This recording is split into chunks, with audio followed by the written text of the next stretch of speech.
Pick up on aisle 6. Welcome to the show! The most notorious!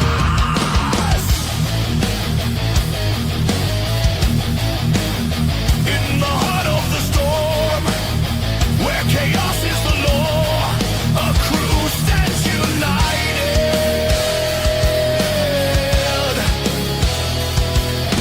Shadows tear the night apart, stealing fire, one beating heart. Voices rise, relentless, true. Forge the legend of the crew. Pressure builds, the earth will shake. Unleash the storm, no one can break. Say their name. Most notorious.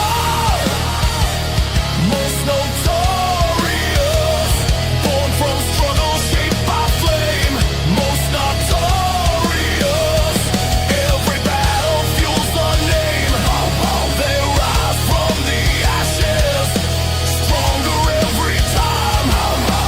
Bound by the grind, driven by the fight. This is the crew. Most notorious. No fear, no doubt, no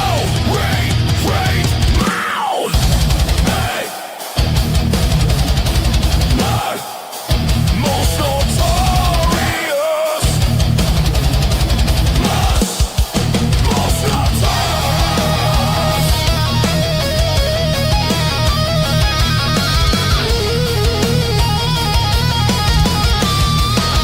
Vio Soprano. Oh, you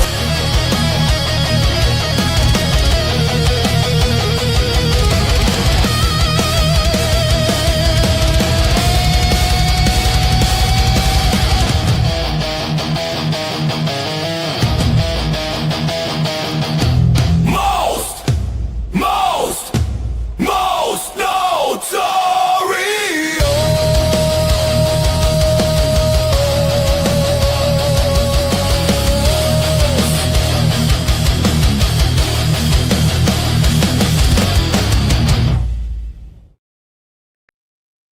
Man, my bust. I thought I fixed it. Way to go, Will. Oh, man. Well, welcome, everybody. Welcome to the Most Notorious Podcast with myself. And there's only two of us right now, and that is myself and my guy next to me from Silverback Podcast, Raider Wil. So What up, baby? What is cracking? I'm being like, woo, I feel so much better this week, Jeff. I'm telling you right now, man. I'll be like the Raider news that's coming out, Kubiak being in charge, everything like that. I mean, like, hey, it's a better week, bro. I'll be like, I feel good. Yeah, it's good news.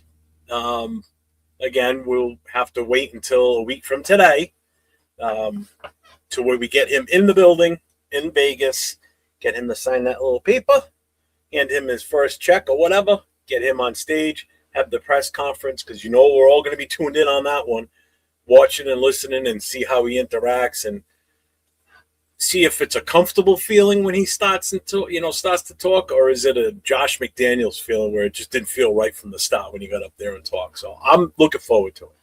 Good so question. I'm excited, but I will officially be 100% happy and confident comes next Tuesday. But it's the guy we all wanted for the most part. I think pretty much everybody wanted Kubiak. You and I were both on him from the start, so.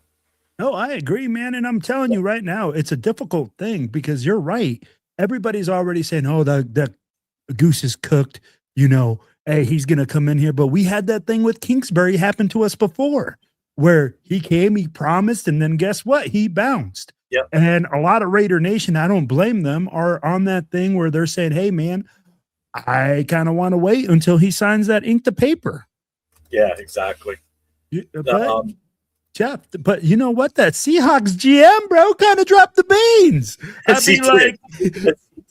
He's in this whole interview process, and he goes, "Oh yeah, you know," and him going to the Raiders. I'm like, okay, bro, you're pretty much telling Raider Nation right now he's coming. Yep. We don't have to worry about anybody in our own building breaking the news or leaking it out there. It's their own GM that did it. Oh well, thanks, buddy. Appreciate it. Exactly, man. Crazy. So real quick, let's hit up the chat. As you can see, Leo's not here.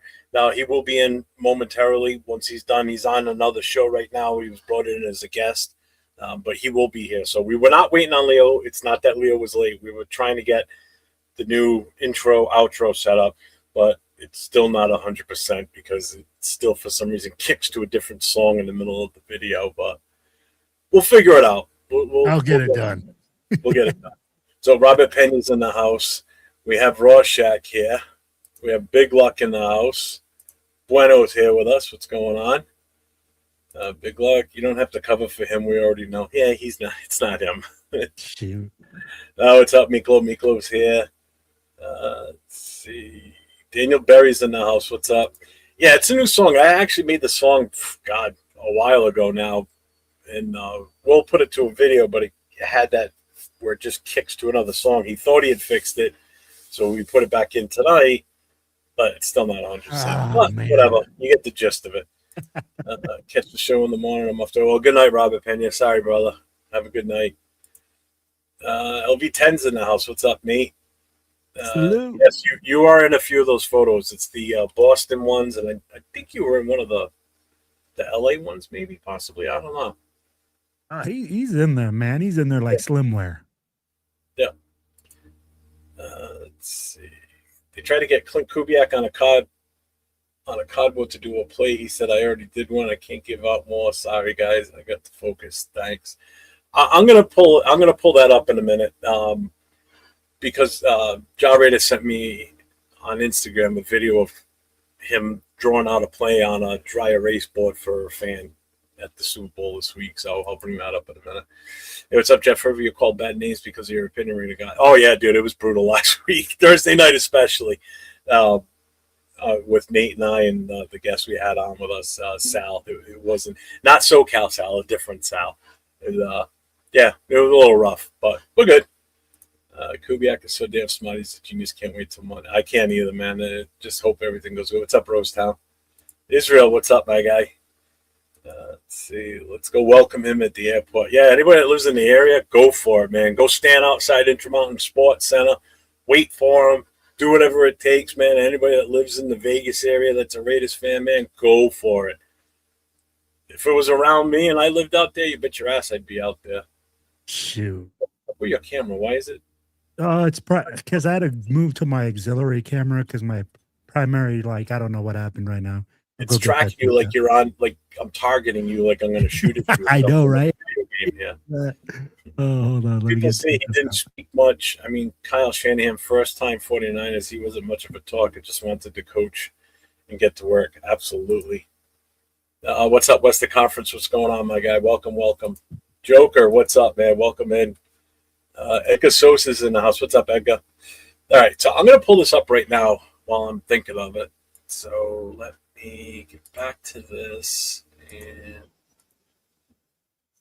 okay, so give me 1 second. Share screen. What's up, Raider Paul? All right, so I'm going to replay this right now. So loosen up.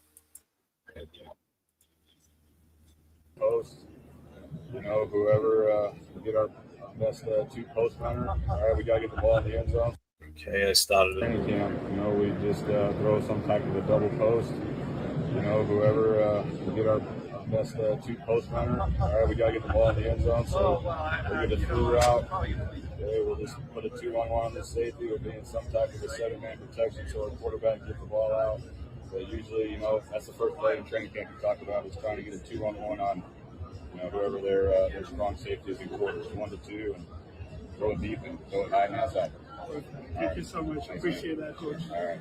Doing training camp, we. So that was him, I guess, at the Super Bowl meet and greet or whatever. So it's pretty cool though. that he was doing that for a fan. That's awesome. Yeah, Raider sent that to me earlier. What's up, Raider Paul? Oh, that's a coach. That's a coach Yes. right there. I'd be like, that's freaking awesome that he takes the time to have somebody just come up there and just draw up the play for them, explain it to them, and Yep. break it down for them, man. I mean, like, tell me, where else are you going to see that? I don't know at that point, to be honest with you. You know, especially we're talking about a guy that's he's got a big game coming up in a few days. You know, and he's taking time to do shit like that and everything. And you know, I know we were talking because we had our president's meeting tonight for the Black Hole, and we were all kind of just shooting the shit at one point. And I made the comment that I'm like, I feel bad for the guy in a way because every question that seems like he's being asked has to do about us for the most part. He's not getting the chance to really talk his game with Seattle and everything. It's like, to him, and I don't blame him, that's the most important thing for him right now is to go out there, put on a show, get everything right, win that Super Bowl, and then move on. You know, but of course, reporters want to keep asking him about, you know, Raider things. It's like, dude, let the guy concentrate on the Super Bowl. Ask him questions about what's going on this weekend. You'll have plenty of time starting next week to start asking him that stuff. Absolutely. What's the earliest day for the press conference? Technically, the way it works, and I believe it's an actual NFL rule, we cannot, any coach that's coaches in the Super Bowl, like say we hadn't officially even interviewed him yet, we wouldn't be able to talk to him until Tuesday. There's a 1 day grace after the Super Bowl, win or lose, that we have to give them. So basically, we won't have him probably in the building until Tuesday. He might fly to Vegas Monday night and be there first thing Tuesday. Who knows? But we can't do it on Monday. There's that 1 day, like whatever grace period. Plus, I'm sure he may still go back to Seattle for if they win it for their parade and all that shit too. Which I would hope he would enjoy every bit of it. You know. Yeah. Because knowing him coming here, he knows he ain't going to see one of them for a little while with this team. So, but that is the goal. You know, let him experience that so he knows what that feels like. So when the time comes for us, he'll know what it's like. You know what I mean? So, yeah. Max is in the house. What's up, Max? Max, what up, baby? Silver and black coffee, man. Make sure you guys get some. What's up, Jason? We'll help out. Would you help out? What are you ripping on Will for? He's not doing anything wrong. Oh, man. What's up, Money Chuck? Money Chuck's in the house. He goes, Sandra had a film breakdown on Kubiak's offense today. I'm very encouraged with what I saw. I haven't seen that, so I'll have to look for it then. Me neither, man. Yeah. Teflon Don. Yeah, tell us something we don't know, Don, but we're getting there. I forget what team you're a fan of. Broncos ex-CB Talib said A+ on the highest, said he was under his father, Gary Kubiak, while his father got coached by Mike Shanahan. Then he went to 49ers, young Kyle Shanahan as passing game corner in 2023. I just hope we get the one who wins Super Bowls, not chokes them. Shoot. Hey, you ain't lying, man. So, with that being said,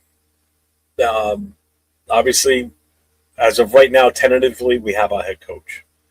So, now the big question is, I have no clue as far as what do you think, Will, is going to be his intentions for an OC and a DC for this team? Oh, man, that's the question.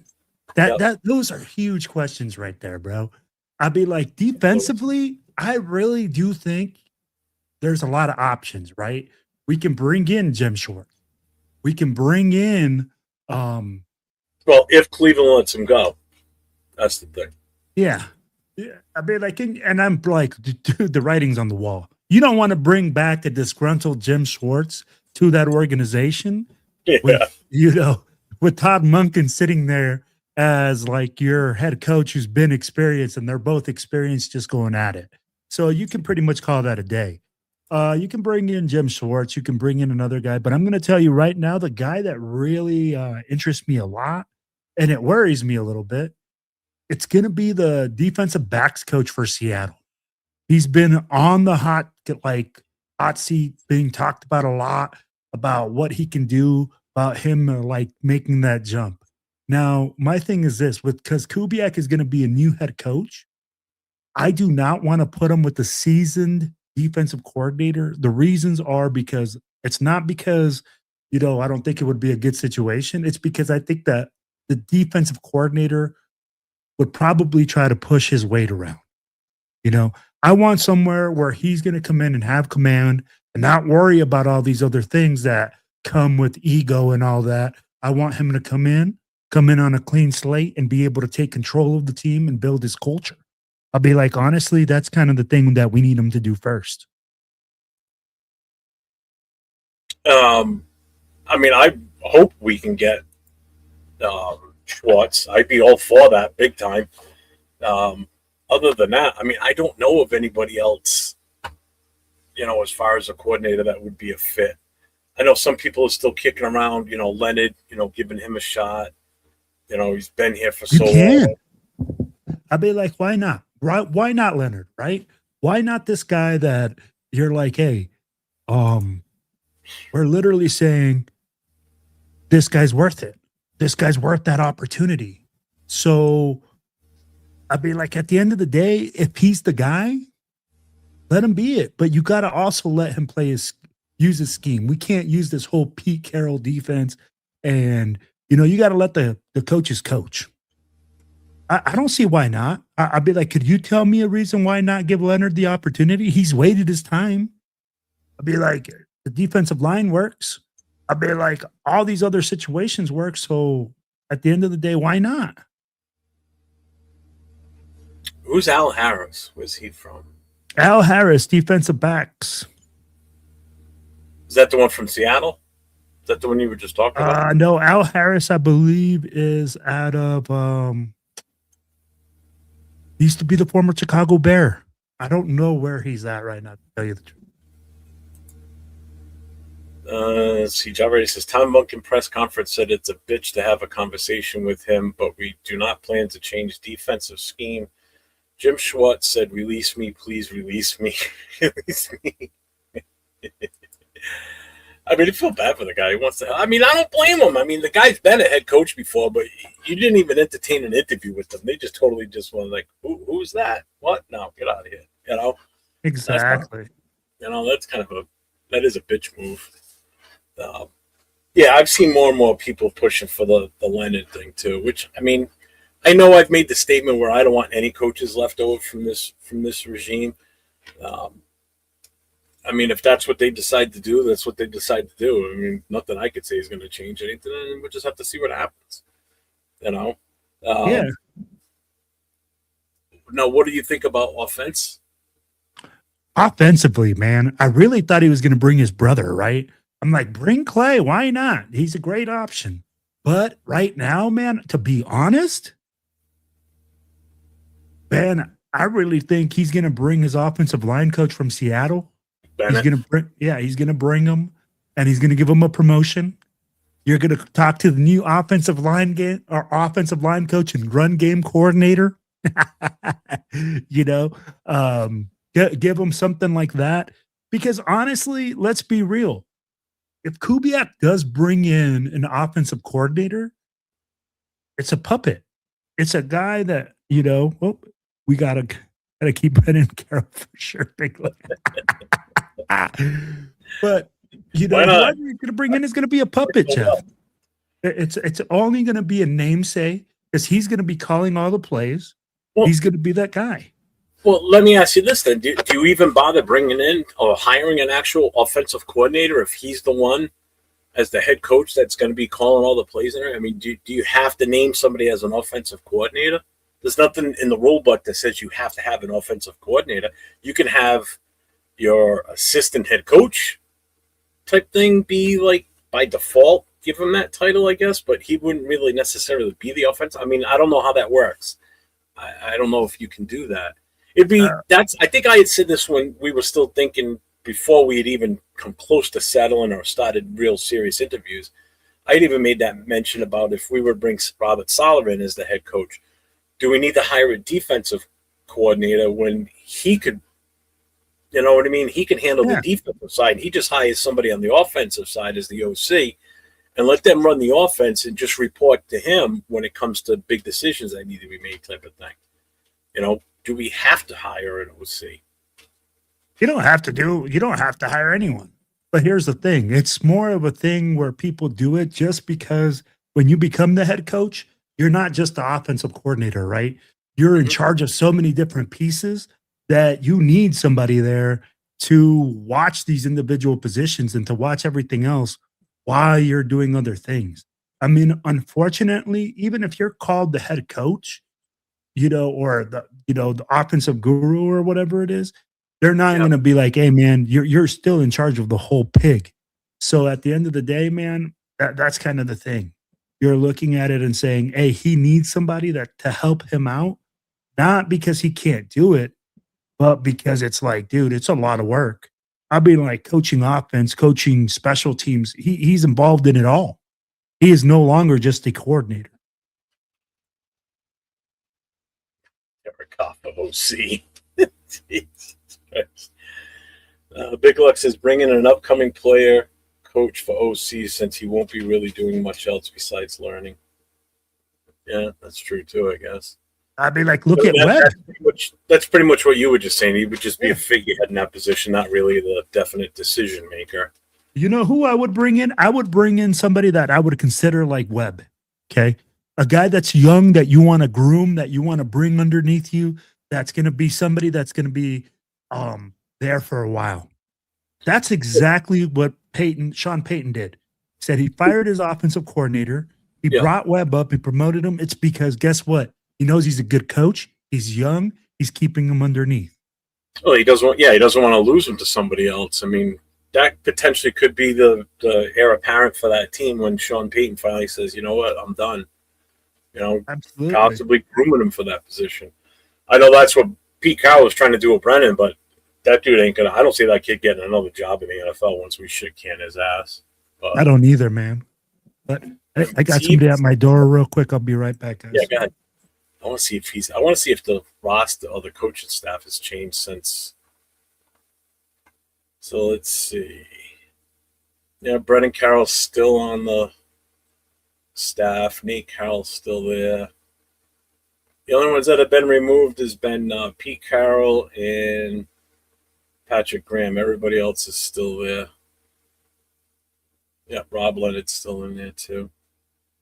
Deuce Gruden's still there too. I know everybody wants to fire his ass. What the fuck? No DC. Get over him already. Wow, what's up? What's up, Alec? What's going on, man? D Mattis, what's up, man? John Benton, please drag Brennan Carroll across the room. Tell him you're fired. Get your bum ass out of here. Again, I still can't believe that guy's even still listed in the coaching staff, that he hasn't been fired. I mean, any one of us working somewhere, you're not doing your job, you get fired. This guy, it's proven that he wasn't doing his job. GM was doing it for him, and he's still employed with the team. I just don't get that. How is that even still a thing? Like, fucking annoying is what it is. But I mean, there's going to be some good decisions coming up. Hopefully, I mean, it's going to start with the coaching now. We've got the head coach. Technically, we've got him. Then we need the OCDC to fill out the rest of his coaching staff, and then we could start kicking right into free agency, what we're looking for. Then we're going to start thinking about the draft and everything. The combines are going to be here before you know it. Last week I went through the important dates for NFL coming up, as far as when the free agency opens, like when we can start actually legally tampering with players, get them to, interviews, potentially sign them to a possible offer sheet and everything. And I've heard there's now talk that Linderbaum doesn't want to go to the Giants now. So where he wants to go, I don't know. I don't know if anything's been said as far as where he wants to go, but that's still my number one get at free agency right now. And then we also have to try and address in free agency at least another offensive lineman, and then we got to start looking at some of the skill positions too. Whether we bring in a free agent veteran wide receiver to help groom these young wide receivers we have. Are we still going to look for one in the draft? Who knows? Then we got to start looking at what we need to do on defense. Let's see. Jerry said, it kind of surprised me he's still here. Should be first. He should have been the first one. He should have been fired before Pete Carroll was fired. But I think as long as Pete Carroll was here, they weren't going to fire him. They're going to let Kubiak dismiss him. I hope so. I hope he walks in there and just goes fired, fired, fired, fired, fired. Yep, you're fired. You're fired. Just walk through and drop pink slips everywhere. What type of defense do you want us to build? I like a big D-line with a dominant zero technique, nose tackle, bring pressure from all angles at 2 high safeties, and number one cornerback can play press, man. So I definitely want a beefed up defensive front. That front four has gotta be. We got to get more pressure because as good as Max is, he can't keep doing this shit by himself. It hurt us losing Wilkins last year. So I mean, did we fully recover from losing him? No, I don't think so. I mean, our 2 tackles just weren't even close to his caliber or what he could have potentially brought to the team. We still haven't found that piece to play opposite of Max. So, yeah, the defensive front is going to be fixed big time. But we got to beef that up. I agree 100%. Juice has a 10-year contract with Gruden, did. Maybe he's still there. Yeah, but they could fire his ass anytime, too. But Mark probably won't fire him because of his love for John. We will get to the free agency part. Let me see. Welcome back, Will. What's up, Raider Night? It's been a while.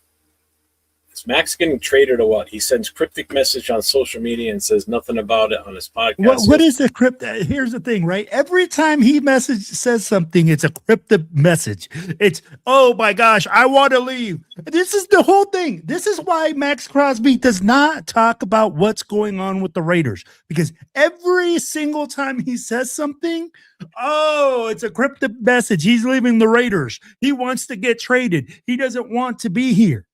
Guys, calm down. Just because he says some sort of message, it doesn't mean he wants to get traded or we're going to trade him. Why are you yelling at Raider Night? Bro, I just feel like it's every single year. And the man can't even send out a message without Raider Nation questioning whether he wants to get traded. But I find it funny that even like on his most recent podcast, people are talking that he's not even talking anything to do about the Raiders at all. He's not even bringing anything up, which is kind of like not like him, I guess you could say. But Jeff, what is there to say about the Raiders right now? What is there to say? Yeah, but why can't he be? All right, but he's not even talking anything about the team, like, what his thought process is. You would expect somebody that's supposedly the face of the team would talk about the Raiders and not so much about any other stuff. But Jeff, as soon as he starts saying something, people are going to start saying that he's trying to manipulate what coach wants to come in. Why do you keep this apparent? I don't know. This camera's like, oh crap. That camera overheated. I mean, it's a better angle of you. I like it. I don't know. Hold on. I got your back right tonight. Well, stop yelling at the fucking chat. Lewis says I'd focus on Hendrickson, Braden Smith, and Batonio in free agency. Those 3 players would run about 55 to 65 mil. A lot of money. He's got so much. The good thing is they already automatically withhold the X amount from our cap for the rookies. So that's factored in ahead of time, supposedly, if I remember correctly from last season when we were looking at the cap.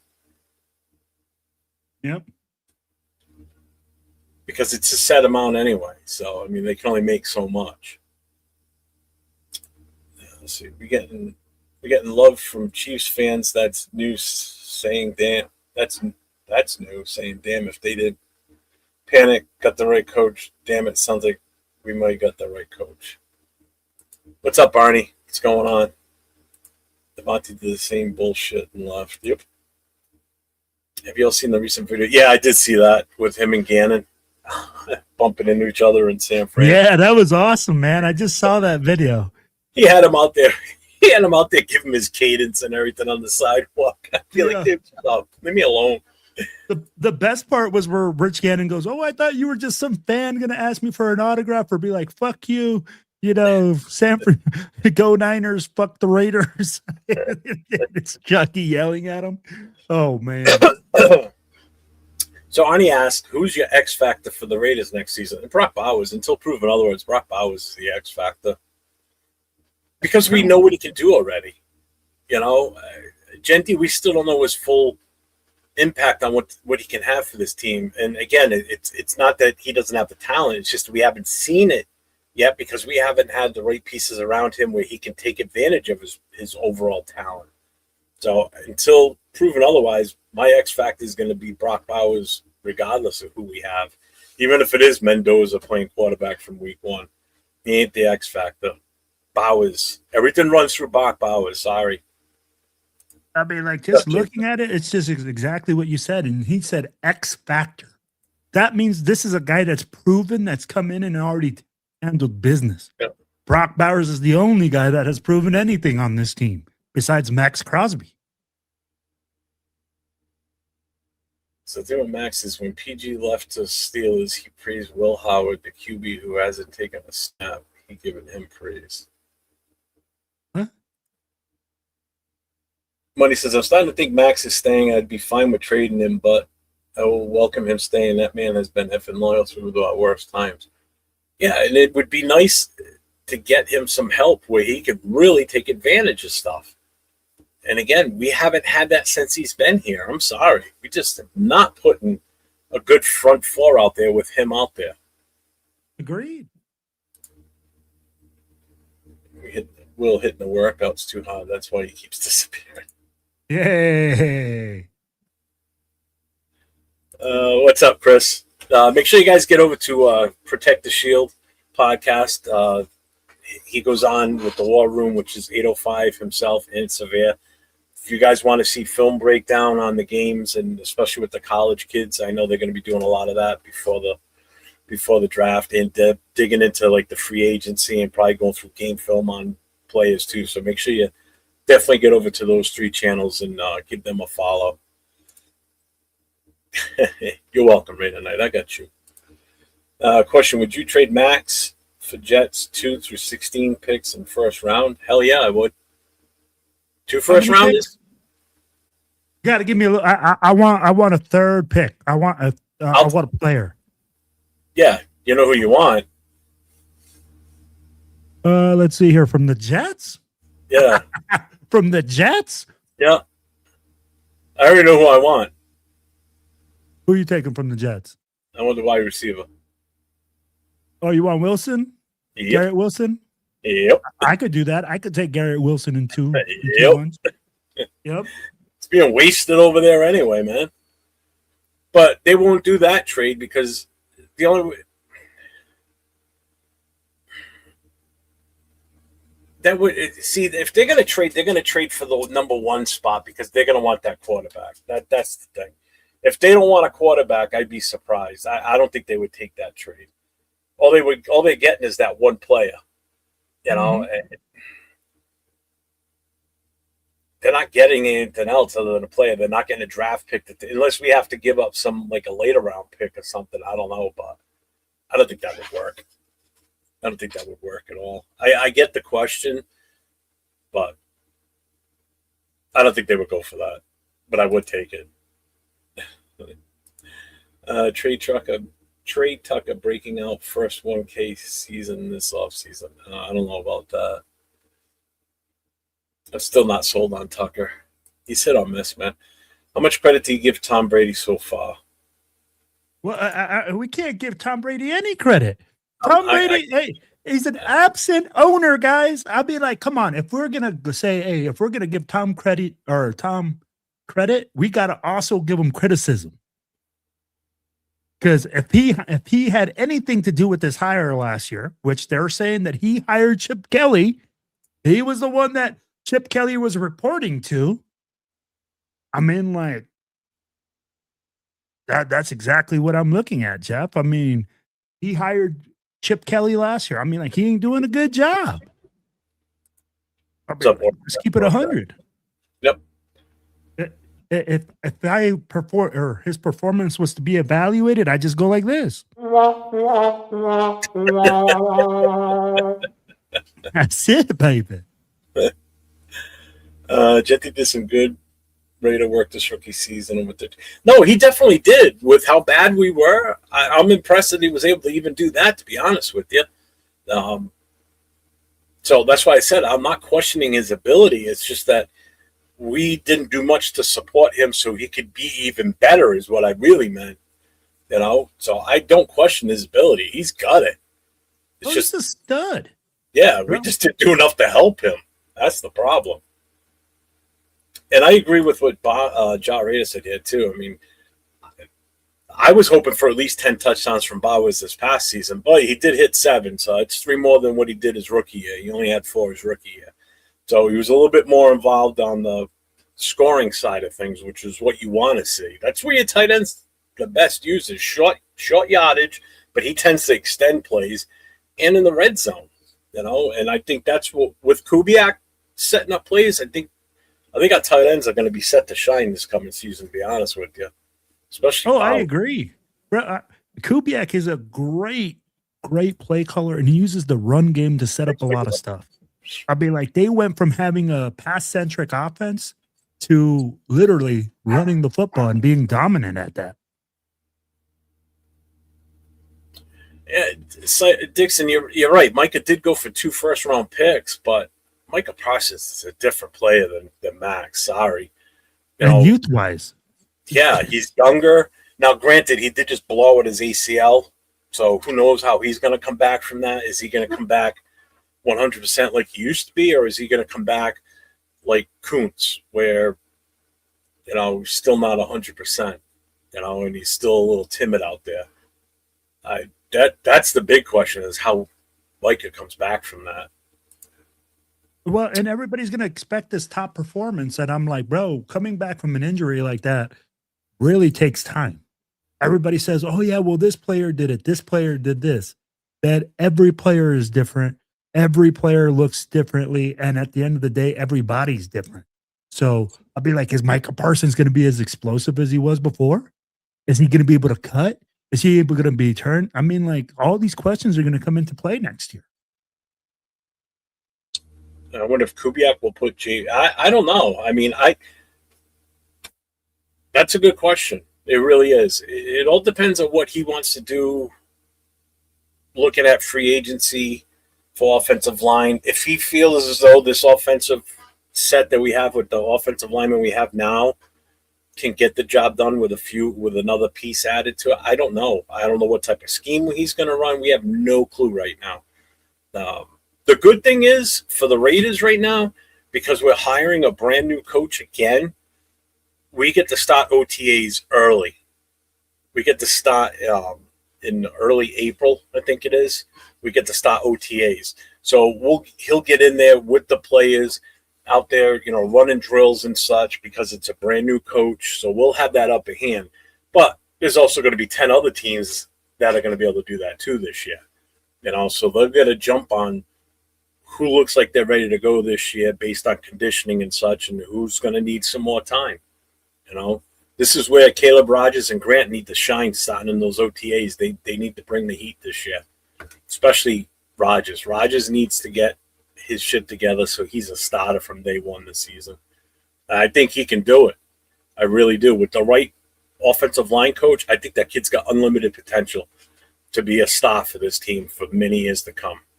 So if you really look at it, the nail on the head, dude. You hit the nail on the head right there. We got a young offensive line. We really do. The oldest one is Miller. Glaze and JPJ are going to be in their 3rd year. Grant and Rogers are going to be in their 2nd year.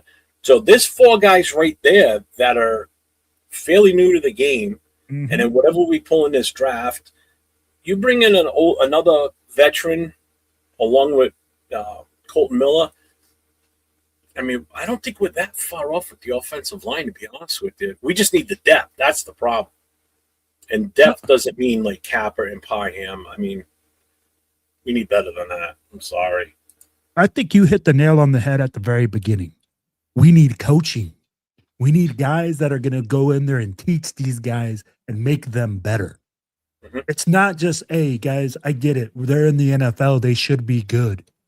But you need to continue to get better. That's why they're elite, right? Because their coaching is elite, because those guys continuously get better. So the first things first, whoever you're bringing in as your O-line coach better be a guy.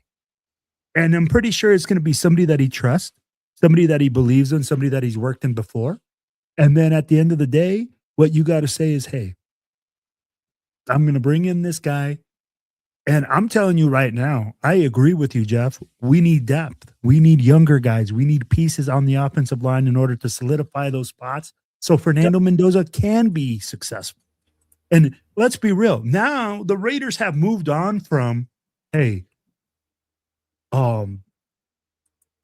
what are we going to do, to how are we going to make Fernando Mendoza successful? I'll be like, right now, if Kubiak has bought into it, right? I'm pretty sure they've talked about it, Jeff. And they've said, hey, I want to ride with, Fernando Mendoza. I want to bring in this guy. I want to bring in that guy. So Johnny Spytek is out there right now doing his research, making sure that if Fernando Mendoza comes here, we got the offensive line to block for him. And we got the right guys in the right position in order to maximize this player coming in. Because if not, Jeff, you and I have talked about this. If we do not address the offensive line, if we keep Brendan Carroll there as the coach, this is going to be a total freaking disaster. We need to be right back where we were last season. Exactly. We need to literally look at the offensive line and say, what are we going to do with this? Do we have the guys to run our offense? Are we a zone running team? Are we a power team? Are we a hybrid team? What guy can do what and where do they fit? I don't care if JPJ plays center. I don't care if he plays guard. I don't care if he plays tackle. Wherever they put him, I want him to be maximized to the best of his ability. And that's what we got to do all across the offensive line.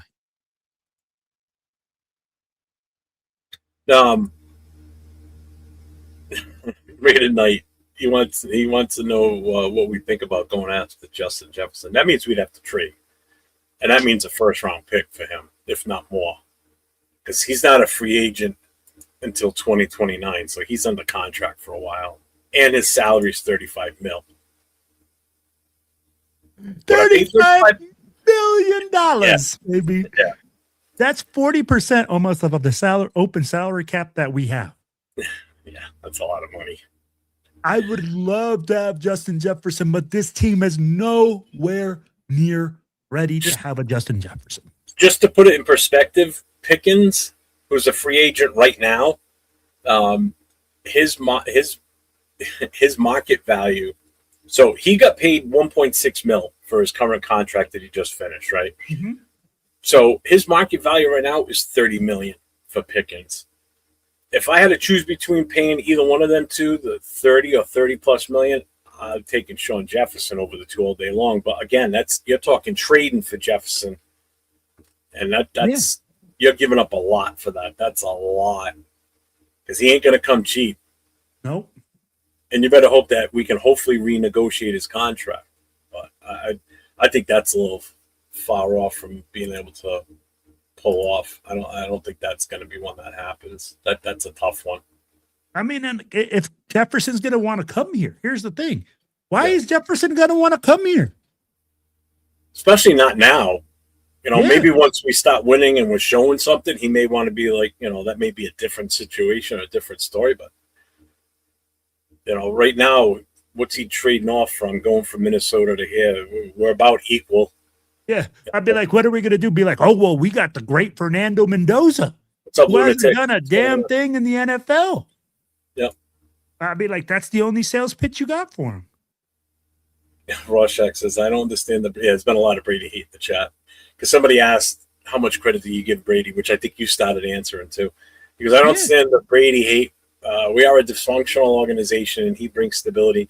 He's doing everything behind the scenes. He doesn't have to talk about everything he's doing. I would feel more confident with Brady being involved as much as everybody's hoping he can be involved if he didn't have that Fox contract hanging over his head. Agreed. That limits him. that limits him to how much he can actually interact with our players. That's the problem, you know.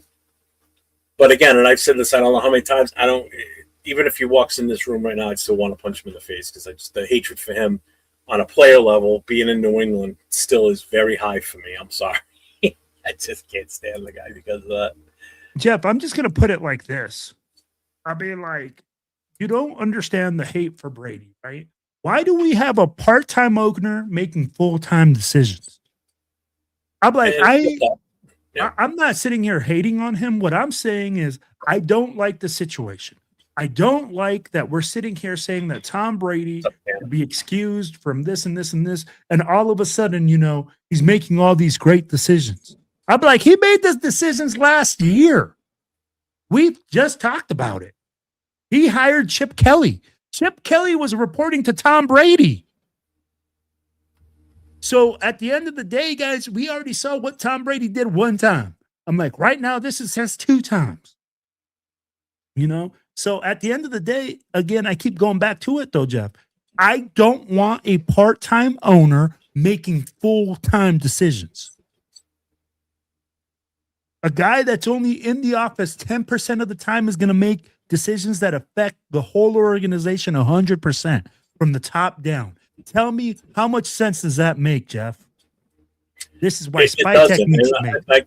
Yeah, and I get what you're saying. You know, I think it's I think the main reason he's involved in as much as he is because so many people within the NFL respect him because of what he did as a player. And, you know, you don't have to respect the guy to, I don't know, did I word that right?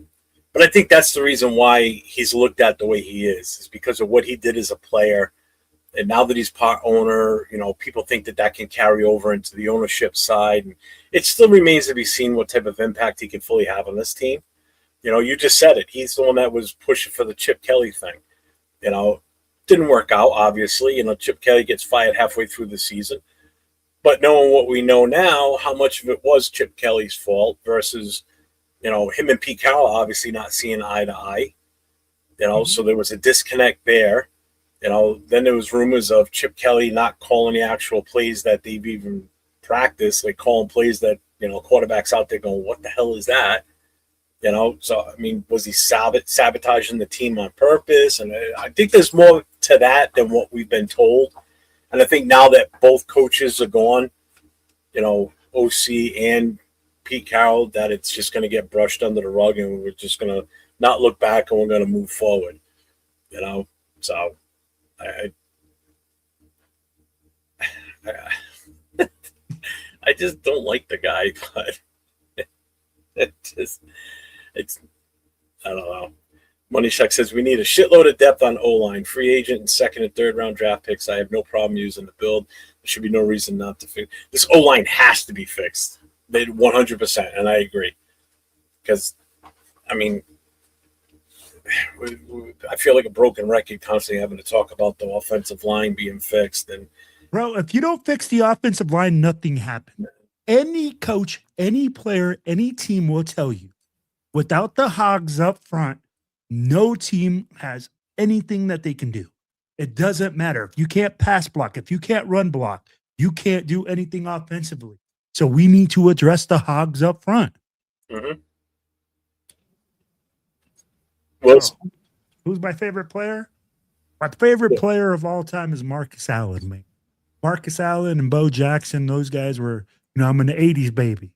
So right there, man, I'm just letting you know that those two dudes were the two guys that carried the torch for me.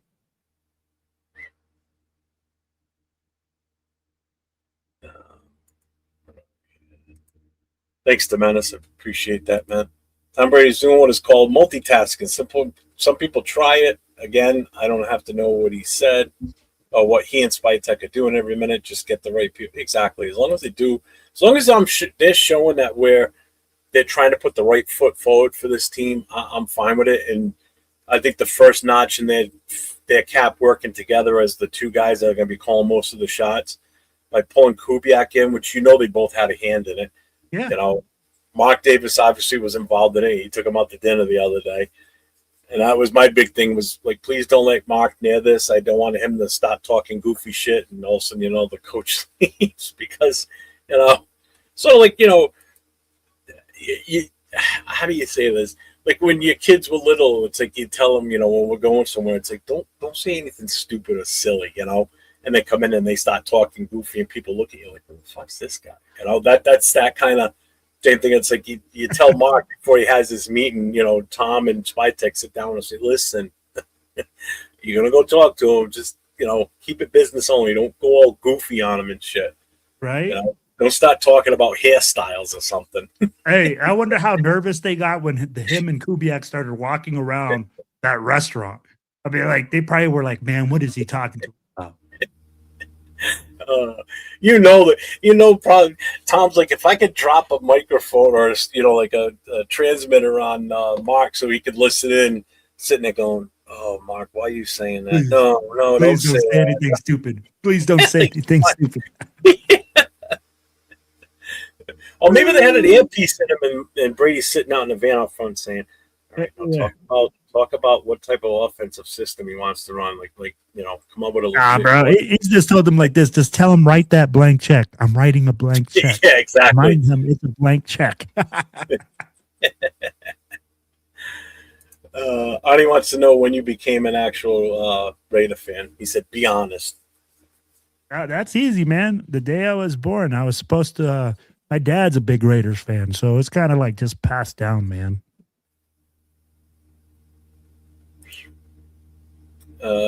Money Chuck says no go on. That's too much, man. Our draft packs are too valuable. Yeah, you're talking at least two picks for him, man. That's a lot. And one of those would have to be the first rounder too this year if you're going to do something like that. So any hope of getting Mendoza, you can throw that right out the window if you want to bring Jefferson in. Let's see. Spytek being the GM, and he only runs the big situations when needed. Not everything is going to pan out. That's called life. Nothing is guaranteed. Exactly. What's up, Raider Ryan? Wait. I'll bring that back. Say? It's Spytek being the GM, and he only runs the big situations when needed. Not everything is going to pan out. That's called life, Will. Nothing is guaranteed. No, absolutely. But we can't say that this happened last year. What's up, Elon? Jeff, we talked about that because guess what? Last year, we literally had offensive coordinator reporting to Chip Kelly reporting to Tom. He wasn't reporting to Pete Carroll. That's where I'm just saying, I'm like, man, we can't have that type of situation there. That's where we got to let Spytek be in charge. Everybody should be reporting to each other. The offensive coordinator should have been reporting to the head coach, not to the owner. Makes no sense. It's been on Mark Davis to get someone that has football knowledge because Mark does not, correct, and he's admitted that himself. Brady, I do not like the guy for decades, but got to respect his football knowledge. Oh, yeah, I definitely agree with that. Where is it? Somebody just said that. Yeah, and that's kind of how I'm feeling in a way. Like my dislike for Brady is fading a little bit. If this works out and we start showing that we're on the right path, then it'll get even further and further away from disliking him as much. I'll start to finally get on board with, okay. How is this year's draft for O-lineman? I think it's pretty good. There's some good ones out there. I better see some draft picks coming off that board, bro. I'm telling you right now, if I don't see a second rounder being an offensive lineman, I'm questioning some stuff because I think that's something that we have to address, especially if we don't address it in free agency. And it's looking like Tyler Lindenberg is going to go to the Giants. You didn't hear me say that at the beginning? No. There's rumors now that he doesn't want to go there because of the I don't know if it was the O-line coach that Harbaugh's bringing up there or the offensive coordinator. I forget what it was, but supposedly he's scary. Matt Nagy. Matt Nagy's offensive coordinator for the Giants now. Yeah, there's something that came out that he's not wanting to go there because of that. So, interesting. Yep. Let's see. I need to catch up. Jeff, Mark Davis, Keep Mark Davis away. Yeah, definitely. Oh, Leo's coming in. Just glad Mark didn't take him to PF Chang's. Yeah. Let's see. Tanner Jackson, outside of Linderbaum and free agency, I'm not impressed with the free agent lines. I like the second round for a right tackle, Max.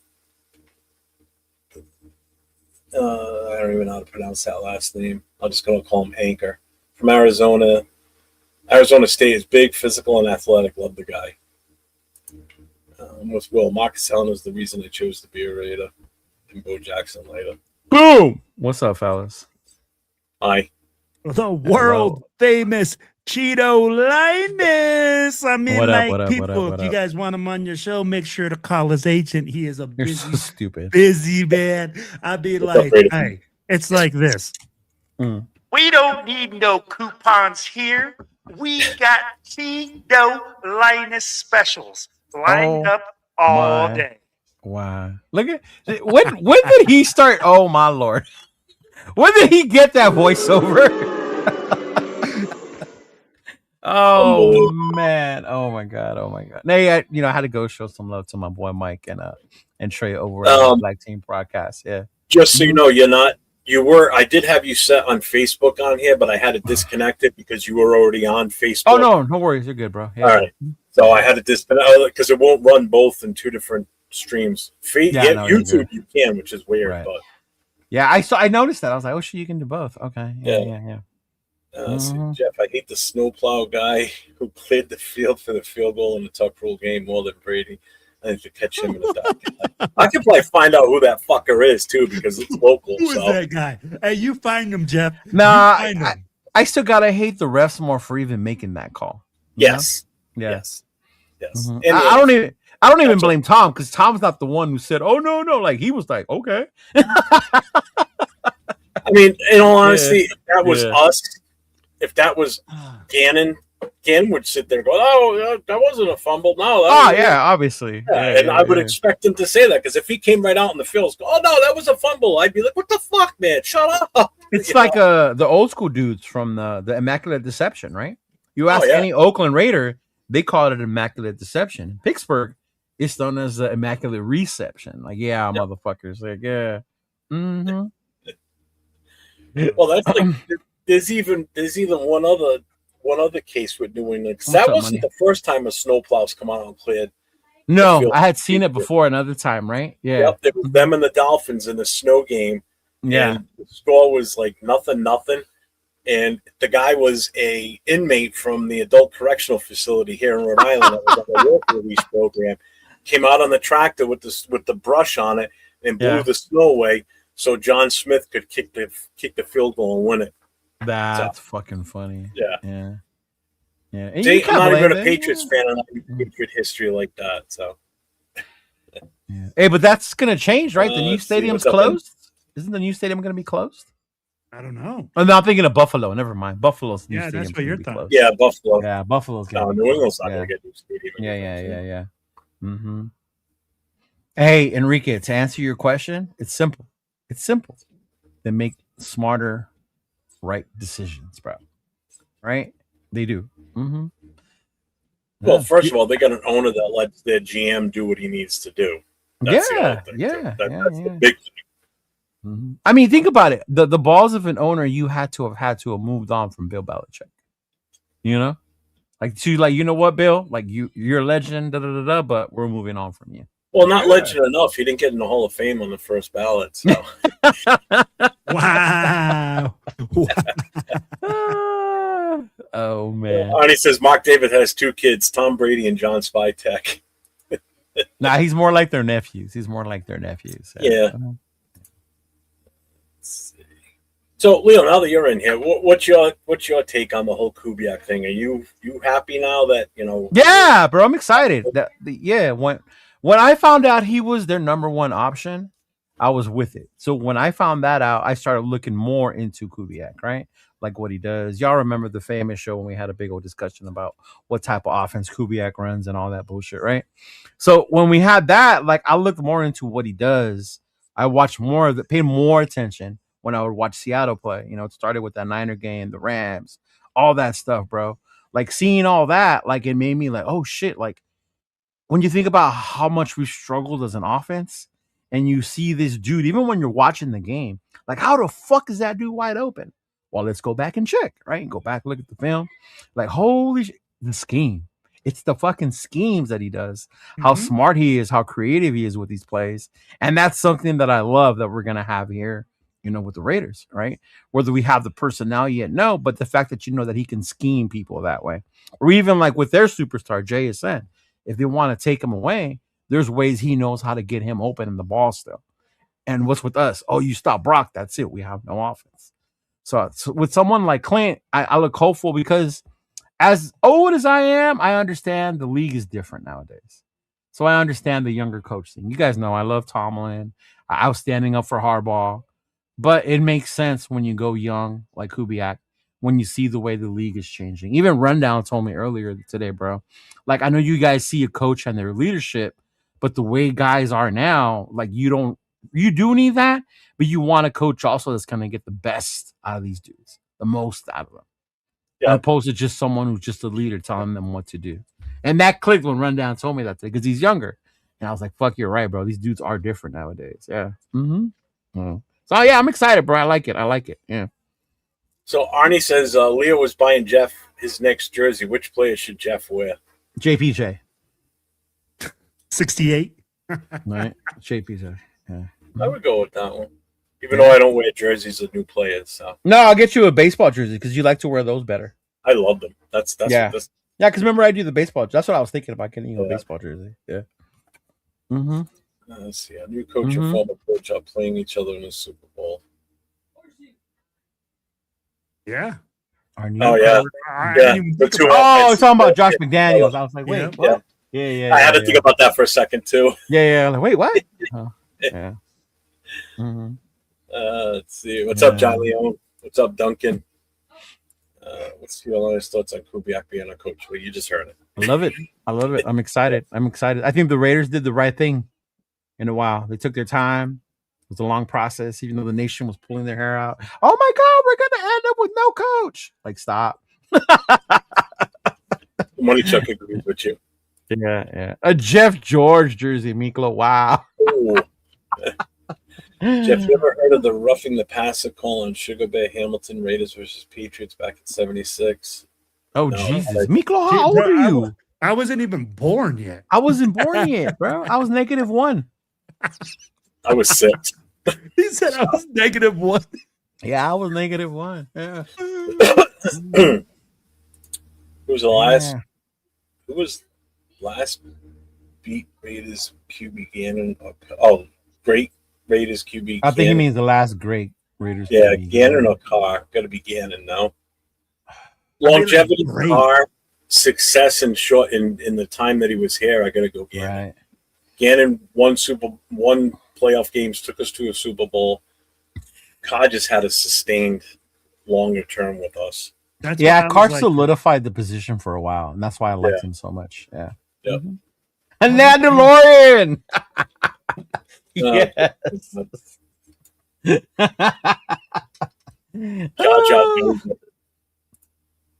Jeff Will Cheeto, would it be wrong to get a customized Raider Brady 12 jersey? I've already seen them, bro, at Allegiant. So go ahead. I've already seen them at with your Allegiant, bets bro. up, bro. Do what you got to do. Hey, fan bro. The way you want to fan. Thank you, Will. That's as bad as, like, I remember when Brady first went to Tampa Bay. Fans up here in New England were getting the actual NFL jerseys, but they were the split. The split ones, half Buccaneers, half New England. I was like, really? Yeah. It's like, like all of a sudden, fans around here were fans of Tampa Bay out of nowhere. It's like, well, to their credit, that's because they were fans of the player. Yeah. They were fans of Brady, not so much the Patriots. Yeah. And you know what? That's the difference, man. There's some people that are team fans, player fans, city fans. I'd be like, that's why I say, hey, man, fan the way you want it. Right. Hey, if I want to keep cheering for Devontae, I will keep cheering for Devontae. Hey, do we have a Leo timeout? No. Don't. Devontae. Hey, I wore my Devontae jersey when the Rams played, bro. Yes. Me and Noah. No wonder they lost. Every time wonder they Devontae lost. caught the ball, we we're like, let's go, Tay. Let's go, Tay. So John Leone says, trade Crosby to the Bears, get DJ Moore and a first rounder and more. See, that's a late pick though in the first round, man. And DJ Moore isn't the guy that he used to be. I mean, he's still to the sting a little bit, but yeah. Mm-hmm. I'll be like, bro, this is where, like I keep saying, I'm like, if you're gonna trade him, get value, get maximum value for him, bro. And they, like we talked about it earlier, if you got the Jets 2 first-round draft picks, right? You know, you're still gonna ask for a little bit more. Mm-hmm. Oh, Money Chuck, wait till Monday, bro. He says I haven't seen anyone knock the Kubiak higher. I'm gonna have a special TRS show on Monday. I'm bringing the gang back together, and the Kubiak bashing will begin that day. Wow, who's against it already? You'll see on Monday. Really? Well, you know who's it's gonna be me, What's up, Rundown, 805, Chris, and Severe, and I believe Turf might join as well too, depending on his schedule. Oh, it's gonna be Turf. Yeah, you think it's Turf? Yeah.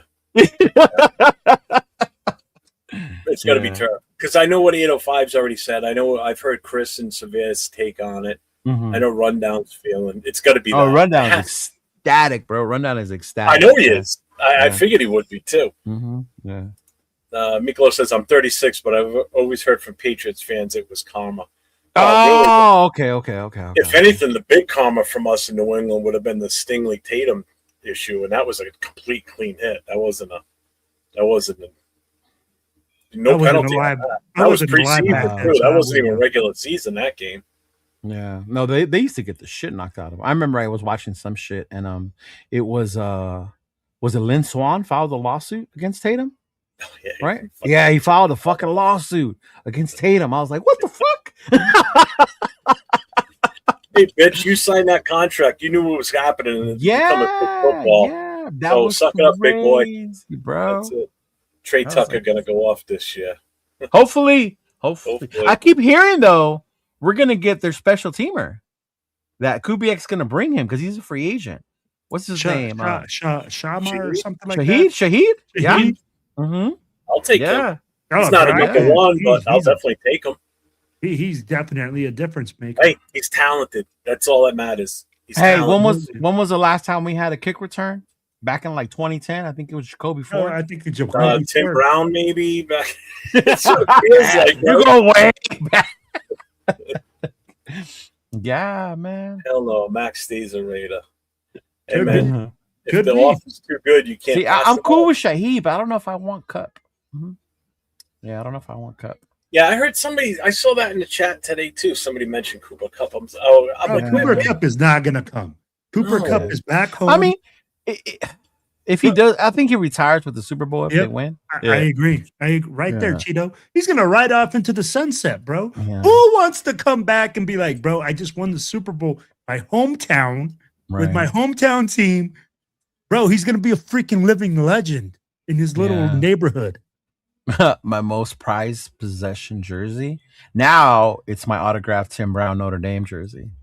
I saw that. That is pretty bad. I saw that happen. Before that, I have a Marcus Allen autographed jersey that I got here at they used to have a fan fest down here in City of Industry. When it's a jersey that brings a tear to your eyes, it's getting signed and you're speechless, then that's your prize. When Cheeto I've seen the video. That's it. That's all I got to say. When Cheeto is speechless, that he didn't know what to say after, that's how much that signature meant right there, baby. Right? I think the Chiefs are still going to decline next year because don't forget, Mahomes ain't coming back at the start of if he makes it back by week 1, I'll be shocked. Well, so you're going to be without Mahomes. You're going to be no, bro. Bieniemy came back. Oh, wow. Okay, Chief. Come on, man. No, I'm telling you, bro. No, he's a good offensive coordinator, but I'm just saying you got to remember what they did when they were together, right? No, but it's not like the Chiefs have took forever to fix something. No, when they got their ass kicked in the Super Bowl, the next year they fixed it. They went back. Remember, so don't think they're gonna decline. They still have 15. They have a couple holes, and you add a weapon. They got a top 10 pick. They got a top 10 pick, but they need offensive linemen because they lost to Chicago. You got damaged goods at quarterback right now, so you don't know when you're getting him back. But so right now, who's your quarterback? As much as we're saying you can rebuild your O-line in 1 year. What's to say the Chiefs can't do the same? No, I know that. But Yeah. again, their quarterback, that's going to be their Right. problem. That's going to be Yeah. their No, but once 15 comes back, yeah. And Minshew's not as injured as they said after all. Yeah. but Bro, it's let's still not talk Minshew. about Minshew. I'd be It's like still the Minshew. mustache. Come on now, bro. We Yeah. saw what the Yeah, they're mustache going to get can do. they're going to get your guy from Notre Dame as their running back. So Oh my God, I'm I'm gonna. telling you, that's hate- where he's going to. I see that's I where he's am going to. gonna I put hate money on seeing that. that so much, bro. Oh my God. Yep. Uh-huh. Uncle Rico's going to be handing them off the ball. What is the meaning behind it? I've Right. always wanted to know. Okay, so Linus, Yeah, I'm kind of curious too. the second half, Linus is my From the family. It's from it's my family nickname. So a lot of my I'm a junior. Me and my dad have the same name. So distinguish between me and my dad, instead of saying junior, they call me Linus. I'm Linus. Chido is a famous Mexican actor or character in these old Spanish movies. He was like this cool dude, like a ladies' man type thing. So I've always liked him. So I just merged the two together, Chido, Linus. Yeah. Mm-hmm. Yeah. My brother uses Chido as well. He's El Gordo Chido. Yeah. Yeah. Mm-hmm. Yeah. He's like El Gordo Cheeto. Right. And Noah's Little Gordo Cheeto. Little Gordo Cheeto. Yeah. Uh-huh. Yeah, Pump returned to Kobe Ford back in 2011 and There you returned go. to Paris in So 2018. what? So your name is Cool Ladies Man? Is that It's what it Something is? like that. Something like that. Change Something to English, Uh-huh. Cool Ladies Man. Yes, yes. Hey, Luis de Peter. Alba. Look him up. Sunday night when I did the mic drop Sunday night and just had people pull up and get on. Cool Kev got on with us on camera the other night, Sunday night. Oh, nice. Did he? Oh, Yeah. that's what's up. I missed that. So Somebody Sunday night when everybody and their mama got on because Kubiak got hired. Mm-hmm. Yeah, I saw my phone blow up, bro. It was like so and so's live, so and so's live, so and so's live. I was at the movie theater. Yeah. I had made a promise Friday night that either Saturday or Sunday night I was going to go on because after all the Mendoza shit last week, I'm like, I will make a show Saturday or Sunday, and I will open it up. Anybody that wants to come in and get on camera, you're more than welcome to. So I'm going to do it like the old mic drop shows. Okay. So that's I did that before we even knew about Kubiak. So, but yeah, Kev was on. That's dope. That's dope. Shout out to Will for capturing the Tim Brown jersey. Yeah, that was awesome. That was. Yeah, I appreciate that, bro. I did like that. Yeah. Hey, that's what it's all about, man. Like, capturing the moments for people around you and making them enjoyable. And I mean, like, it was a great moment for me too, seeing my friend get his signature from his all-time great player. And I mean, like, bro, if you ever seen his reaction right there, it was worth it. Right. So, Pi says, I'm enjoying being on the same side of Raider Nation. The beer tastes so much better when I get along with everyone. Chris and Severe ain't killing my buzz, damn it. We'll see tomorrow on the War Room when y'all talk about it. Mm-hmm. Yeah. Oh, good God. Hey, Jeff, name all the Raiders quarterbacks who've won 15 and honor him. I know my favorite one. Can I sting Jeff one? Hostetler? My favorite one? Hostetler. Jeff motherfucking Hostetler. Say it again, Cheeto. Say it That's again. a great name. The first name, anyway. Jeff motherfucking Hostetler, bro. You better put respect on that motherfucking name, bitches. I don't know any of the other ones, to be honest with you. Minshew. Was he 15? Yeah. Yeah. Mhm. I don't know. Was McGloin 15 Blanda. or was Blanda. he 14? I Blanda thought- wasn't 15, was he? I know Vince Evans was 11. So Vince Evans was 11. Yeah. Yeah, I think Blanda was 15. Oh, okay. Tom Flores. Tom Flores was 15. Yeah, he as was. well. He was 15. Tom Flores was a 15. Yeah. Mm-hmm. Hostel is the one I remember off the top of my head right away. Yeah, I remember Hostetler because I I saw watched him him play in play. person, Yeah. so I mean, I kind of. Yeah. You What's kinda up, Louis? What's going on, Louis? What's going on, man? Yeah. Mhm. What's up, seventh son? I went to a house party a long time ago where his parents who didn't know about the party came home after the weekend to find their game winning sign Joe Montana. Ooh, that sucks. Bro. Yeah, I would be there. Hells no. No, That's like whoever did that hated that kid. that would have been like a real life Sandlot, man. Like, fuck. Oh, yeah, bro. I would have rather Man. somebody shit in my And you take bathroom, not it. in the toilet, but on the floor, on the toilet to take that. Right. Oh my Oh, god. bro. Blanda was 16. I thought so. Matt Flynn. That's the one I was Flynn. thinking of. Yeah. McGloin was 14. Okay. Yeah. Mm-hmm. This was the snow plug. I figures Mark Henderson was a convicted burglar on a work release program. Yep. That's wow. Super Bowl. I don't know yet. Speaking of that, let's bring this up real quick because I promised we would bring this up. Steven. Yes. Sacramento. Yes. Yes. So anybody that's in the Sacramento area this weekend for the big game, they are doing a party starting at 3 p.m. at Shenanigans. 7431 Madison Ave, Citrus Heights, California. So they will have a DJ. They have food and drinks, raffle at halftime. So if anybody's up in that area, I'm looking at like Jack Kenna, you guys that are usually around there, Sacktown Mike. If you guys don't want to stay home and watch the game, you can go there, hang out. And has Mike made it out to Shenanigans yet? I don't know. I know Jack has. I'm not sure if Mike has or not. Okay. But yeah, just so everybody's aware of this, if you need a confirmation on this again, reach out to any one of the three of us. We have the flyer. We'll send it to you. We'll give you the info if you need it again. Yes, sir. This Sunday, they are a great bunch of people. Yeah, it's awesome, man. They are a great bunch of people. So much fun. If you go, you got to party with Carmen. Got to party with fucking Carmen.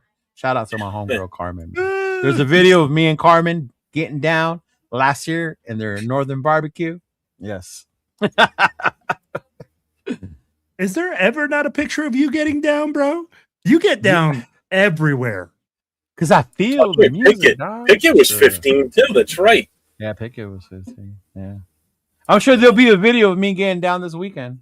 Oh, hey, show us that shirt now, Cheeto. Oh, look at this. He got his Benito Bowl shirts. Mm-hmm. Yes, sir. Hit me up if you want your Bad Bunny Super Bowl t-shirts. Yes, sir. I let them know. Where can they get them, Cheeto? You can hit me up on Instagram, y'all. Hit me up on Instagram or Facebook. Get your Benito Bowl t-shirts. Show us one more time, Cheeto. Show us one more time, baby. Yeah. There we go. Benito Bowl shirts, man, for my boy Chidolinus. Make sure you hit him up, man. Support the fam, baby. Yeah.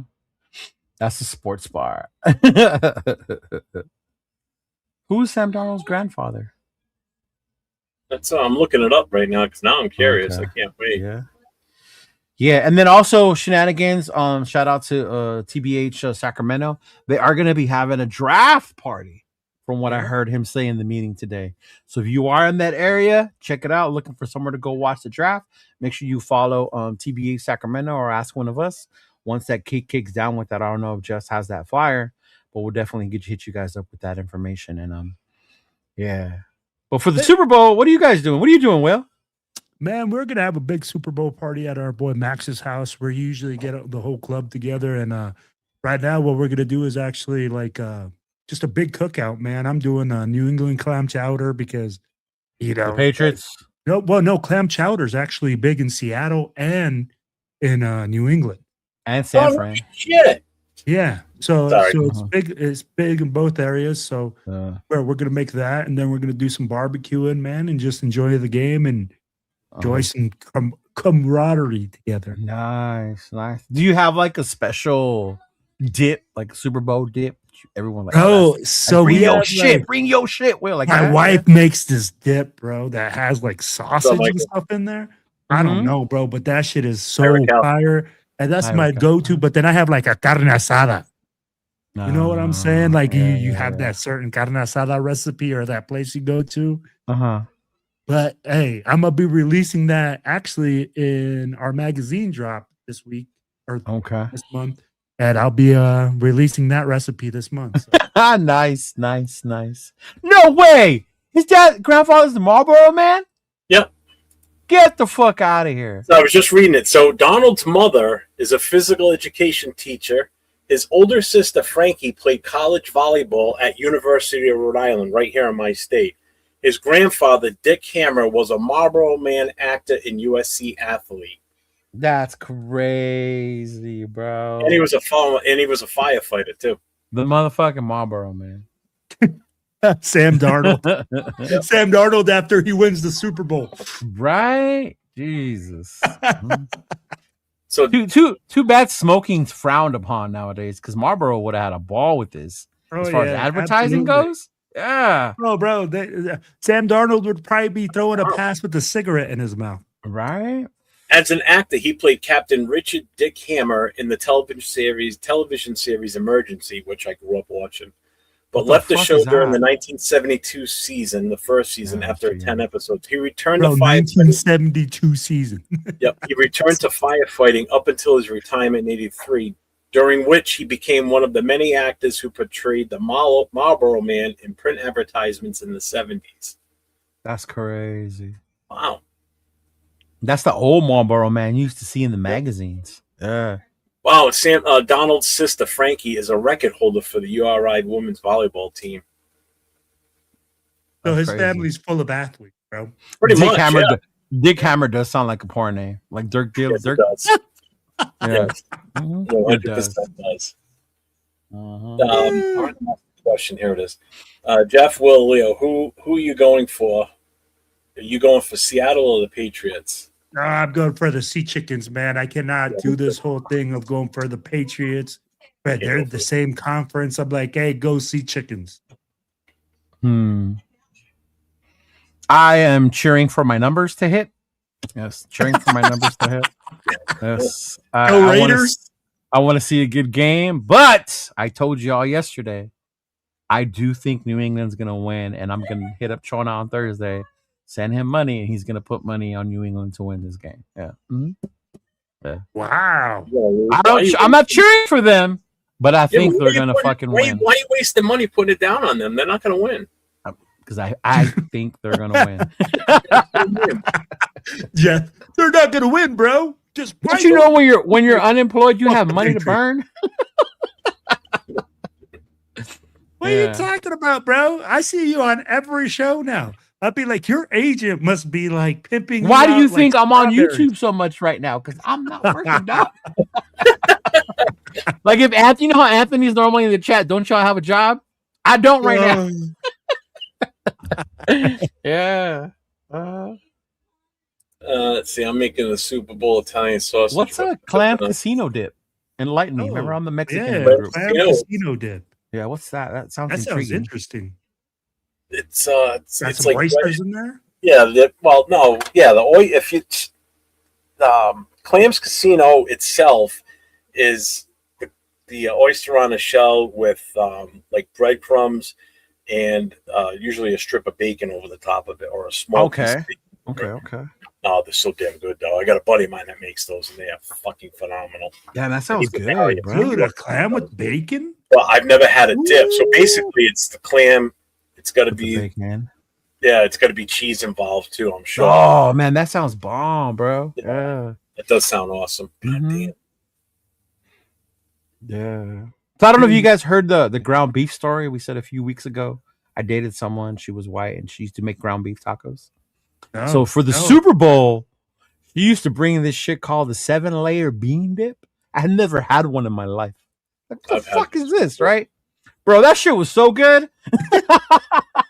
I've had it before. It is good. Yeah. I was like, holy shit. My brother's like, see? That's why you got to stop being so Mexican, motherfucker. I'm like, yeah. I'll tell you, you know what's good if you ever get it? Like, if you must have had buffalo chicken dip, right? Yeah. Oh, yeah. Do you like stuffed shells? Like the big... I do. Yes. If you take the same mixture but put it in a shell, used to make those at the firehouse all the time. Okay. Well, we had some guys that didn't like spicy stuff. Some did. So I would make the shredded chicken in the shells without the buffalo sauce, and then I would use obviously the Frank's Red Hot on the other side. So put that shit on everything. Yeah, so good. Yeah.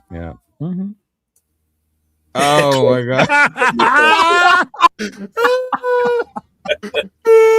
Oh, 100%, bro. It sounds like something like that. All bullshit aside, man. Yeah. I mean, we really didn't even get into much. Well, we did kind of talk free agency. We've talked mostly about Kubiak and what he's going to bring. Did Ja Raider send you the video of him doing the play, drawing out a play for a fan? Did you see Who? that? Maybe I haven't checked my phone. The Kubiak? Yeah. It's Probably actually did. cool. Yeah.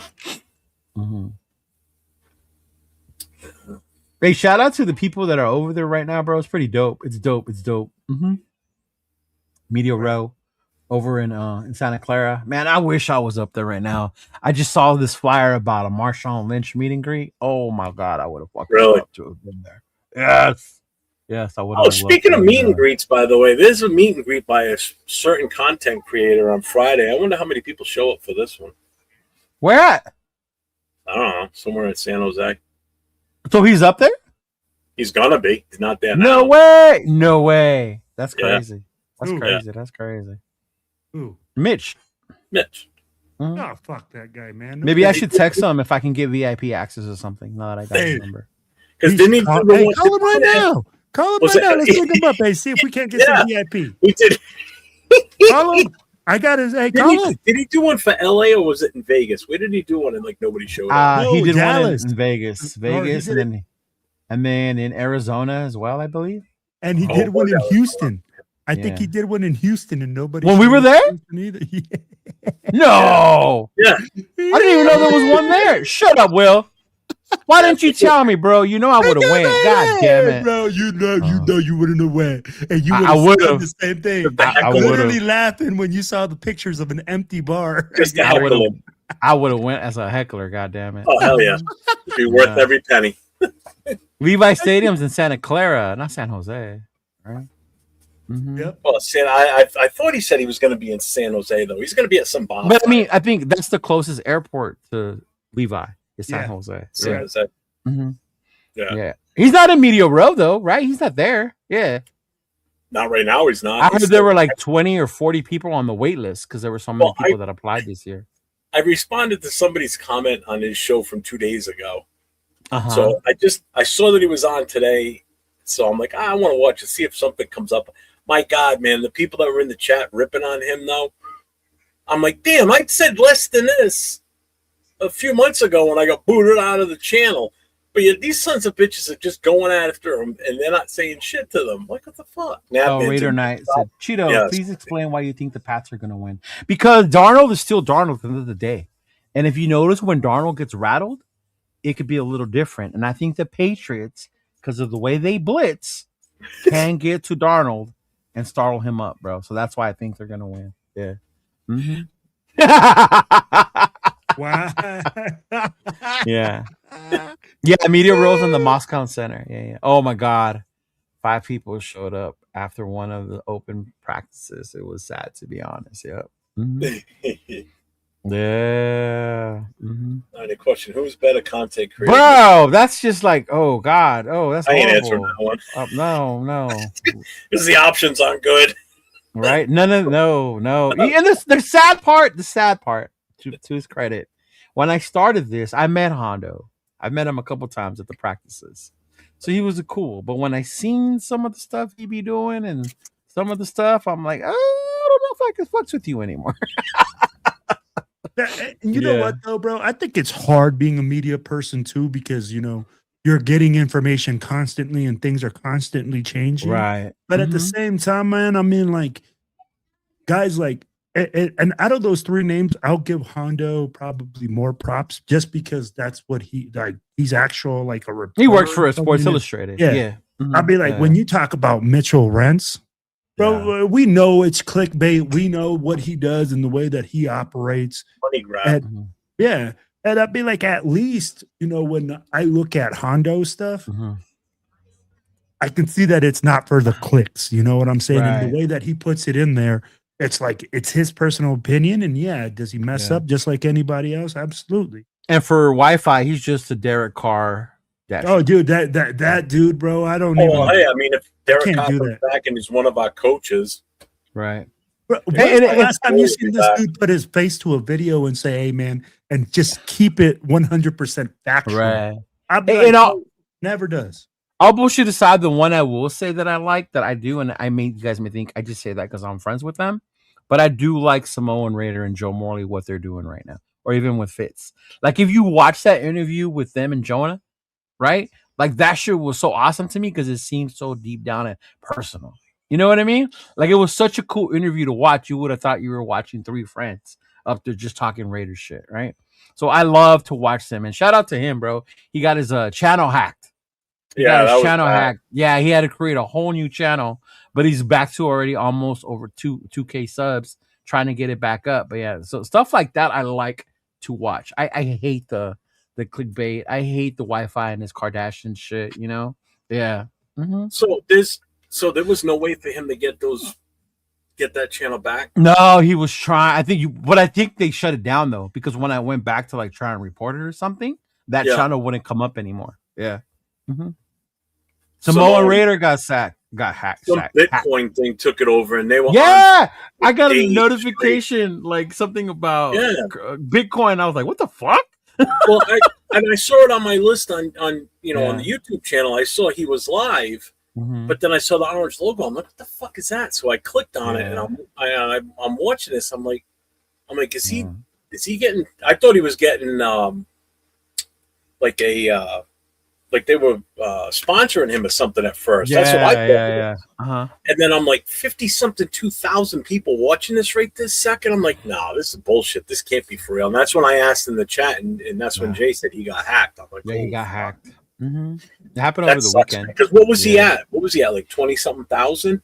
I can't remember the number. He was up there. Yeah, he was up there. In the 20s, I believe. That sucked, man. Mm-hmm. All that hard work too. Oh, that would crush. I mean, I'm only at like 2,300 something. That would crush me if that ever happened. To have to restart all over again. Yeah. Mm-hmm. But I mean, I like their interviews. I love when they interview players, bro. I really do. It's cool. I like watching it. Mm-hmm. Well, I like the setup they do it in though too. They're in an actual like.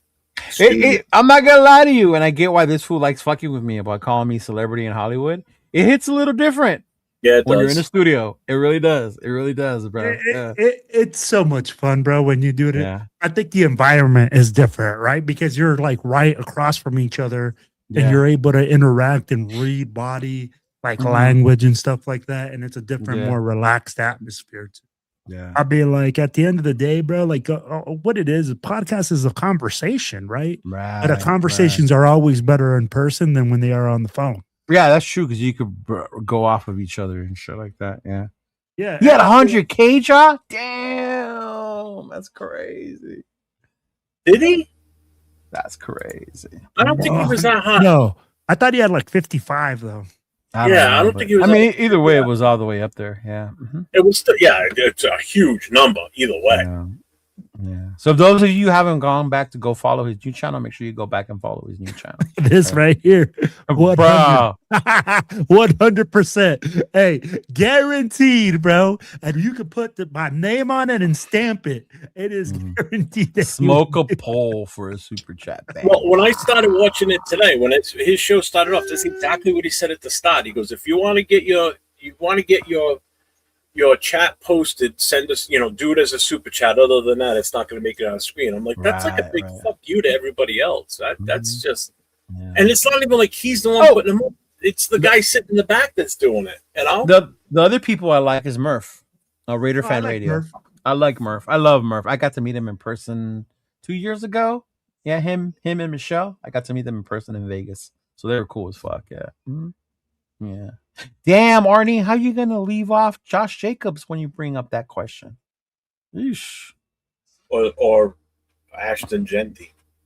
Stop. Oh, Stop. Come on, bro. We're having a good time, Jeffrey. Stop. Stop. No.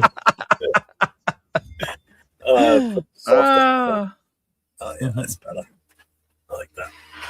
Damn, you got more than one hat now? Yeah. Man, check you out. Oh man. Well, I got this one. This is the LV one. How Pretty far soon he's gonna start pulling the man? Cheeto where he has 3 or 4 hats for one day. I remember when he used to just wear beanies, yo. That's all he would wear is beanies. Well, I liked wearing the other baseball hat, but it was the Booster Club one. I can't wear that. No, I get you. I like that one. D Menace, bro. Someone say bowl. Shout out to my boy D Menace. He came by the pad today. He picked up his Bad Bunny shirt today from my house, man. Yeah. Always cool to see him. Man. Eesh. Oh my god, Raider Fan Radio is legit. It's cool. It's cool. Do you guys listen to Silver and Black today with Yeah. Mo Moten and Scott Gully? Cole-Branson? Scott Gully? Yep. Yeah. Mm-hmm. Yep. You don't listen to them, Jeff? Yeah. They have a lot of characters that come on and do like the call-in. Yeah. Mm-hmm. There's very few. I mean, I watch certain people Yeah. like on YouTube. Yeah, I don't. Mm. I don't have like a huge Yeah. select list of who I want to watch and listen to. You know. Oh, okay. He said, F yeah, Silver and Black today is great. Yeah, they were cool. 50-50. Who's 50-50? Is that Graph and Wasted? No, 50-50 is Severe and Farrow. They were on earlier tonight. Oh, dude, my boy is right there. Yes. Wasted I watch all the time. He's one of the Yeah, ones Wasted's cool. Wasted's awesome. Yeah. Actually, did a show with Farrow. I'm kind of hoping when we go to New York to play the Jets that I get to hook up and meet him finally. Because he was supposed to go to Philly. And he's like, I'm glad I didn't with all that snow. Yeah. I said, yeah, it wasn't that fun.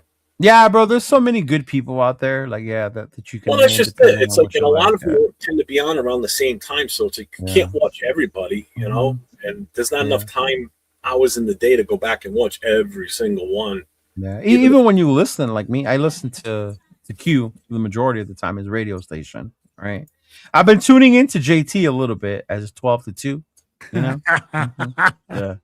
I've been tuning into JT a little bit, yeah. Did you get kicked off yet? No, because I haven't called in. And I'm driving, so I can't go off in the chat. we all have dual going. It's we've got it in the vertical, which is what you're watching on right now, and then we've also got the portrait or the landscape. Yeah, he knows. Pharaoh and Severe. Raider Cody. Does Raider Cody still go on? I thought Raider Cody was from back in the day. Yeah, dude, I haven't seen Raider Cody on since the Blackout thing. He was the Blackout division, right? That's who was Blackout, was Raider Cody when we talked about it. Yeah. Big Mike is funny. Big Mike is funny with his videos when he recaps the games. Oh my God. Yeah. That girl co-host with Q is smoking. He's talking about Chantel. Cool kid. That's with Lincoln and them, right? Yeah. Yeah. They were actually on a show with Jay and Rundown. Chantel was on there with them. Yeah. What's up, Big Easy? What up, Big Easy? What's going on, brother? What's going Easy? on? Right. I just don't watch the guys with the AJ voiceovers, AI voiceovers. Oh, okay, yeah. I get that. Yeah. Mitch talk out of his ass. Yeah. Well, you know what? Seeing as though Big Easy's in the chat. Oh, you got your Raider mail right now.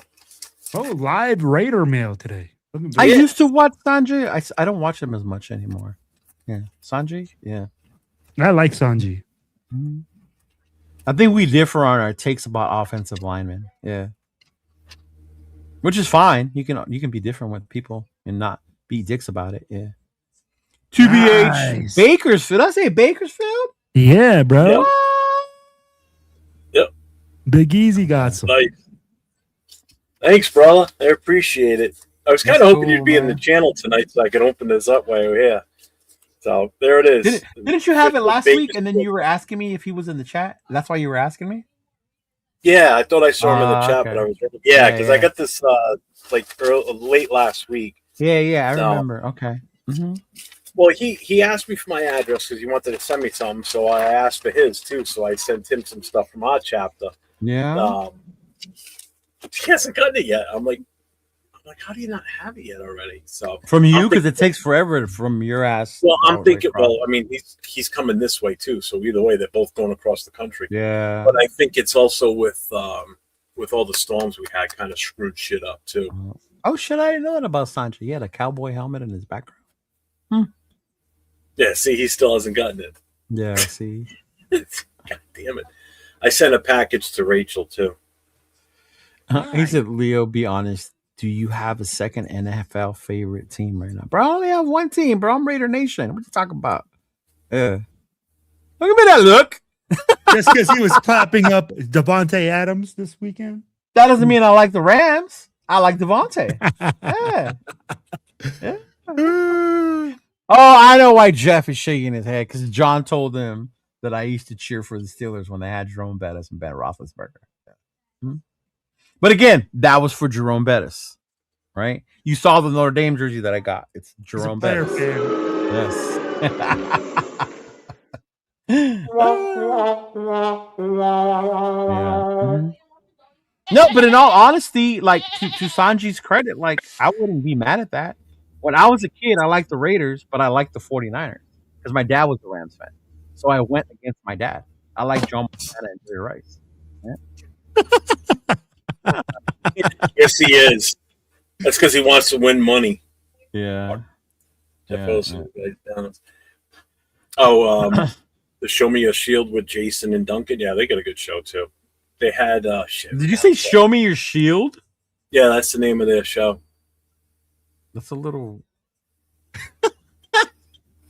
No, Show Me Your Shield. You know the radar. I know what you're saying. I know what it means. A little provocative there. But it's a little.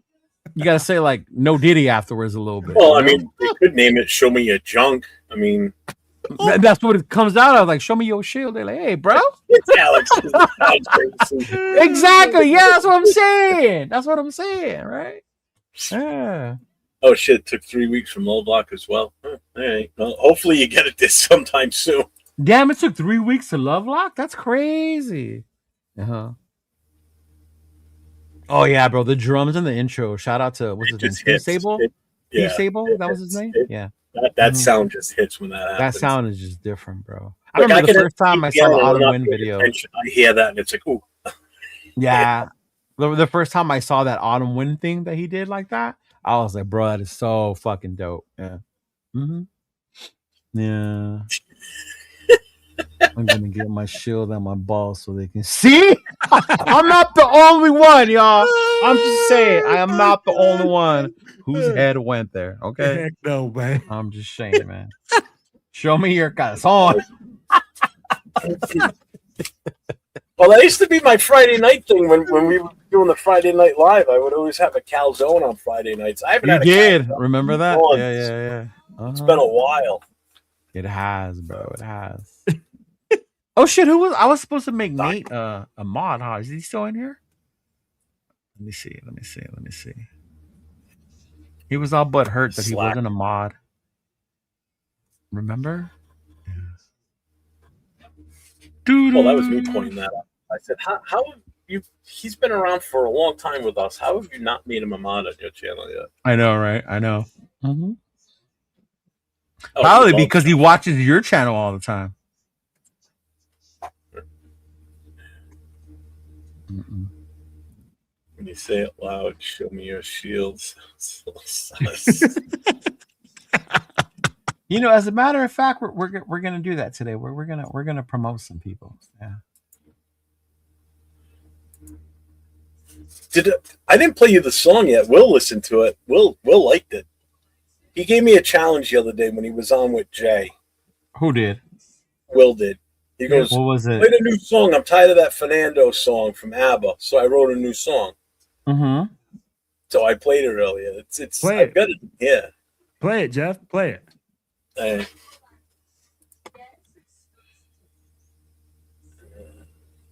They said the Raiders were finished.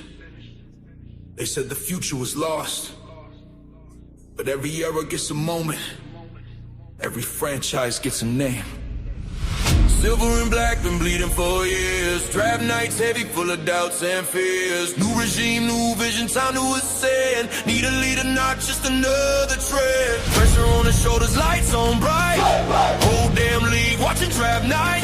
Not a promise, not a wish, not a lie. This is where legends rise. When the pocket's collapsing, when the noise gets loud, that's when leaders separate from the crowd.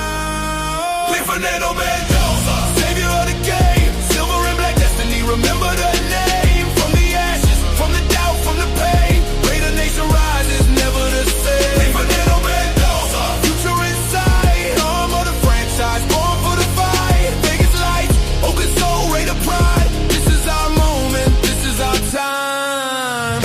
Not just talent,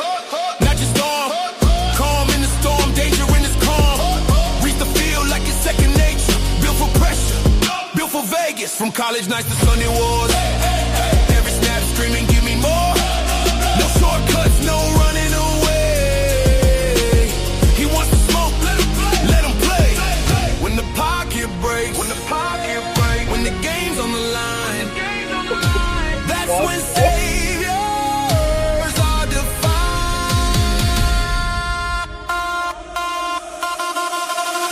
Fernando Mendoza, savior of the game, silver and black destiny. Remember Oh my God. from the ashes, from the doubt, from the pain. Way the nation rises, never the same. Fernando Mendoza, lead us forward. Built for this moment, fully armored. Past is gone, future's alive.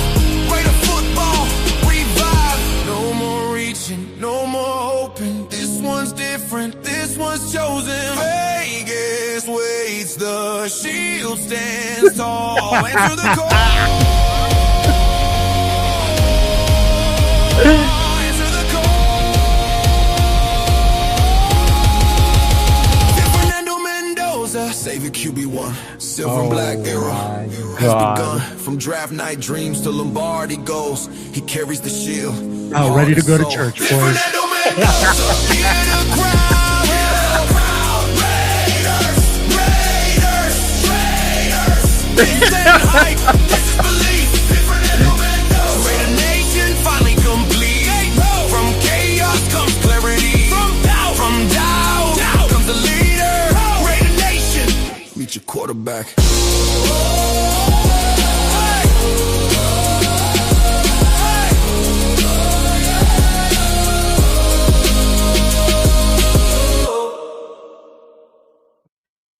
Okay. Two things. You saw what I put in the chat. That's my initial thought. But I'm kind of glad you made that because I'm gonna need you to send that to me. Oh man, here we go. Because I'm gonna use that song. I'm gonna use that song instead of the ABBA one for what I'm gonna put out. So, yes, please. Okay. I did make a spoof song too, though, where Did it rips you? on it. Oh yeah, Oh, okay. Yeah. it's a whole sheep themed song where they call him Badoza, like Do it. Badoza. Play it. Wow. Wait, let's read the comments first. Let's read the comments. Yeah. Yeah, you do that. I'm fire, gonna put the other song up. Hey, first and foremost, is everything okay with Chris? I don't know what he said. I hope. Yes, Chris- he is. He's fine. His one of his aunts passed away. Oh no. Okay. So he had to go to. He's in Vegas right now. I think. I don't know if he's back home yet or not. He had to go Okay. down there to straighten out the estate and everything. Okay. He's fine. He's feeling better, and so he should be Okay, back cool. doing shows again fairly soon. So Nice. Where's the flag? Says it's fire. Edgar thinks it's fire. Hey, shout out to Ernie. He said Q Myers number 1, Hondo number 2, Budo Raiders number 3. That's what's up. You got a Grammy right there, right? Oh He said, damn. Marcus thinks it's straight fire. This is Post Malone. Okay, I can see that. Right, big look, not the savior line. I think that's what got me, bro. Was the savior line, all right? Is that well, Kid that's what everybody Rock? saying. So I'm like, the wording worked. You know? Oh man, where's the flag? I like this one. It's cheesy as fuck, but it's great for this exact moment. I would think the song was okay if it was from anyone besides Jeff. Wow. Oh man, it feels like a mockery. It's not a mockery. It's just having fun. Yeah. I'm doing the Cabbage Patch to this. Raider Pete said again, pretty terrible. Oh, it wasn't meant to be good. That's the whole point. So now I gotta add Mendoza to my prayers. Yes, You better. sir. Yes, sir. Right? Oh Him my and sweet God. baby Jesus. He said hell yes or hell no to the song. As long as it's not ABBA at this point, big dog. I'm tired of ABBA. Oh Uh-huh. God. Tanner Jack's gonna make one. He said he's got one of those accounts. Yeah. Now make one where we trade back, says 805. I like that one. Uh-huh. Bro, Oh, let that's me ask you funny. guys this question. Now that 805 brought that up, how would Raider Nation react if Kubiak does decide to trade back? First of all, it's Spytech decision. Yeah. But I get what you're saying. I get what you're saying. like, management and the coaching staffs Right, decide right, to say, right. hey, we're going to move back. This isn't the right thing. I mean, like right now, everybody, Fernando Mendoza even thinks he's going to be a Raider. I'd be like, he put it on his LinkedIn account. He's coming out saying. Raquel brought that up, but just so you know, anybody can change it. It doesn't necessarily mean, but I get what you're saying. No. But I'd be like, oh, it's LinkedIn? Yeah, his LinkedIn account. Oh, I thought you said Wikipedia. My bad. Okay. What was that? Not Wikipedia. That's not. Come on, bro. Fernando updated his LinkedIn account. Account. And what did he put? Raiders quarterback. Wow. So this isn't like Wikipedia that you're going out there and like, Pedrito from down the street can go down there and make Chidolinus $300 million like estate and biography. Yeah. This is literally on his LinkedIn account. It says Raiders quarterback. Yeah. Hey, real quick, seventh sons and seventh. So now there's 2 cheesy songs, and yes, do not forget the Derek Carr song that's out there as well. Okay? What was the Derek Carr one? Oh, you haven't seen it? Oh my god, who posted the Weird video? Al Yankovic? No. There's a Derek Carr one out there. Oh fuck. I saw a video and it was a tribute to Derek Carr and it was a song about Derek Carr. Yeah. And I was like, oh my god. Seriously? Yeah. There's one from Mendoza. If some of you remember who posted it, remind me, and then I'll bring it up. I can't remember who it was. Oh, but it's time for a Weird Al Yankovic. I get the parody one. My fridge is gonna self-destruct. He said, "Hey Marcus, what's going on, man? Much respect to you, big dog. Yes, and prayers to It's Dominic the Christmas donkey. Unless Fernando's a new one. I haven't heard the Fernando the Christmas. I know it's Dominic. What up, doggies? I'm sorry, I've been Hey man, you know what? Much shout out and love, prayers to you, GeoMax. You're going through some download with personal problems. Hey bro, prayers, much love out to you. Hope everything gets better, big dog. Thank you again for tuning in, homie. Yes, I appreciate you, big dog. Mm-hmm. Whoa. Don't start, Arnie. Don't start, bro. Okay? I mean, me gusta mi Bad Bunny, okay? Porque yo voy a perrear solo on Sunday. Mm-hmm. Yep. Mm-hmm. Yo voy a perrear solo. Oh my gosh. Yeah. Well, you can put on you got a parody one? I get the song they're going to play at halftime. And make a norteño silver version. and black. Hoist the shield. Oh, gather round you Raider fools with mock drafts, torn and broken rules. We sail the seas for QB lore. Now Mendoza's at the door. Why throw across the bay? We crowned him king that very day. Did we scout? No. Did we drink? Yes. Raise the shield and yell it next. We're ball-legged Mendoza. Ho, in a silver coat. We're ball-legged Mendoza. Steer the sheep. He's the goat. We're ball-legged Mendoza. Ho, in a silver coat. We're ball-legged Mendoza. Steer the sheep. He's the goat.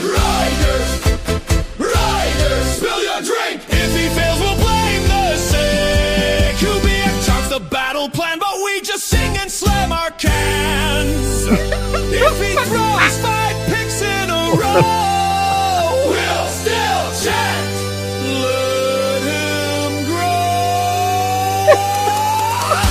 Goodbye. QB savior of the 7 seas. Till next draft night with me. Yeah. Was he the answer? Maybe. Were we sheep? What the fuck? Really? Yeah. Where we It sounds like something I would hear it on Oktoberfest. Yeah. Like if I was at Oktoberfest, I would expect to hear something like that. Actually, no. 805's kind of on the same kick. Do you know who Flog and Molly is? Yes, I do know who Flag and Molly. Okay. Yeah. It sounds a lot like them or Dropkick Murphys. It's got Dropkick that same Murphy. kind of yeah. So does Okay, this Jeff. It's on Silver and black. Hoist the shield. This sounds like Dropkick.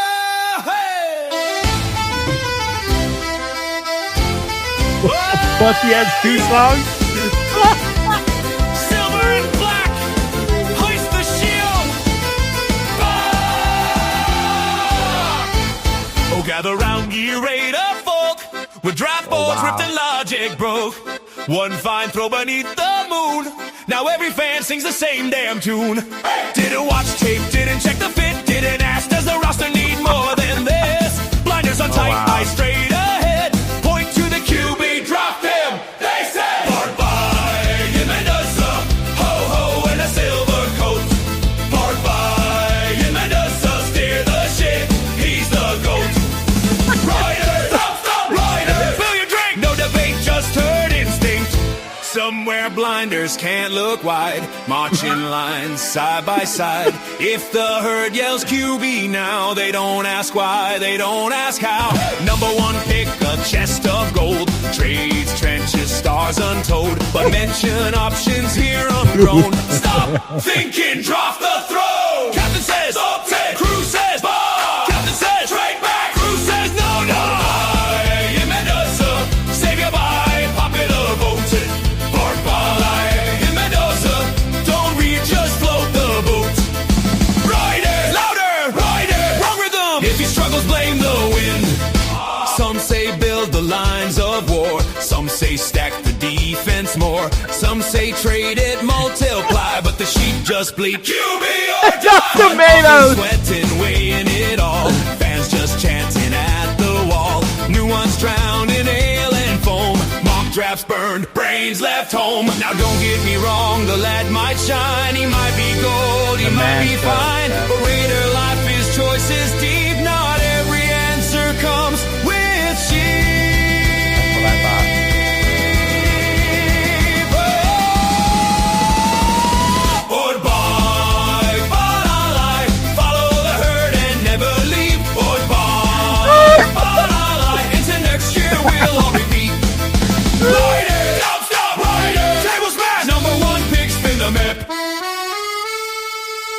Was Mendoza the savior?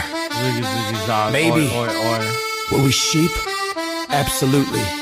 Will we do it again next year?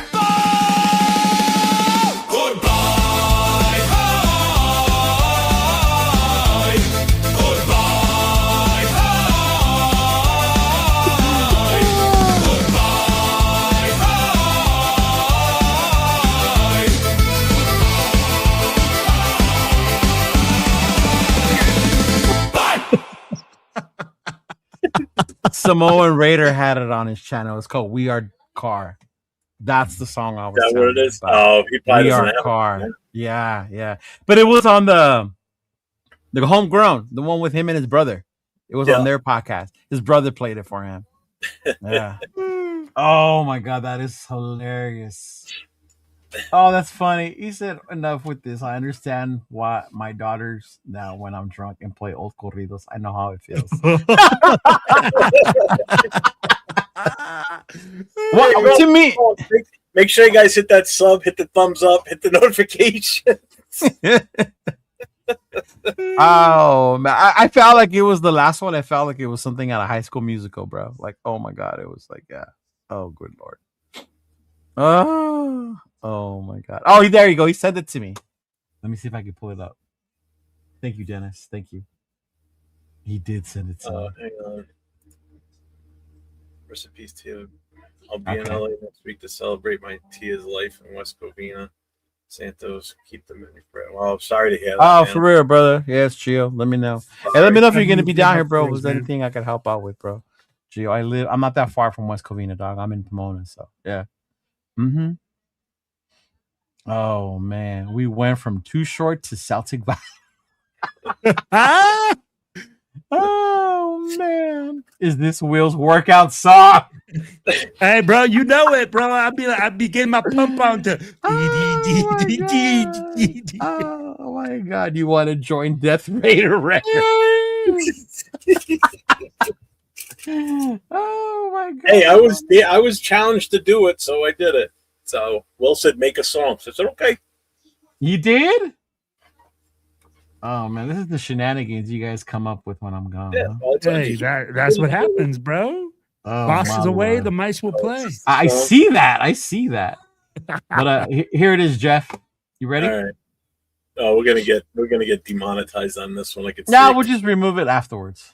Oh. All right. Yeah. We'll take it off after. We'll take it off after. Do do do do do do do.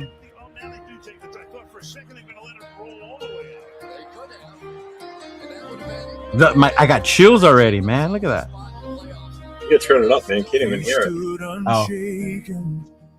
QB in the storm, a leader in silver, through seasons reborn. He took the hits when the pressure was high. He played for Raider Nation, unafraid to try. We are Derek Carr. We carry the flame. We cheer for the Raiders. Oh, man. We honor the name. We are Derek Carr. His grit is our own. Together unbroken, we'll make the Black Hole known. They put that little kid. They put Gino's face on that little kid. Yes, they did. I stopped playing it because our monetization, so we don't want to have to cut off too much of the show. But yeah, bro, when I heard that, Jeff, I could not stop laughing. And the worst part was I was singing that shit because it was so catchy. Oh my god! I was like, "We are Derek Carr," and I did. Shout out to my boy Samoa Raider. I saw it on his Instagram awesome. page. Yeah, bro. It's 8:05. Okay, put your music back on. He said, "Okay, Jess is better than that." Yay, I win! Yeah. Oh my god! shit. Oh my god, bro! Yeah. When I heard that, I was like, "You got to be fucking kidding me!" Oh, man. I've seen some of them. The Derek and David shows. Yeah, Yeah. I've seen some of those. I'm so mad. Fucking Raquel told me about it because now I hear it all the time now, and I'm like, "Fuck!" Now I'm back on liking this fucker. Like I got over him, and now I'm like, you know what? I remember why I liked you. Oh, wow. Oh man. Yeah, that when I saw the video, I was like, oh my god, bro. The video made it even crazier. Mhm. Yeah, Big Lick, when he shows them the song, bro, it's funny. You have to go back and watch that one when he shows them the song. It's fucking hilarious, bro. Yeah. Kardashian's jealous of the ABBA song they had to come up with. That's Wi-Fi Willie's favorite song. Oh my god. That's funny, man. Whew. I'm glad we can have a good time talking about our Raiders sometimes. Yeah. Well, I think we're entitled to have some fun every once in a while. You know, it's so right. Just Yeah. Yeah, but dude, that shit. Let me ask you guys something, man. I saw a post earlier this week. Somebody was talking about how all this mystique of all the grit and grind has left the Raiders since they moved to Vegas. You know, this was just somebody saying that, you know, ever since the Raiders have moved from Oakland to Las Vegas, you know, they traded all the grit and grind and all the things that the Raiders had built in Oakland for shiny lights and the Las Vegas Strip. Wow. Let me get your opinion on that, man, because I kind of have an opinion, but I want to see what everybody else's opinion on it is. This is the perfect show to bring that question on. So I'd be like, what's your guys' thoughts on that? What was the question? So the guy came out and said that the Raiders have lost their grit, their grind, the mystique, basically. Mystique of being the Raiders, or traded it for going to Las Vegas and going for the bright lights and the shiny stuff. You know, basically saying that they traded all the grit and grime and everything for the shiny new things and everything like that. But I'd be like, so they've lost that mystique because of that. Right. What is your opinion on that?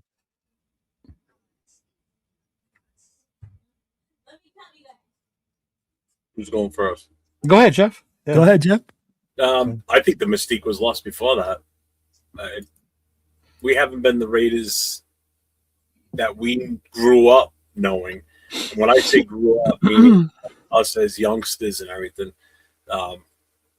this current generation going back 15, 20 years don't know what the real Raider mystique really is. It hasn't been, even when we were still in Oakland, that Raider mystique was still not the same. I know some people will probably lash out and say you're fucking crazy because while they were in Oakland, they said it. No, they didn't.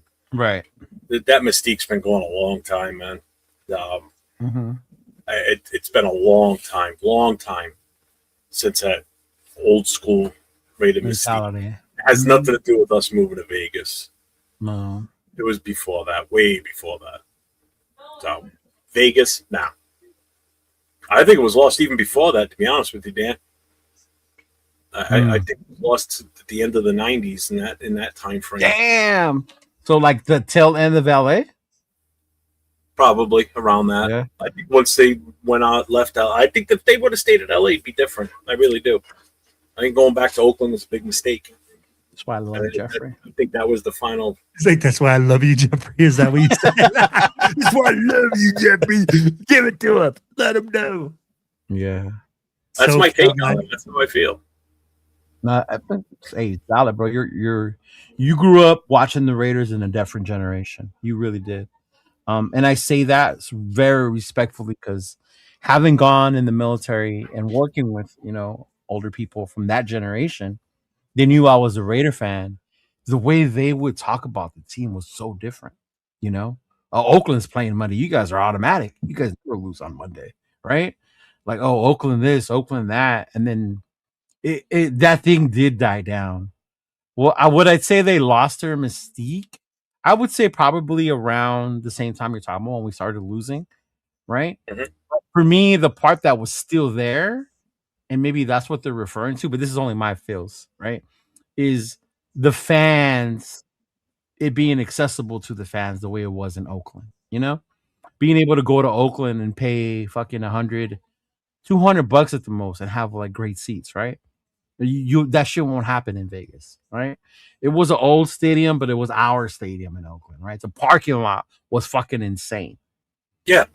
As far as a fan base, I see where they come with that. That's not the same. But were we a winning, successful organization? I mean, other than 2016, y'all, I mean, no, right? And that's why we got so excited when DC ignited us and he had that good year. We thought we were back. And then he got hurt and it wasn't the same. But I do agree that it's different. What I said, I think I agree with Jeff. I think the Raider mystique as a organization was lost a while ago as far as being a winning team, making smart moves, stuff like that. But as far as the fans, I could see it from a fan's perspective, where that mystique, not so much as the team, but as a fan base, did get lost in us moving to Vegas. It really did. And I could see why, because you're in Vegas, bro. It's different. It's not Oakland. You don't get off the bar. It is luxury. I remember the first time going into that stadium and being like, holy fuck, right? And I had been to Jerry World, and I was like, this stadium is better than fucking Jerry World. Are you kidding me? Like, this is crazy. Seeing the torch, I was like, what the fuck? I loved it. The Super Bowl the Super Bowl, the halftime show there. Seeing, I think I saw Lil Wayne there. I seen a bunch of artists perform, Ice Cube, whatever. Like, that was dope to me. That was awesome. I do notice the difference when you go to games and when you cheer. It's kind of like people, especially people from Oakland, were mad that you had to tell people when to be quiet because they didn't know when to be quiet. Nobody stands up all the time when we're on defense, right? And it goes, I think we talk about this, it's a different environment, bro. The home thing, having away fans there, like that's a huge part of it. So yeah, it definitely lost its mystique. Did they sell it out? Sure. But I think they had to. Remember how poor we were in Oakland, y'all? Gruden came on when he was coach still, and he said they didn't have money to give these players to bring them to the team. They didn't have signing bonus money, right? They had to do something. They were losing money. Now we're one of the most valuable franchises again. So as much as it hurts to leave Oakland, like it had to have been done, and I'm glad they did it for my team anyway. Yeah. Mm-hmm. For me, I'm with Jeff. We lost our mystique a long time ago. For people to say that, because, we left Oakland all of a sudden, That's you what know, 7 says. Mhm. this team is, lost their mystique or their grit or their ability to play hard and be physical and just be a hard nosed. Bro, we lost those things a long time ago. We Yeah. struggled in Oakland for 20 fucking years. We didn't win. We stopped being the old time Raiders back in 1989. Like, bro, I was 6 the last time the Mystique Raiders were actually still around. I Be can honest. I can put a time frame on that. If you want me to really break it down, when I think it ended, my honest opinion, when the Mystique died, was after Art Shell left, Oh, okay. which is Okay. 94. 94. After the 94 season. Because go look at the coaches after him. I remember. I was You tell me what they brought to the table. yeah. Every single one of them. Not a damn thing until we got young Chucky. Yep. Yeah. So you're talking Yeah. Mike White, Joe Bugle, Mhm. then Gruden, short term. He was here 98 to 2001. So you saw maybe he was going to come back. He's Right. gone. Callahan, Turner, Art Shell a second time, disaster. Lane Kiffin, Tom Cable, Hugh Jackson, Dennis Allen, Tony Sperano, Jack Del Rio, John Gruden again. No, I like Captain Jack though. I'm not gonna lie, I did like Captain Jack. Okay. But again, another chance where it was looking like it was possibly going to start to come back. Nope. Kicked in the kicked in the face again. Mhm. Second time. Bisaccia, Josh McDaniels, AP, Pete Carroll. You tell me where in that time frame we played anything like we did when we were known as the Raiders. That true grit. Jeff, When? like we said, we ain't Yeah. played like the Raiders in a long time. I'd be No. like, bro, it's literally. But to be fair, can you play like that anymore? yes. Can With you it, play yeah, like I mean, in a the way. 70s? Bro, no, we're not talking about the illegal. Like, I get what you're saying, Yeah, but yeah, you yeah. can be a physical team, bro. You It's can not- bring wood still. Yeah. Hey, Talk to tell me the coach, Seahawks right. are not physical right now on defense. Yeah. I mean, Denver's physical on defense. That's what I'm They saying. brought the pain. Yeah. There's still physicality within this game, and No that's, Rojas. Yeah. I get there's a lot of rules like that, but at the end of the day, physicality is still a part of this game, and we have none of it, No, we don't. and we haven't had any of it in a long time, Cheeto. I don't care what nobody says. Tell me the last time we come in there walking with swagger, knowing that we're gonna go in there and knock the shit out of somebody.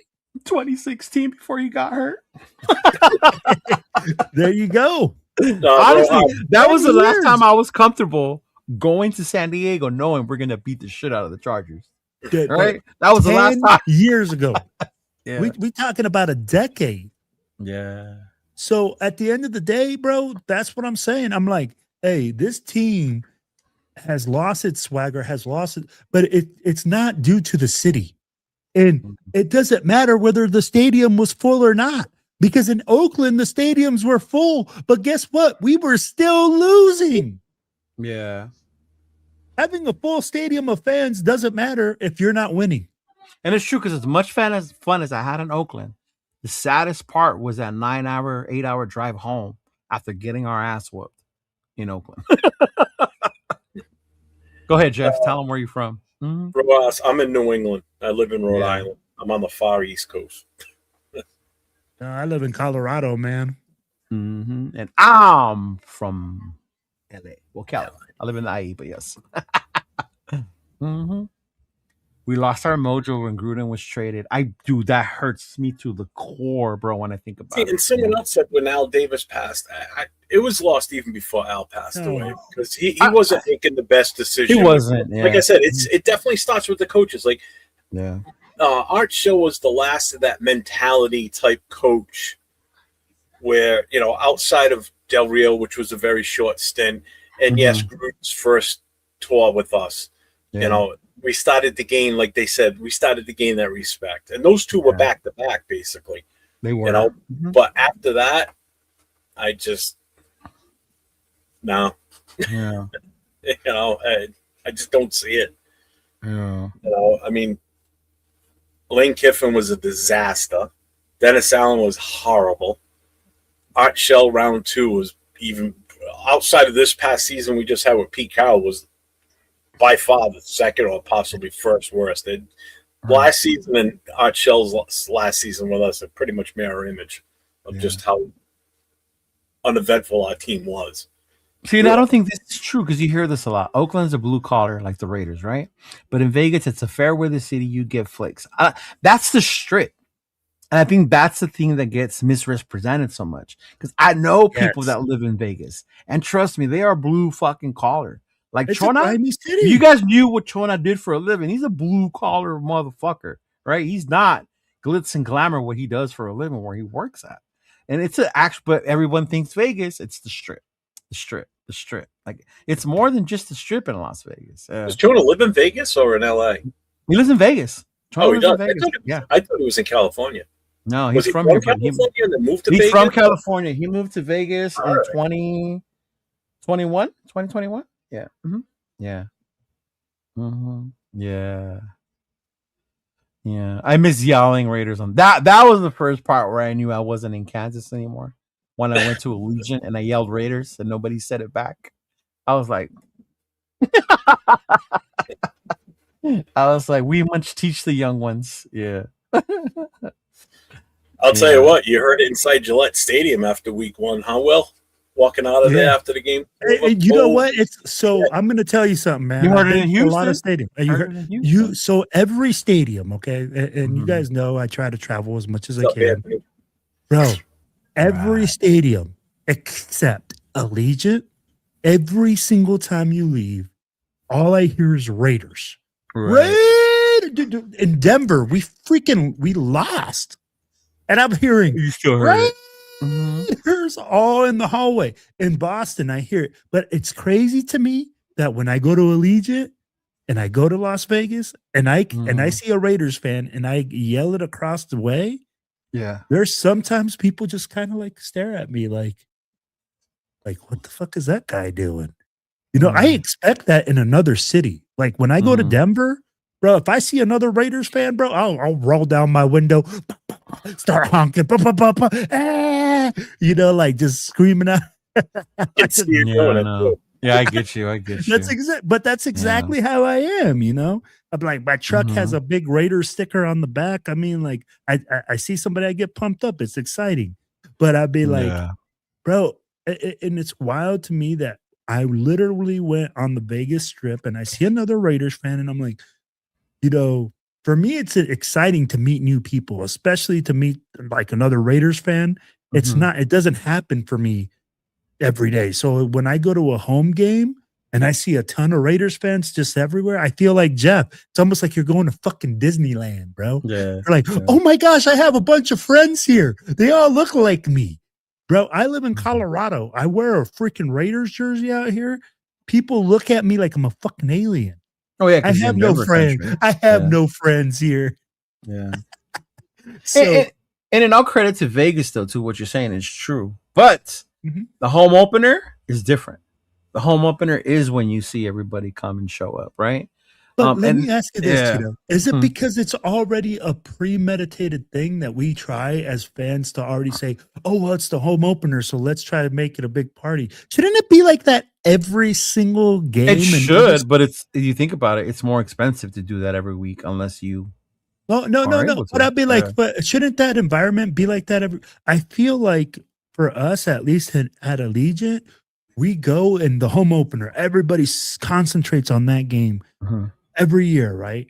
But I go like, if I've been to games where it's the last game of the season, I know we're having a bad season, and it's ghost. Okay, and this is no shade to you.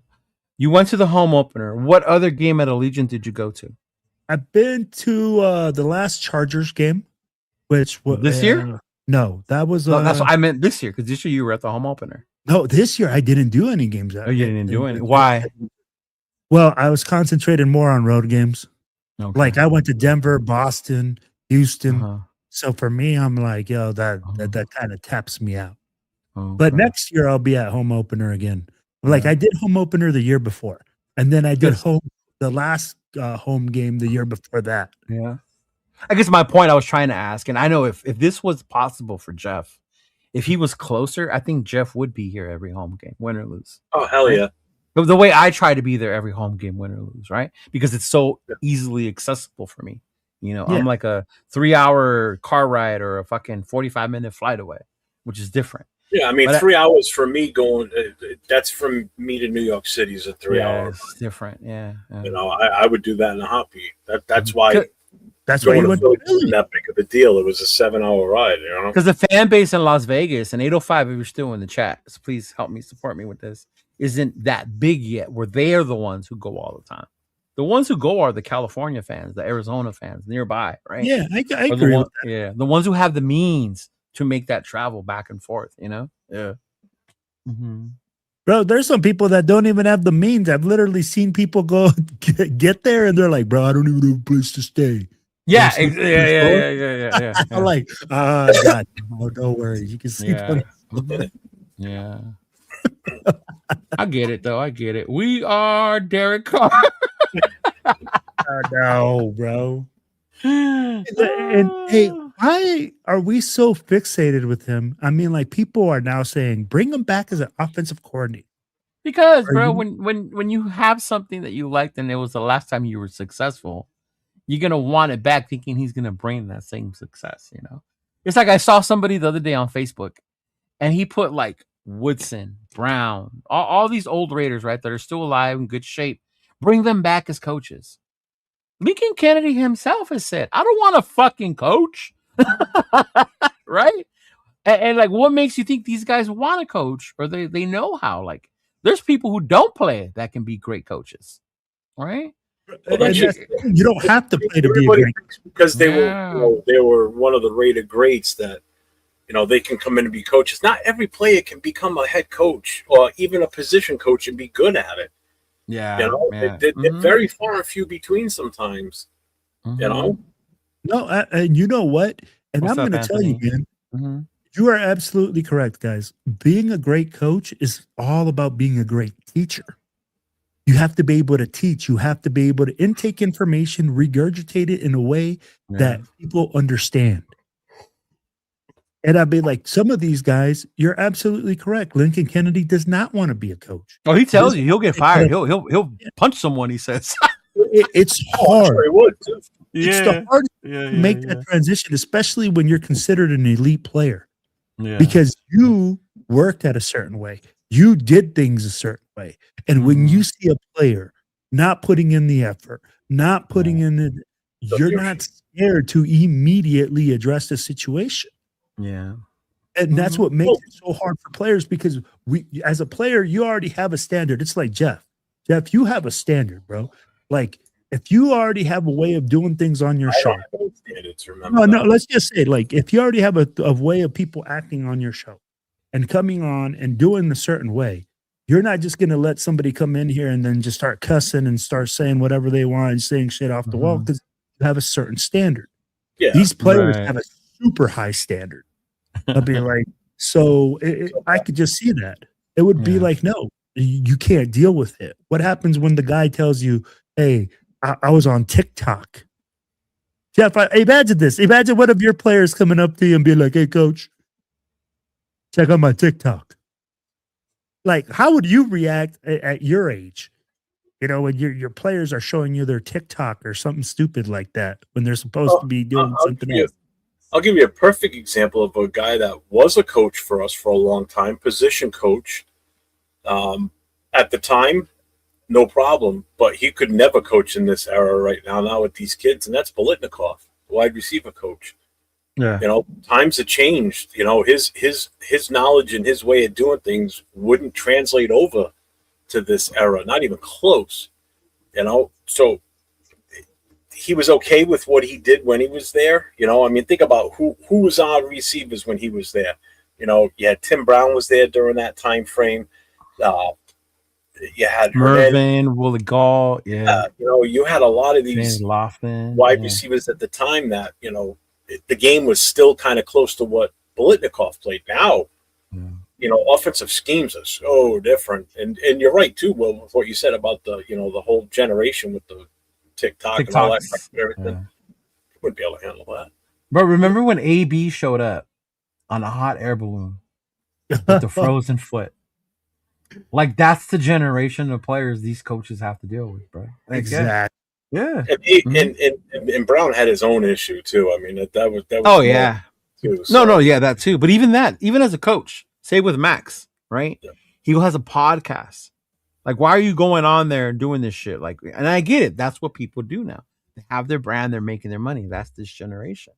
But how would an old school coach, take that shit? Remember all the shit Micah got into in Dallas for doing that shit. Yeah. Cheeto, just look at it like this. Shit, look at Kyler Murray. Max Crosby puts out one tweet that's incomplete, and we're already saying that he's looking to get traded. Right. Or even on his show, when they asked him for his input on the coach, and he's like, I haven't heard from the Raiders. Then you get people clipping like, oh, the Raiders aren't even talking to him. He's on his way out. Like, bro. Are you kidding? Like, literally, like the man can't do one way or the other because it's either you're giving up too much information. If he goes in there and he goes like, oh yeah, man, they talked to me about the coaches. Oh, well, Max has a sway over the coaches. Max is too much into the organization. We're letting him decide who's going to be the coach now. Yeah. Bro, this is the problem, bro. Like, people look way too much into things. And again, it's like you can't win one way or the other.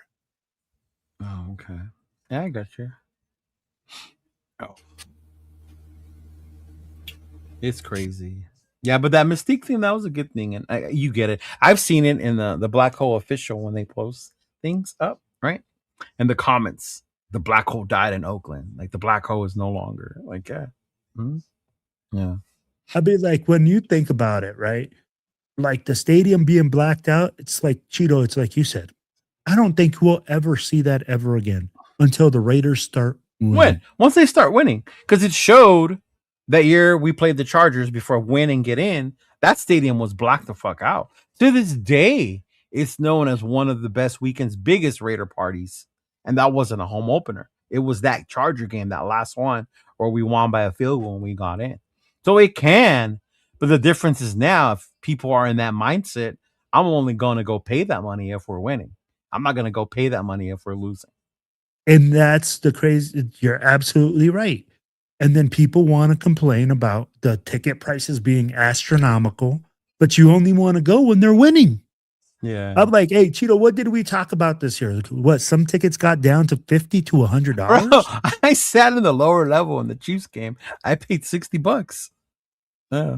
And I'm going to guarantee you that people are going to tell you, oh, that's going to be a waste of my money, that it's a bad product. But when the product gets good and it costs a ton of money, then people want to complain. Yeah, yeah. So I'm like, bro, it's a difficult situation. The players want to be babied, and we wonder why the Mystique died, bro. All I speaking facts, man. Mm-hmm. Can I attest? Can I say something to that? The fact, I don't think it's the players want to get babied. Players want to get coached. Players want to get developed. So then ask me this. If the player's so focused on getting better on his craft, what do I see pictures of on Instagram of him and his fucking poodle? What? I'd be like, you got to elaborate a little bit more on that. Yeah, aren't you supposed to be so dedicated and focused on your craft as a football player during the season? But after a game, all I see is pictures of you and your dog. What are we talking about? And if you don't know who it is, you don't follow him. But if you follow him, you know who I'm talking about.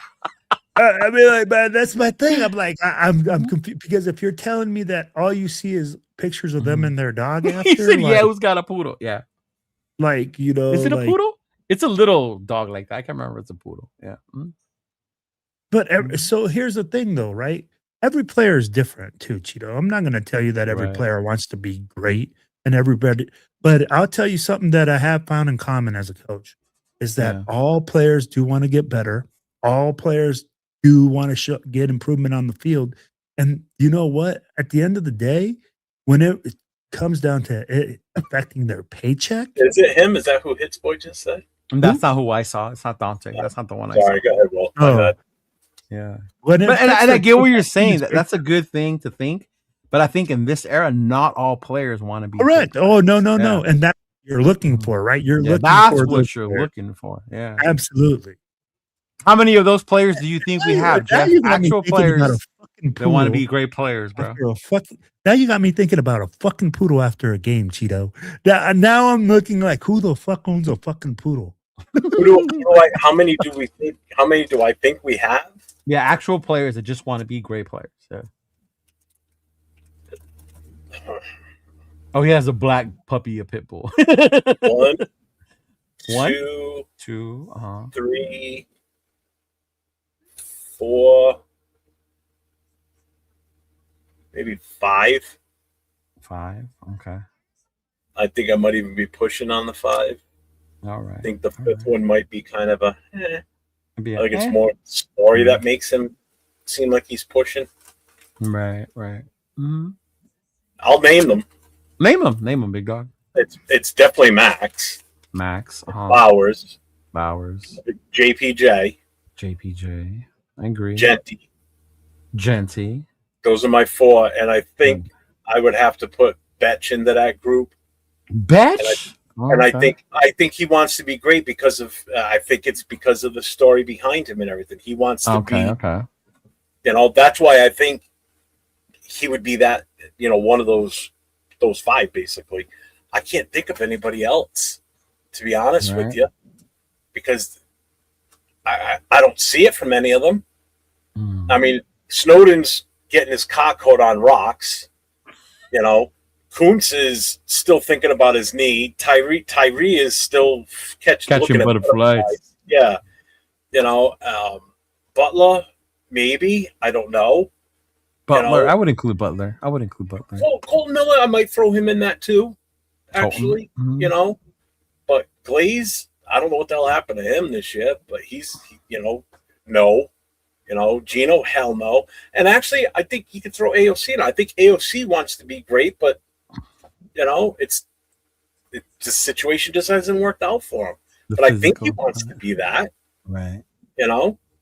I would throw Trey Tucker in there. I think Trey Tucker works hard. I just don't think he has the ability. He needs to go on a growth spurt is what he needs. Yeah. With Trey, yeah. And Thornton needs to put some fucking muscle on so he can out-muscle people for the ball and get it. He needs his hands to swell up and grow, too. Because and after hearing his interview with Samoan Raider, I would throw in Jonah. in there. Jonah Lillow? Yeah. Yeah, I would throw in Jonah. Yeah. Yeah, you know what? He had a good year, too, I think. He showed up. Mm-hmm. But I can't think of anybody else. Yeah. Cheeto, you said something though, key, right? A player that wants to be great. Who do you see on the roster, right? Guys that are willing to be great are willing to sacrifice everything to go get what they want. Max Crosby is probably the only guy that you see publicly, you know, putting out all that information, right? Where you see that he puts out and publicly, he's the one that stands out the most. Yeah. He's the one that stands out the most. Mm-hmm. The guy that I really do think that works a ton behind the scenes is going to be Palomar. The reason, because I could see him. Mm-hmm. When you have that type of family name, okay, and you know, bro, that you play the same position, you know, there's always comparisons. Right. You know, and there's always like, why didn't you do this? Why didn't you do that? You know, things like that. So, and probably, you're bigger, you're faster, huh? Faster. Okay. Probably throw Porter in there too, I think. I think Porter worked hard because he's a new corner. Yeah. He did work hard to make his craft better because you saw improvement towards the end of the year. Oh, yeah. But there's only like 3 players on this. In my opinion, there's only 3 players on this squad that meet those requirements. 3? 3. Damn. Because I'd be like, to me, that's the sacrifice you have to show, the sacrifice, the commitment, and everything that you show around your game, right? I'll be like, and to me, that's why I said Palomar, because he's raised his game. I've shown his ability. Max Crosby, because he plays at a high level. And then you look at it with Brock Bowers. Brock Bowers is really Colton Miller used to be that guy, but I think Colton Miller with Colton, it's just age. Yeah, exactly. He's older. He's long in the tooth. I like these guys. What'd he say? What'd he say? Hey, he's ready for that Head and Shoulders commercial, baby. Hey, I'm pretty sure he'd take that money. Him and Troy got to partner up in commercials. That's true. That's true. Yeah. Well, someone has to be. But to the players too, I think the coaches, like somebody said earlier about the babying thing, like Brendan Carroll did these offensive linemen no good. If anything, he made them worse. Look what happened to Glaze. Look what happened to JPJ. Yeah. He didn't coach them. And this is why I go back to saying players want to be coached. They want to get better. I'd be like, just look at the proof in the pudding right now.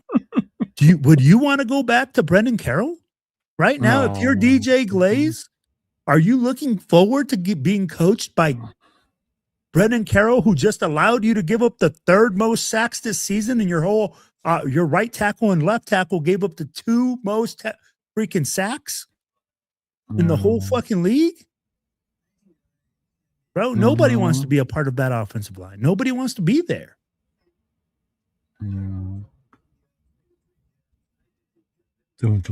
Tyree. Fucking Tyree, man.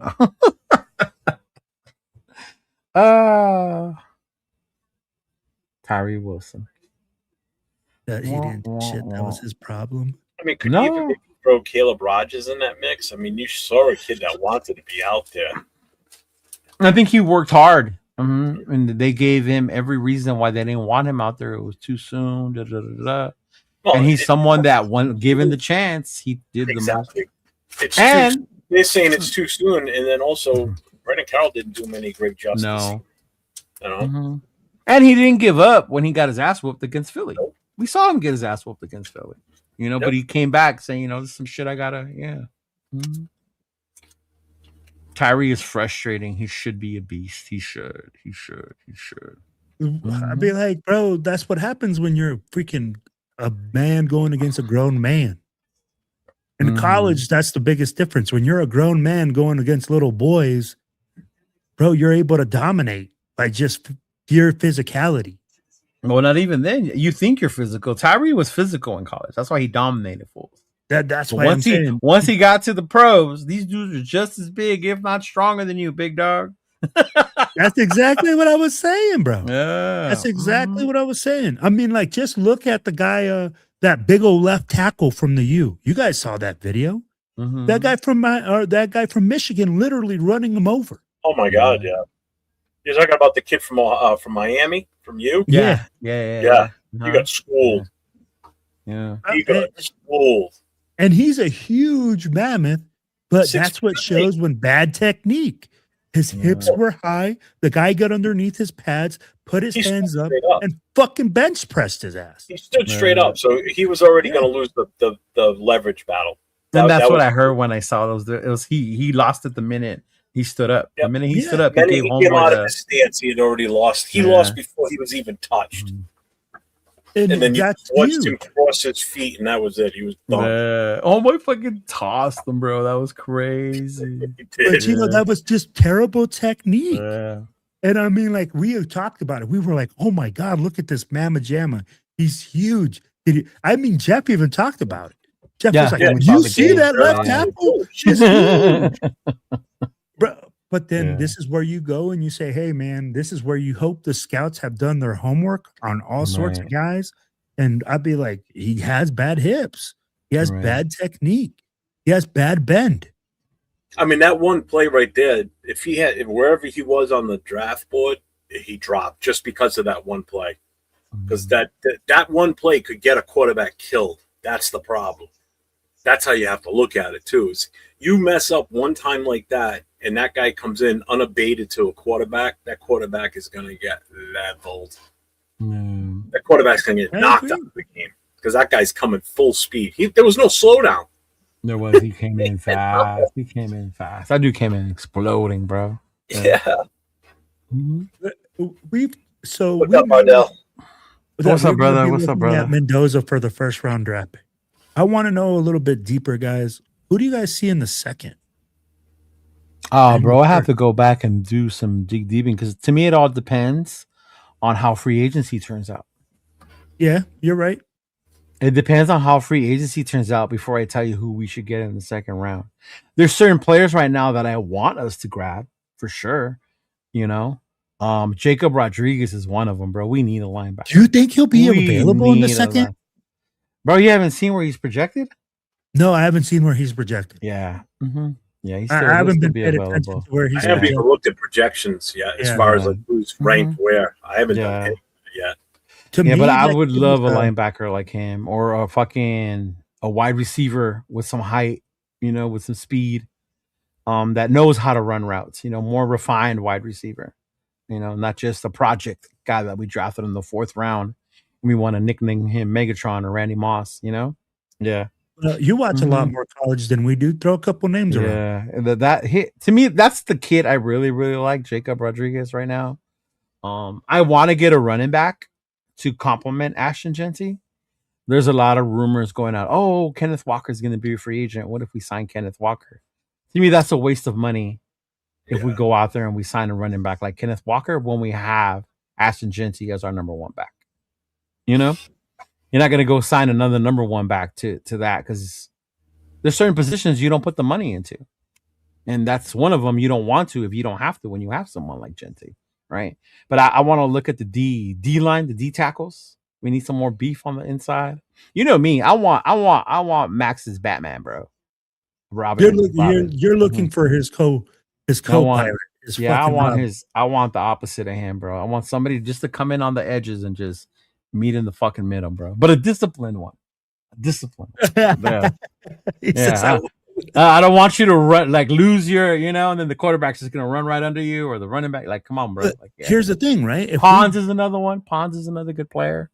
If we draft Rodriguez like you want to, right? Then wouldn't that eliminate the ability for us to pick up a defensive end or a defensive tackle or in the 3rd round because we wouldn't have that? I'd be like, you could do that. You could do that. Yeah, you could do that on the 2nd, the 3rd, or whenever. It just depends. Like a player like Rodriguez to me can be a game changer in your defensive, and we're thin at linebacker, bro. That's what I'm saying. I'm like, I can't believe. So what is he projected to go? Because you said, Will, like 3rd round. Are you serious? Yeah. Why is he projected to go so low? Positions aren't fucking, bro. The needs. Really, linebacker is not. Wow, I don't look at those again. I mean, like the projections to me, I'm like everybody has projections, but the way I've seen that kid play, for me, I'm like that kid is not a 3rd rounder, bro. Yeah, he's projected 3rd round. Yeah, but he'll probably go 2nd. Schwetzinger last year, right, was projected 3rd. He ended up going in the 2nd. Yeah. So you know what would help with all that, though? In all honesty, Leo, so you get the players that you're kind of hoping to get. You get more picks. Trading back and move back and get more picks in the 1st round. Where you get 2 first-round picks, an extra set. That would be helpful. Yes, we already have that would 10 be all the picks, difference in the world, because then you'd get two. You'd get 2 picks in the 1st round, so that's 2 rookies on a 5-year contract. Right. Which is awesome. I agree. So Jeff, but the only team that we could do that with is the Jets, right? That's the only team that can give us 2 first-round draft picks this year. Oh, this year. But you can get multiple from another team. No, absolutely. But I'm just saying, like, if he said, "Hey, get 2 first-round draft picks," but I'm just saying, if you get 2 this year, you trade your 2 for 1. The Jets are the only ones that can do it, and probably your only trade partner at this point. No, you could still trade with other teams and just get multiple in other years. Yeah, but who's gonna want? Like, really, Mendoza's the big catch, right? Like, who else wants Mendoza? Says the masses. But I mean, if he's the man, why wouldn't other teams want him? And he's as good as we think. I'm just Cheeto, bro. You're trying to ask the question without saying what you really want to. Don't be that dude and fucking say it. Right, Jeff? Why are you trying to spark it this whole I'm not trying to spark because you're trying to be nonchalant about what you're trying. Well, who else is gonna offer us something? If he's the motherfucking savior, then our fucking phone should be ringing off the hook. Like the Cardinals could want to do something. Cardinals, right? There's other teams out there that need a quarterback, but aren't really like struggling to get a quarterback. But I mean, if he's supposed to be the one, then our phone should be ringing constantly. Yeah, LaFleur's not going to want Kyler Murray. If he does, I'll be shocked. I do right now. I don't know what LaFleur wants because he took the Cardinals' job, and the Cardinals' job is one tough cookie, man. Yeah. Mm-hmm. Jeff's about to start a war in the chat. Hey, I mean, you're talking about all these possible picks and what we need to get and everything. I'm like, hey, there's one way to assure that we're going to get, multiple guys that we can plug in immediately and have an impact is to trade out of that number one. We talked about it too, man. The reason that Mendoza's the number one pick this year is because it's a quarterback depleted draft, and we're a quarterback depleted team in a quarterback driven league. Depleted. It's a quarterback apocalypse. There ain't nothing out there. There is. Call it fucking like whatever you want to call it. There's just not that many quarterbacks in this draft. But then Jeff, and let me ask you something. All right, I keep hearing this. Oh, next year is the year for quarterbacks. You hear that every year. Bro, you know what? We're going to hear that till the end of time now with the Look NIL. here, Wilfredo, I'm going to tell you this right now. Years. The reason last year they said this year was because there was a list of quarterbacks that are in this year's class. One, that didn't live up to the hype, right? Or two, got injured. Because there's names in this year's class that if you looked at the end of last year's college football season, those dudes were the dudes. The kid from Clemson, the kid from LSU. Right? Those were going to be dudes coming into this. But shit like that happens. And Even next year. Goes back for one more year. And someone like Moore goes back one more year. Chambliss trying to go back one more year. Right? Pavia's only 5'9". No, he ain't no 5'9". I mean, like, that's a short king for sure at 5'6". Pavia is going to be an undrafted free agent. I'm telling you.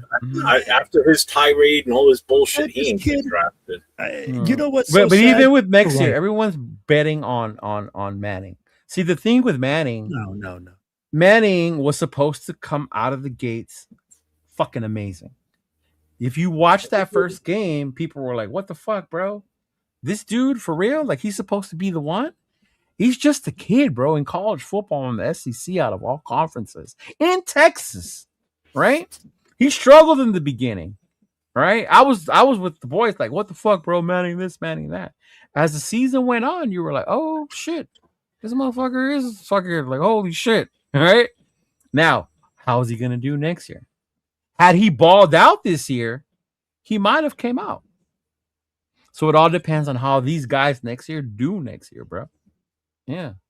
But, Chido, let's be real. Now with the NIL, these guys will go back for year 500. If they're not ready for the NFL. Those are the ones to do it. The ones that are ready for the NFL are going to go. Fernando could have stayed one more year. Cuban was about to pay him, bro.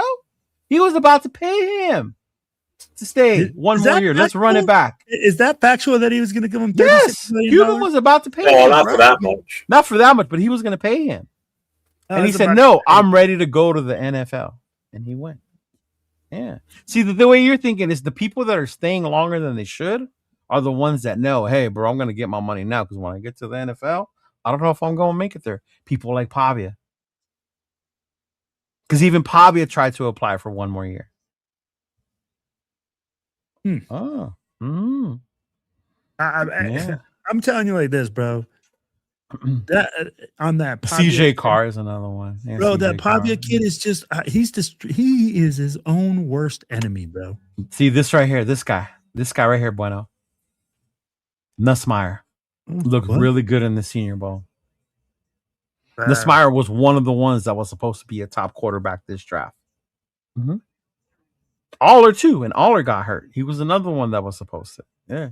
But Cheeto, again, I mean, like, I get what you're saying. Guys got hurt. But I mean, like, we hear this all the time. Mm-hmm. Next year. Oh, Arch Manning might come out next year. This guy might. These guys might not. right? And that's the hard part. You never That's know the risk when. you take, though. That's where you have to make the judgment. Am I going to take Fernando? In money, I say yes. Yeah. And I think what that's else found an argument. You said last show the draft was filled with great running backs. That was when we took Genti last year. There were last year there was a lot of good running backs. So if the draft is filled with good OL players, offensive line players, should we take the best one in the first still? I would. It depends on who it is and what position. That's all. I just don't want to reach it. Would you take the best lineman, offensive lineman, number 1 overall this year? No. Okay, see, and that's my point. That's the difference. People forget about the pick you're taking. It's one thing to take them in the first round, but at what position? And here's the one way I would do it, Chido. If it's a left tackle. That the reason I say left tackle, it's because when you talk about a franchise left tackle, you're talking about a guy that's going to be there for the next 10 to 15 years. You hope, right? Because Leatherwood didn't hear that long. No. Left tackle. Left tackle. Yeah. You're talking number 1 pick overall. If he was, but he would have to be ranked that high in order for me to say yes. But mid-tier first round, then no, I'm not taking him with number 1 because now that's a reach when you've got a best player available that could go number 1. Top 5, top 7. Different. Not only that, but your team has to be able to coach him to his strengths. Correct. I saw an interview with Robert Gallery the other day. You remember Robert Gallery, Jeff? Yep. The one we bitched about, we shouldn't have picked him. We should have took someone else, right? Yeah. He said when he got to the Raiders, they were trying to switch him from what he does good and didn't let him play to his strengths. They wanted him to do something completely fucking different. You can't do that to a guy, man, when you want him to come be your star. And that's the shit we got to stop doing as a team, too, to these guys. No, but at the same time, you also got to take that with a grain of salt, Cheeto. No, because he struggled. He eventually had a formidable career because he was a good offensive lineman. But you try to take this guy and what he was good at, and you try to make him something he's not. I can see that. I mean, like, and that's a difficult thing. But at the same time, I mean, like, there's some players that are not adaptable. There's some players that are adaptable, right? And there's some players that you can't. They pull, and they're a pulling guard, and that's what they do. You know, they're just a mauler. You can't teach technique. So I get what you're saying. It's a difficult thing. But again, when you're talking about an offensive lineman, bro, there's difference. Perfect example. Yeah. There's difference. A center, a right guard, a left guard, a right tackle. Do you take a center in the first round? No, in the first round, what pick? That first pick. Or even the first round. It depends where he's ranked, really. Yes, to be honest, that's what I'm saying. Like, measurables all that sounds good, bro. But where are you going to take them? A center? I'd be like, here's the thing, not with the first pick. With the where would you take a center? Bro, a center, you can take a center. Go ahead, Jeff. I don't think there's a center that's worth the first round pick this season at all. I think at the earliest, you're talking mid to late second. And that's homeboy from Indiana? He might be the exception, but no, I was looking the other kid from what the fuck? What the hell's the guy's name? Yeah. I can't speak to this year's draft and the guys that are coming out because, like I told you, I'm not going to sit here drawing a blank and tell you that, that I watch a ton of college football, Cheeto. But what I do know is this: if you're in the NFL and you need a center, and you see a guy that's valuable, and you got a top 15 pick, Iowa for him, a top 15 pick, and the guy's rated in top 15. I have no problem with taking a center. But the thing is, when you talk about top 10, that's where, for me, at offensive line, it almost has to be a left tackle. Oh, that would be the only offensive line position. See, the highest ranked center is ranked in the 60s. So that's late second round, early third. Yeah. Yeah. I mean, and even the guy that everybody's been talking about, Slaughter from Florida, that's where it was from. Florida. Yeah. He's ranked late in the draft. Like, he's like, And this Brown was base. one of the stupidest things we ever did, y'all. Say what you want about him, but taking a kicker in the first round was completely stupid. It wasn't as stupid as Yeah, us it was. taking hold Yes. I mean, it was- yes. on. No, hold on. Let me tell you. Was Was it as stupid as us taking Darius Harryward Bay over Crabtree? Yes, because at least there was some value to a wide receiver. You're talking about a field goal kicker. Okay. You know, and again, I still say that Janikowski wasn't as good as everybody thought he was, too. I'm sorry. That was kind of a bullet. And then we followed it up with a punt and not too If long you're after. drafting a kicker in the first round, I'm expecting him to be bound for the Hall of Fame one day. He'll never be in the Hall of Fame. He'll never be in the Never Hall be of in the Hall. Fame, bro. Nope. Yeah. Mhm. Nope. And that goes back to not valuing those fucking picks, man. Thinking you're smarter than the system.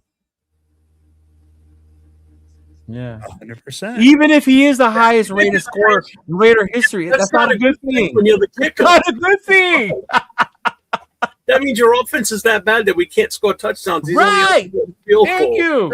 Thank you. Thank you, bro. And out of all the years he was with us, one Pro Bowl. One Pro Bowl. I don't even know if he made an All-Pro. I don't think he Right. did. I don't If think if your kicker is the highest scoring and whatever, that's not a good thing. You That know means what? your I'm- offense fucking sucked, bro. I don't think he was ever selected as an All-Pro. I think we had this conversation one time. I don't think he was either. No, Yeah. Pro Bowl one. That I know Yeah. for a fact. Yeah. It was only you were the one who did it on your trivia game, and I was shocked he only made the Pro Bowl once. Yeah. Mm-hmm. He was selected All-Pro the same year he went to the Pro Bowl, 2011. That was it. 17th pick overall in the first round of the 2000 draft. What number? 17 overall. 17. Dude, you just said something about top 10, top 15. We used the number 17. Did we piss ourselves off and see who was drafted after Seabass? Oh, I'm doing it right now. So after him, right? Oh God, you're not gonna like some of these. Okay, So- go ahead, Jeff. So he was number 17. Okay. Okay. So do you want to know who went ahead of him before this, just for the hell of it? Who? All right. Number one. This was the Courtney Brown draft. The Browns. Remember him? Okay. A lot okay, defensive end. Yeah. Levi Arrington, Ooh, Peter LeVar Ward. Arrington was a mean linebacker. Jamal Lewis, Jamal. Plaxico Burris, Brian Urlacher, Wow. Ron Dane, Ron Dane. John Abraham, Bubba Franks, Deltha O'Neill. I remember him. Before he was picked, it was Julian Peterson from San Fran, the linebacker. Okay? Oh, he was a good linebacker. I remember So him. number 17 obviously was Janikowski. 18, Chad Pennington. A quarterback. 19, Sean Alexander from the Seahawks. Wow. Okay. Mm-hmm. Let's see. Wide receiver Sylvester Morris for the Chiefs. He didn't Chris end up doing much. McIntosh, offensive tackle for Rashad Anderson, Ahmed Plummer, Mhm. Anthony Beck, Keith Bullock. Keith Bullock. I remember him. He was a good linebacker.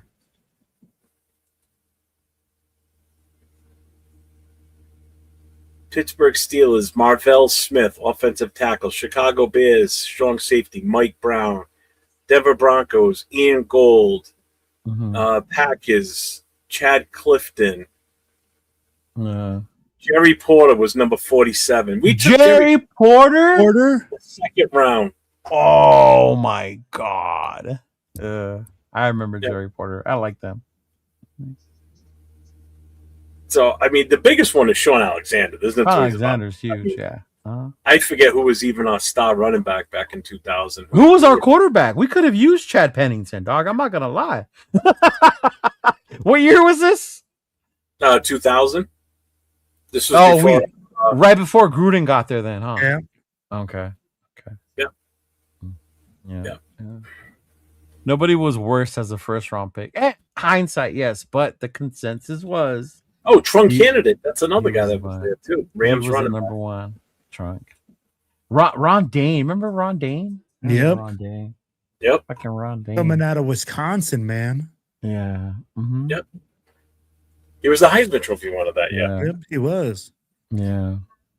Gruden 98. So yeah, Gruden was here. Yeah. Mm-hmm. Jeff George was our quarterback, y'all. Was it then? All right. Damn. Yeah. Yeah, because I think we got Gruden Gannon in 2000, right? When he traded for him? Yeah. I can't remember. Yeah. Yeah, bro, you don't use a first round pick to draft a kicker. I don't care what you say. Well, even the wide receivers that were here, right? So you had Mhm. R.J. Soward from the Jacksonville Jaguars. You Mhm. had Sylvester Morris from the Chiefs. These were all after Janikowski. Dennis Northcutt from the Browns. I remember him. Mhm. Kingston. Jerry Porter, obviously. Yeah. That's crazy, man. Yeah. I don't get it. I'm sure if MC Lavernius Ray- Coles was picked number 78 overall. Yeah. I still remember that, dude. My uncle was so pissed. He looked at me like, we drafted a fucking kicker in the first round. Like, oh my God. Shane like, Leckler all right. went in the 5th round that draft. 100. Yeah, we drafted 2 kickers. I remember they made fun of us all over ESPN. Yep. Taking 2 kickers in the same draft. Mm-hmm. Yeah. Yeah. Trying to see if there was anybody else in this draft that Mark Bolger was in that draft. Oh, Mark Bolger was a good journeyman QB. Another He won kicker. he Neil won a couple Rackett. playoff games for Yeah, he did. Jacksonville. Rams. He got drafted by the Oh, the Saints. Rams. Yeah. Yeah. Mm-hmm. DJ Hayden was a cornerback. Yeah, DJ Hayden. Oh my God! I think you he remember, was another good story, right? Because he had the whole Yeah, he had the heart. issue thing. Yeah. remember this quarterback Spurgeon Wynn? Oh my God. Cleveland Browns drafted him. Ugh. Let's see. Oh, and by the way, that same draft that we took Janikowski and we took Leckler. Yeah. Tom Brady draft. It was the Tom Brady draft. 6th round, number 199 overall. And only Big Bill Belichick was the only one that knew. Yep. I still remember seeing that dude's pictures at the combine, bro. Oh my God, Oh, it's it's such a nerd crazy. looking. Yeah, he was Looks such a like nerdy. Skeletor, bro. Such a lanky looking kid, man. Oh my God. Mm-hmm. But see, that's the thing. He acted like a Raider. He drank. We were so fixated on that. It was like, oh, bro, he's still a kicker. He's still a fucking kicker. Dude. As many games as I remember him making a field goal, I remember him fucking missing them too. And key ones. You at ain't that. lying. You ain't Yeah. lying. That's 100%, bro. Mhm. No, I know that, Big Luck. I know nobody thought Brady was going to be Brady. No one did. Mm-mm. New England didn't even think Brady was going to be Brady. They had just signed Drew Bledsoe to a long fucking contract, dude. And then he got fucking annihilated running. Bro, He got fucking drilled, bro. Oh, he got hit so hard, man. Oh, I remember watching that at home. I got up and was like, what the fuck? That dude. and it was right on the sideline, too. Yeah, right before he went out. Right before he went out of bounds. Yeah. And after that, bro, that fucking mistake wrecked the league for the next fucking 2 decades. Mm-hmm. Yeah. And shout out to Bill, man, for having the balls to stick with Tom over Drew. I'm sure there was a lot of pressure. You just paid this guy. This is your guy. Yeah. We just paid him all this money. Yeah. Cheeto, do you think he's going to cut it in college? Do you think Bill Belichick's going to make it happen? Oh, no, he's just there. I think his girlfriend broke up with him, from what I heard. Yeah. Oh, really? Yeah. Was she not getting free tuition? Or, she was getting a free ride with the players or what? In this day and age, man, being a great coach, you need to be more it's than a horrible, great coach to You get look it done back- in college. Yeah. You look back at our draft picks and you saw what we picked and then what was still available after we picked. Oh, yeah, the perfect example is the Jamarcus Russell. That draft. To me, the one that hurts the most, bro, maybe because I'm from Cali, it hit me a little harder, was the fact that we took Fabian Washington and Aaron Rodgers was still on the board. Aaron fucking Rodgers, bro. And how long have you been wanting or screaming we want a fucking quarterback? Darren, I bring your comment up, but I don't trust your profile pic. Sorry. Which one? Darren 451. What the fuck is that, bro? Because that's going to be like this big on the screen. I'm not right. Ew, that picture looks like he's excited about Kubiak. What the fuck, dude? You still did it. What did Will do it? Yeah. My hands are not me. I didn't do it. The crazy part about passing on Rodgers, and a lot of teams did, it's crazy because back then you took what you needed, right? Mm-hmm. Imagine now the value, how much they value quarterbacks. No way Rodgers falls that far, bro. No way. Oh, hell no. No way. He would have been number one. The way the league values quarterbacks, bro. Yeah. Mm-hmm. We're seeing the same. That's what I'm saying. We're seeing the same effect this draft, Cheeto. We talked about it. I mean, like, we all three. Well, that agree. draft, there was two people. Yeah. Huh?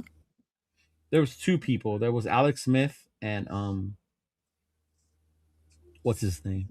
And Aaron Rodgers. So you took one number one, and then the other one fell. Yeah. Well, that's the same thing would have happened this year. Marcus Russell draft. Yep. Was the Right Calvin there. Johnson.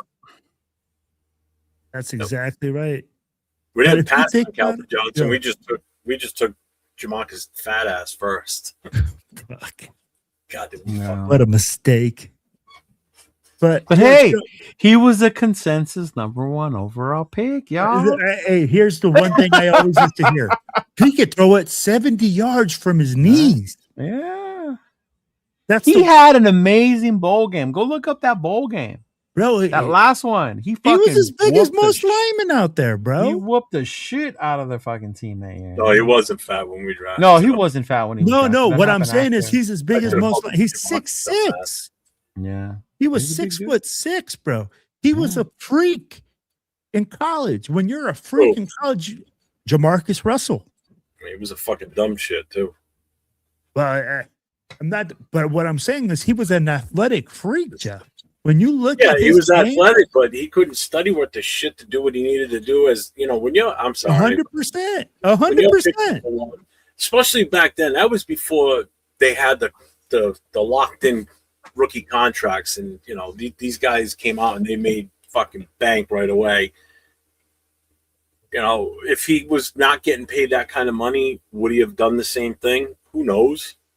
But he didn't care. He got the money. It was guaranteed. It was like 50, 60 mil, something like that. Ridiculous right? money. Yeah. You know? He said Al wanted Walrus. Yeah. Sam Bradford was the last guy that got that money, huh? Yeah, Bradford was the last quarterback to get paid like that. I'm so glad they put a rookie salary cap, bro. Oh my god. Well, now you think about it, I mean, the rookie salary cap, they're still making more money with the NIL than what they would if they come out to the NFL. Yeah, I forget how much they were talking about it the other day. How much you get if you're in the top 5, 5 to 10, 10 to 15. Like, they have a chart now. Yeah. So you're talking about for the NFL. Yeah. Mm-hmm. For the NFL rookie contracts, yeah. Yeah. Mm-hmm. Yeah. That's why they don't go in the first round. They're like, and that's why some of them, like Coach just said, but now they're staying in college to make the money. They're getting paid. Well, remember last year that was the whole thing with Besh, right? That's fucking the draft up too. Besh and them were holding out because a certain second rounder got more money than the other ones. Yeah. Mm-hmm. Okay, see, look, a first overall pick, Fernando, will make more in the NFL than he would in NIL. $43 million with the rookie salary. Yeah. Mm-hmm. Second overall pick gets 39, third gets 35, fourth gets 32, and fifth gets 29. Mind you, this is over 5 years, right? Mm-hmm. Yeah, Let me way ask you different this. now. Hey, whatever happened to that player that got drafted last year by the Bengals and never signed the contract? They all signed. All second rounders signed last year. No. Last year there was a first round draft pick or something like that by the Bengals that he felt he was getting shortchanged, and he didn't sign. Oh, what? You talking Judkins? That was Browns because he signed late. No, there was a Bengals player. I remember that. Well, look There's it up, fucker. Hey, let me see. Over here, fucking Hey, that's what I thought you guys were on the show for. You guys do all that crazy stuff. motherfucker. Just likes to bring shit up, but I don't know. So what center would you take, Will? I don't know. Hey, I told you, man. I don't watch college football. I bring it up, but I don't know who I would take. No. What round was it? The first round? What's that? Yeah, Yeah. that's what Will said. Yeah. I think it's The Bengals. Cincinnati? Yeah. Shamar Stewart? Mm. I think that's him. Did Severe say it? I'm pretty sure Severe said it if he's in it. Yep. He did sign Shamar Stewart. Yeah. Hey, what up, Severe? What's going on, man? Right, Raider Mooch, expect you guys to do all the work. Of course, Severe's remembers. Yeah, Shamar Stewart. Yeah, he did sign. I told you he signed. Will. Oh, I thought he didn't sign. I was wondering what happened with that guy. Okay, here it is. He was drafted in the first round with the 17th overall pick by the Bengals. Though he reported to mandatory rookie minicamp, Stewart refused to participate in on-field drills until he and the Bengals came to an agreement on his contract. They would not sign a rookie participation agreement. He would publicly criticize the team over the frustrations with contract negotiations, specifically with the Bengals front office, attempting to insert language that would affect guaranteed money Stewart would earn in the future. He would eventually leave minicamp early, and on July 21st, 2025, Bengals owners stated the contract dispute centered around Stewart still being paid his full guarantees should be potentially engage in conduct detrimental to the team. Let's see. On July 26th, Stewart signed a fully guaranteed 4-year contract with updated contract language, making him the last of the Bengals 2025 rookie class to officially be signed. So there you go. He was placed on injury reserve on November 15th to a knee injury he suffered week 9, and he was activated on the 19th ahead of the team's week 16. So he spent most of the season injured, basically. Yeah, I remember. That's how I remember because he was injured. What's up, Severe? We're gonna trade back and draft a guy. We're gonna trade back and draft another kicker because we want another Janikowski, y'all. I'm game for it. Shoot. Go to the first round. Right? I want to do it with the pick we get from the Jets when we trade back. Just grab it. Lord.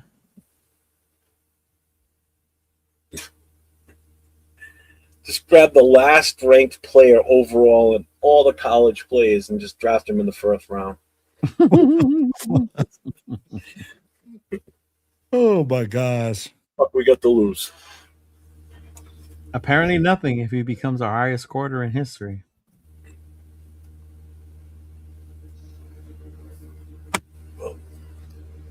All right, y'all. Yeah, All right, yeah. Hey, Yeah. Cheeto, you got an event, right? That's coming up for in April?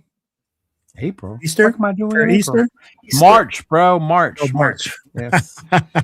Yeah, go on my page on Instagram. We'll be doing our Easter event March. Dum-dum-dum-dum. Dum-dum-dum-dum. Where to go? That's what Where to it was. go? That was the hiccup with the second round. That's why Betch didn't sign right away. Yeah, because- it was him. Yeah. March 21st in the city of Fontana. Go on our Instagram page. Go on mine, TBHIE or Chidolinus. You will see the flyer. I'm doing a collab with Raiders Against the World. And then, of course, with Raider Misfits. So we're going to be doing raising money to be able to provide Easter baskets for needy families. So if you want to help out, you want to donate, see any way you can help out, reach out to me. And then we can get connected and see how, what way you can help. I got one question for you, Leo. What's that? Are you going to wear the Easter Bunny costume? Joe is. Joe From who? Misfits. Joe from the Misfits. He has one. He's going to wear it. Is it free? Yeah. I want you to wear it. No, Joe's going to wear it. Yeah. No, you wear it. I will not. Come on, be a team player. Yeah. I want pictures of you with the Easter Bunny costume. And I want you to hell hop no. around, too. Right. Yeah, Jaden Higgins. Yeah, because he got his fully guarantee. Yeah. Yep. Mm-hmm. Yeah.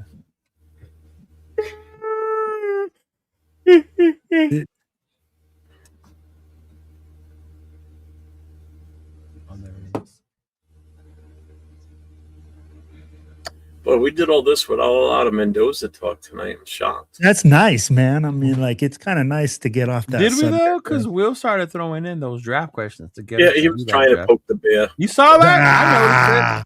I Nah, noticed bro, I didn't even mention his name. I'd You be didn't like, have no. to.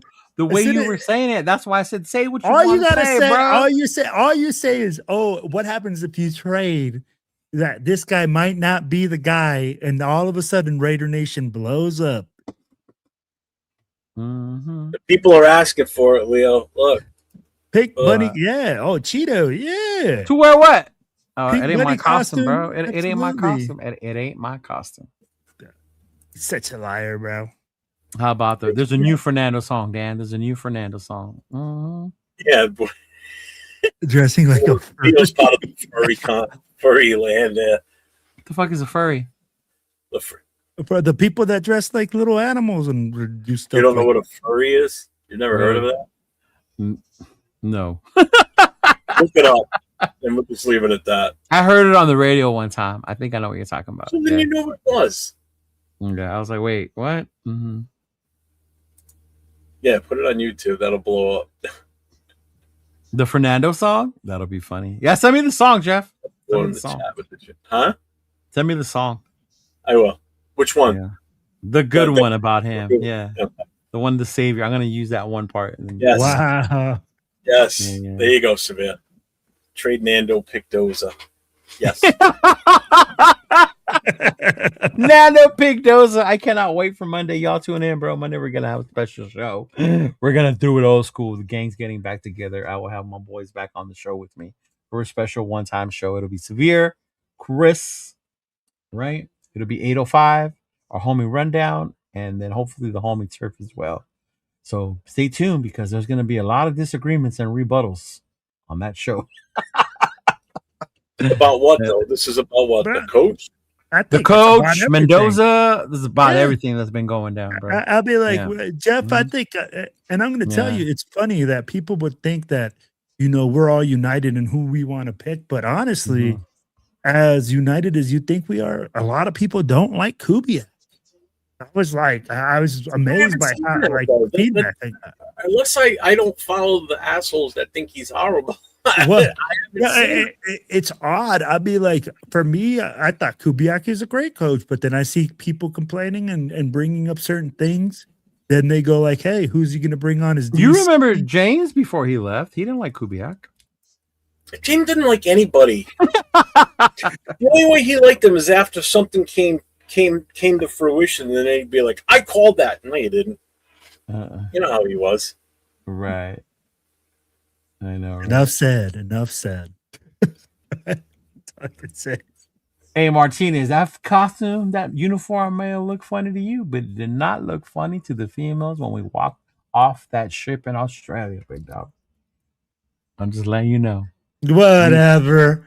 We This we guy, bro, were those- taking care nobody of- likes navy whites. All right, bro. Sure. Y'all Maybe you look like don't. a big And if you piece of did, sperm out it there. would be different, but don't hate. Yeah, but see, Because as when you we got walk to off in your Australia- Navy whites, and then the Will and the Marines come off shipping their uniforms, forget it. We're Yeah. bagging and tagging, baby. Sure. Because the whites just Sure. represent that you're pure and you're probably a virgin and you don't know what you're doing, so they go for Yeah. they go for the We grunt because See, they look, want to hear the grunt while they're getting going. see? There you go, Jeff. What's up, linebacker? You? I'm sorry. I cannot but- get down with Kubiak as a head coach outside of this season. Show me his body of work. You see, a lot of people are saying that too. They're like, "Hey, what Yeah, did he do well, with that's the the first I've Saints?" seen linebackers say that. So, all right. Mhm. I'm not calling him an asshole, but you know what I mean. Yeah. I know I said that earlier. Mhm. Not him saying. I just haven't seen anybody say that it's not a good pick. Hey, definitely. I'm not pissed like he was last January about Peter Carroll. I don't even know what he's talking about last year. You know exactly what he's talking about. No, I don't. January. No, I don't. Water under the Yeah. bridge. Knock it off. Right. Right. I got you on. Severe, what would have made you ecstatic then? I'd be like, I want to know the coach that you had in your sights that would have made you ecstatic. You said, hey, this coach just makes me I'm Severe? okay with it. Yeah. LaFleur. Who's the coach that he wanted that he saw LaFleur. that could make LaFleur? LaFleur. Really? Based on our group chat, it was LaFleur. Based on our group chat, it was LaFleur. Yeah. Wow. But what body of work does he have? The Shanahan tree. McVay tree. McVay tree. When you look at the people who have come off the McVay tree, the success that they had. Yes, sir. Because Clay Kubiak comes from the Shanahan tree, right? Shanahan. McVay, I said. I must No, okay, no. McFleur is from Shanahan. Not Shanahan, please McVay. Yeah. Okay. I actually was kind of hoping for Red Bilu, Red who? the UL coach. I wouldn't have minded him. A really good defensive coach, too. Yeah. The funny part is we all wanted an offensive-minded coach, right? Yeah, Look I at the think Super so. Bowl. Look who's in the Super Bowl. 2 defensive-minded coaches with good offensive coordinators.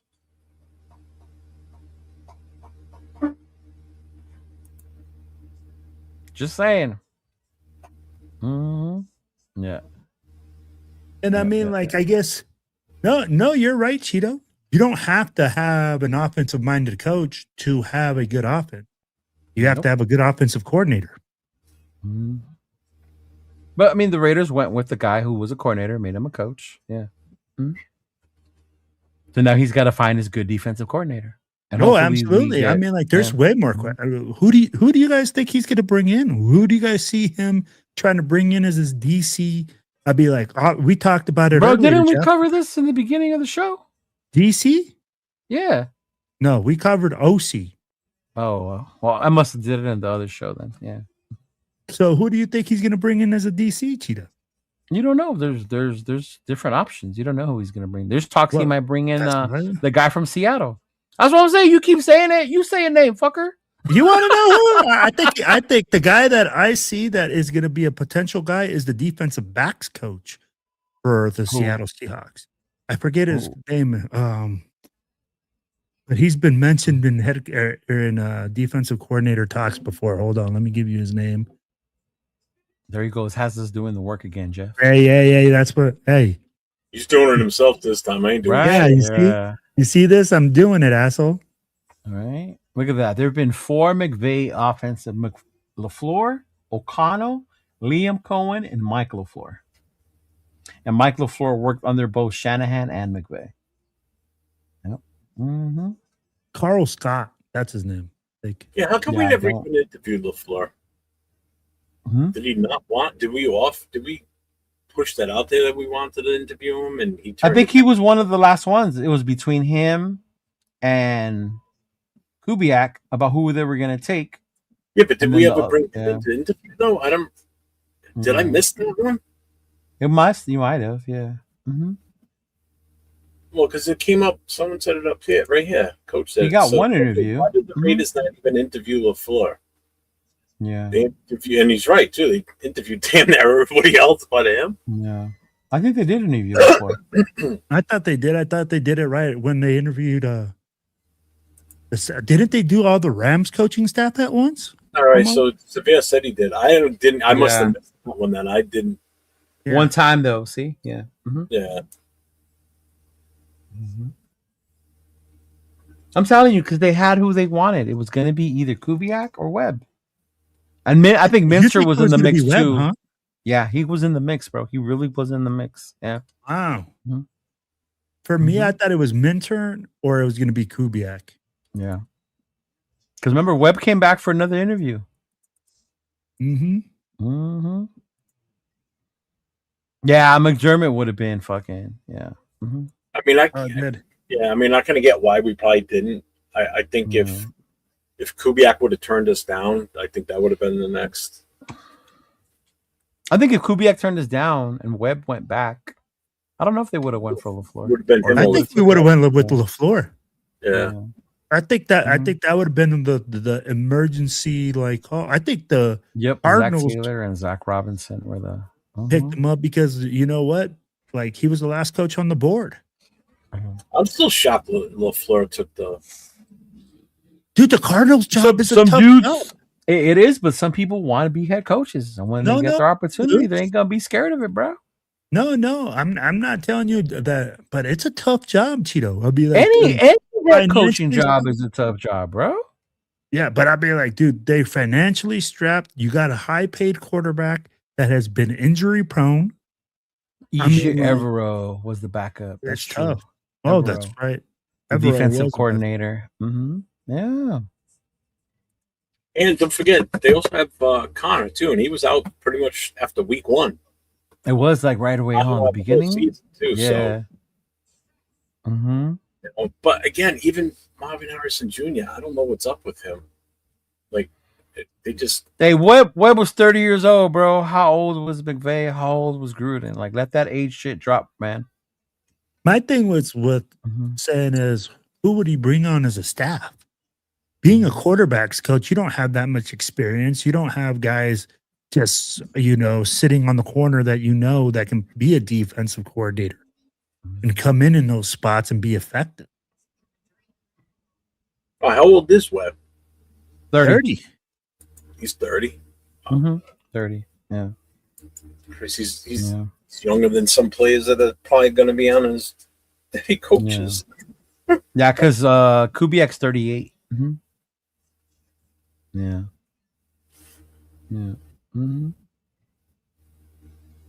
Yeah, I get that too, linebacker. McVay and Gruden at least had coordinator experience. Hey, taking the so, contract. Yeah, right?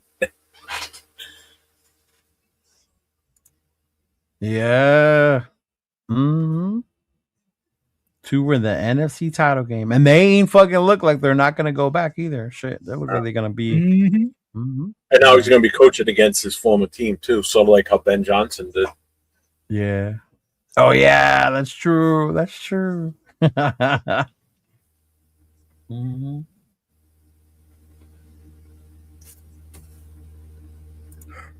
are we ready? Yeah, I've been ready, bro. Cheeto's Will's over here, like, yeah. Cheeto's been yawning. He's like, fucking Will. He said, what?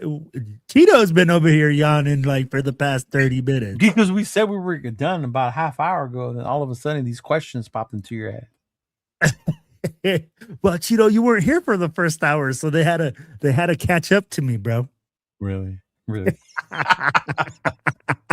All right. Are you giving us some tickets to the gun show right there, bro? Or killing us, huh? You shave your armpits? You're gonna see the dragonfly, bro.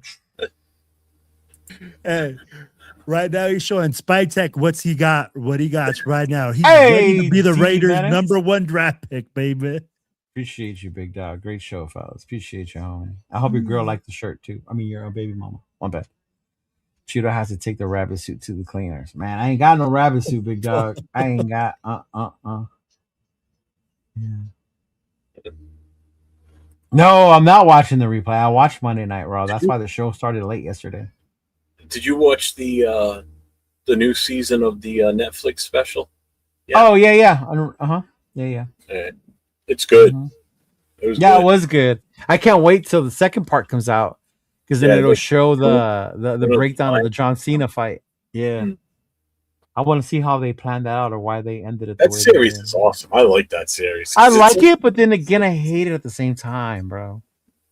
Oh, why? Because they don't keep the fake kayfabe. Well, because then I know, like in my mind, I know it's fake. I know that, but now you know more in depth, and I don't need to know all that shit, bro. Hey, but not for nothing. If you watch that and you see how they treated, oh shit, what the hell is its name?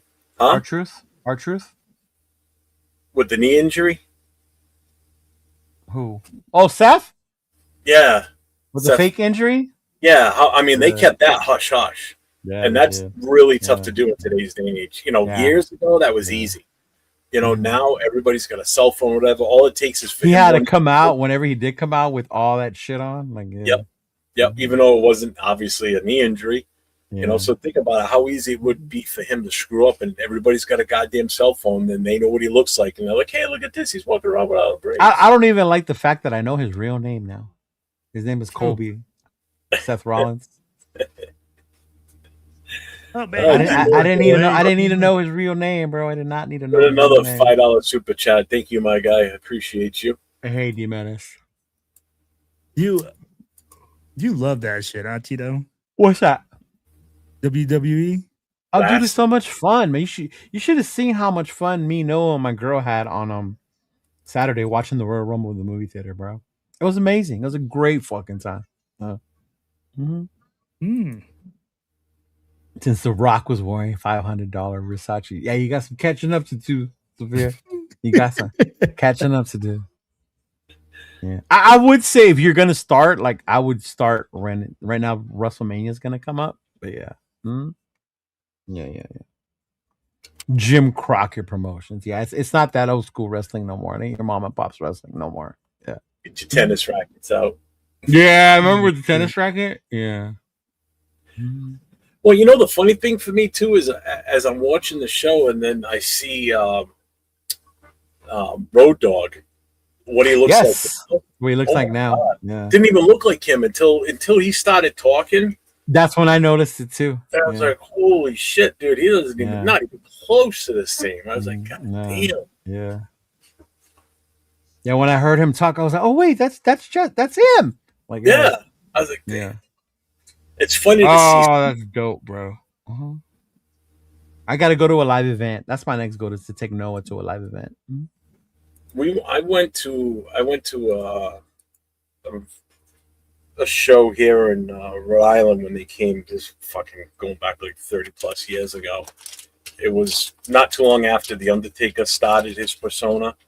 I got to meet Bret Hart, Jimmy Hart, the Big Boss Man. I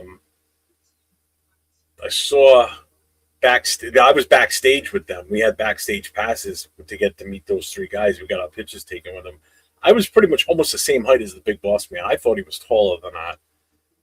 But where we sat right along the entrance where they walked into the ring.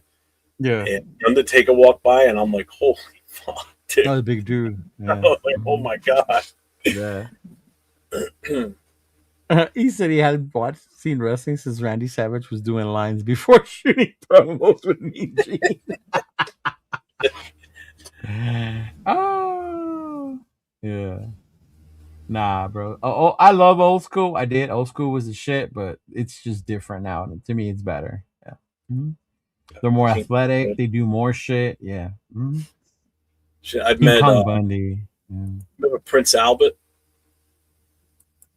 I met him, Sergeant Slaughter. Yeah, I remember Sergeant Slaughter. Yeah. Met a few of those guys before too. We met a couple of them that came on the ship. I remember they did a thing where they came and they saw us when we were overseas. Yeah. Yeah. There is stories. What do you mean there's no stories? Yes, there is. There's stories. Monday night soap opera. Yeah, it's nothing but everybody bitched about Cody Rhodes needing to finish the story. I know, right? That's what I'm telling you, bro. Start talking about wrestling. That's gonna be a whole nother show. You said Diego Pavia. You said that earlier too. Actually, we were talking about that earlier. Exactly. That is facts, bro. That is facts. Hey, Diego Pavia, Rey Mysterio coming up here. WWE, baby. Yeah, because he's probably not going to get drafted. I said he's probably going to be an undrafted free agent. And Leo, I think I said that yesterday. He might end up being one of the luchadors on WWE.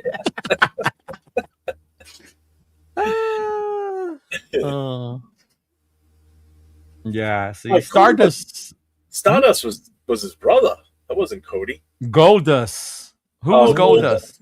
I thought that was his dad. That to me was stupid. I didn't like the whole Dust thing. Yeah. It's so different now because it's the music, the entrance, all that gets you hyped for it. Yeah.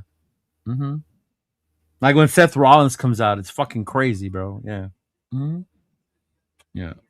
Well, that all kind of started with Stone Cold because that glass The break shot, yeah, was going yeah. nuts, man. And then The Rock started the whole microphone thing, bro. Yeah, the way can you the smell way the The glass Rock cooking? controlled the fucking mic, bro, it was unreal, man. Yeah, And that wasn't even that wasn't even scripted. That was just like totally off the cuff. yeah, Really, that was that him story, just fucking. how yeah. he came up with that. He just give me the mic, and he just went off. Mhm. And they were all I like, remember. "What?"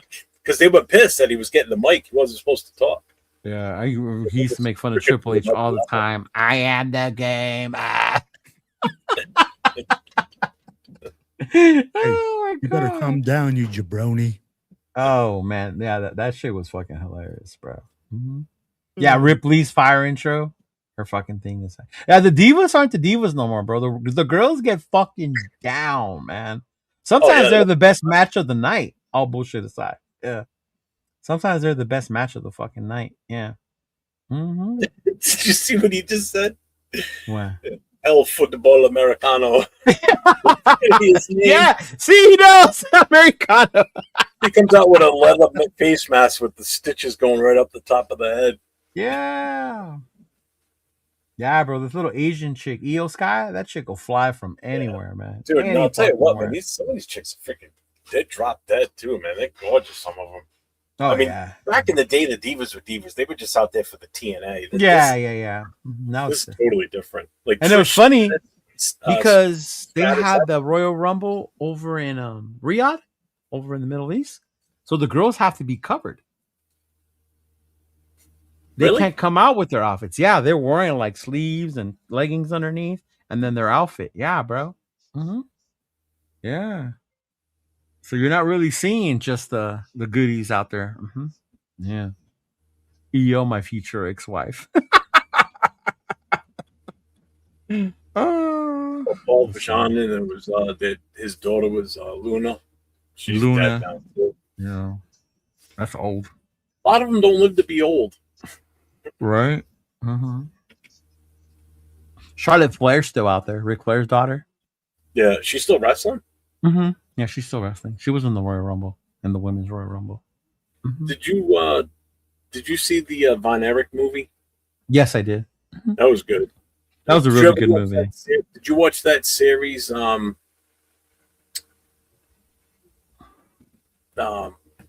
With the two brothers that were wrestlers, the independent place that they owned No, what series was that? on Netflix, or Probably no. I don't think I so. forget the name of it. Heels. I think that was it. Heels? Heels. I gotta check it out. And I haven't seen that one. That's good. It's good. Yeah. It's the guy that played in 50 Shades of Grey there. The guy that was the main. Yeah? He's the other. He's the wrestler, and then the kid from the Vikings, the son, the big tall kid. He was in that fucking football movie. Was that he was in too? Wasn't Remember the Titans? Damn it! But he's in that too. He plays the other brother. Yeah, no, I haven't seen that one. Yeah. You must have seen the one with Mickey Rourke, though. Yeah, I Wrestler. saw that. Oh, yeah, I saw the wrestler. Yeah, That was good. yeah, I saw the wrestler. That was really good. Yeah. What's the matter, Will? Bro, we are just going off anywhere. It doesn't matter. WWE, we got you. Go Roman ahead. Reigns, baby. Roman Reigns. So what each other, LTC. you guys were wrestlers. What would your signature move or hold be? Oh, man. That Calzone Crusher.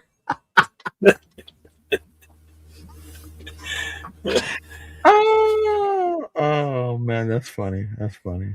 I don't know. There's so many I like. The rock I bottom would is be cool. the same face. You know what? I love the RKO. The RKO is my favorite, bro. I love watching people get RKO'd. Yeah, Raider Moot seems like he'd be a wrestling fan. Is that Will's new name now? That's Raider Wales' new name, apparently, Raider Mooch. He does seem like it, but he's not, bro. He's not. I think my finishing move or signature thing would be what's his name did that? The stink face. Rikishi? Rikishi, right? Yeah. The That Ashen was so Fed. nasty. That was so fucking gross. Yeah. Do you know that there was a wrestler called Bastion Booger? Yeah, I remember him. Remember him? Mm-hmm. Yeah. The fucking characters back then, man. Oh, back then, and they had to though. They had to do those gimmicks to be able. They had to, so many of them. Yeah, they had so many. Hacksaw Jim Duggan with his 2x4. Oh. Junkyard Dog. Brutus the Barber Beefcake. Fuck. Oh, what was a barber with big ass shears in the ring, bro? Still, man, I still think some of the best mic work ever, and I know The Rock's awesome at it. But Roddy Piper, man. Oh, Roddy was amazing at the mic when he had Piper's Pit. He was awesome. He was awesome, man. I remember he used to fuck people up on Piper's Pit. He would have them come in now. Yeah. I know, Sal. I've been thinking about it for a minute.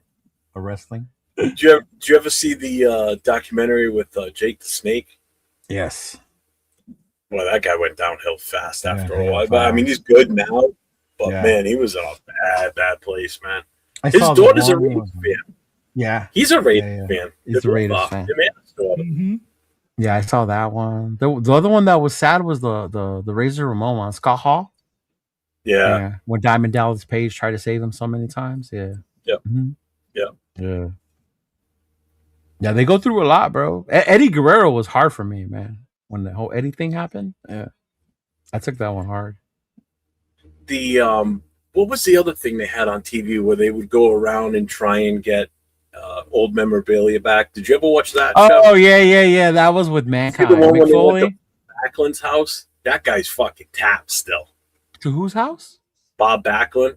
They went to Bob Backlund's house one time? You ever saw that one? No, I don't think I saw that episode. Yeah. He had those. Remember how the Iron Sheik used to use those big wooden sticks to work out and everything?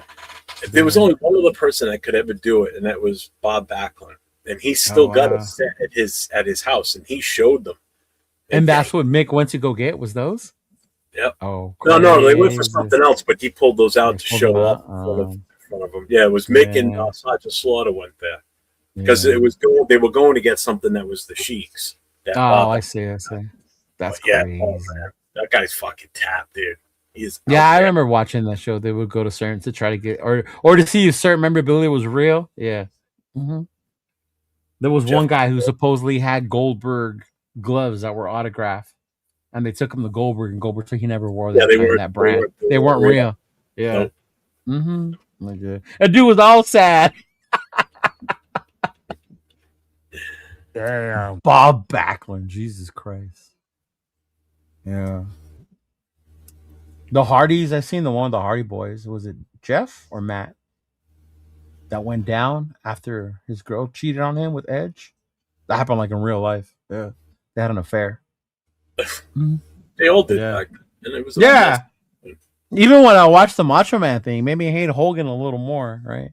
That he was after Elizabeth. I'm like, hey, bro, that's your homie, dog. Fuck you, Terry. Shit. I love Macho Man, bro. Macho Man was the shit. Hey. We started this wrestling talk. Will was looking bored. I know, right? Hey, I don't watch wrestling, man. I'm sitting here like, huh? You never did? Not even as a kid? I did. I watched it when I was like, I think the last time I watched it was when Goldberg was still around. And which Goldberg? The WCW Goldberg, or when he came to WWF Goldberg? Oh, damn. The WCW one was WCW one is the one I remember the most. Okay, so then you go that far back to the Monday Night Wars. Those were awesome. No, you're asking too much, mate. No, I was telling Jeff that was the Monday Night Wars, right? Yeah, those Monday Night Wars, man. Those were the best, man. They really were. Those were probably the best ever of any type of cross promotion and just those storylines were just fucking perfect. And then the fact that Vince McMahon bought out WCW after all that too. That was crazy. That was crazy. The funny part was, so the Monday Night Wars were Monday Night Raw, Monday Night Nitro. They were at the same time. So Nitro tried to outsmart WWF by announcing the results because the WWF had their event earlier, so it was recorded. So on Nitro, they announced that Mick Foley was going to win the title that night, hoping that you won't go tune in to watch it. Well, it backfired on them, bro. By them telling the world that Mick Foley was going to win, everybody went to Monday Night Raw and they watched Mick Foley win the fucking title. Yeah. No, those shits were. There's a documentary on the Monday Night Wars, I think. I can't remember where I saw it, but yeah, I've seen it before. Mm-hmm. Yeah. Oh, yeah, the cartoons on Saturday, man. They had that. Oh, my God, those were the shit. Uh-huh. Yeah. Then the cereal. Bo Jackson was in it, right? It's Bo, Hulk Hogan. Yeah. Uh-huh. Yeah. It was crazy, man.